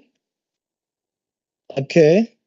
So, honorable members, I therefore formally declare the results of the vote as follows. Vote in favor, 60. Vote against, 0. Vote abstention, 6. The ayes have it, which concludes the voting on the SCOPA hearings on the 2020-2021 closeout audit outcomes. Therefore, the SCOPA hearings of the 2020-2021 closeout audit outcomes is therefore concluded. Honorable members, I must voice my disappointment about the behavior of this House, particularly when we have invited some students and the youth, because coming out of this legislature, it looks like they have learned what we are trying hard as the country to behave violently. So some of the behaviors here is a form of violence, that you want to get your way through violence. This is what these people have come up, have learned in this House. You see, we hope all the chief whips, all the party leaders are going to address this. And I'm saying this thing indiscriminately, I must say. You see, I hope you have to go back to your principals and be able to address this. It is a big challenge in this House. Please. We have now come to a point where I think silambile futhi nisindile ngoba ikuzovuka enye into kumina nibona into eningakaze niyibone.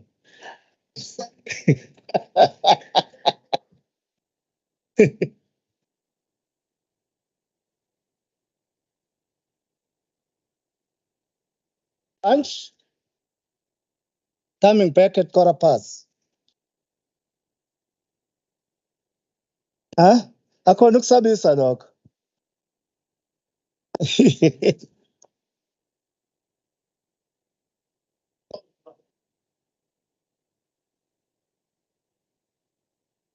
That's okay.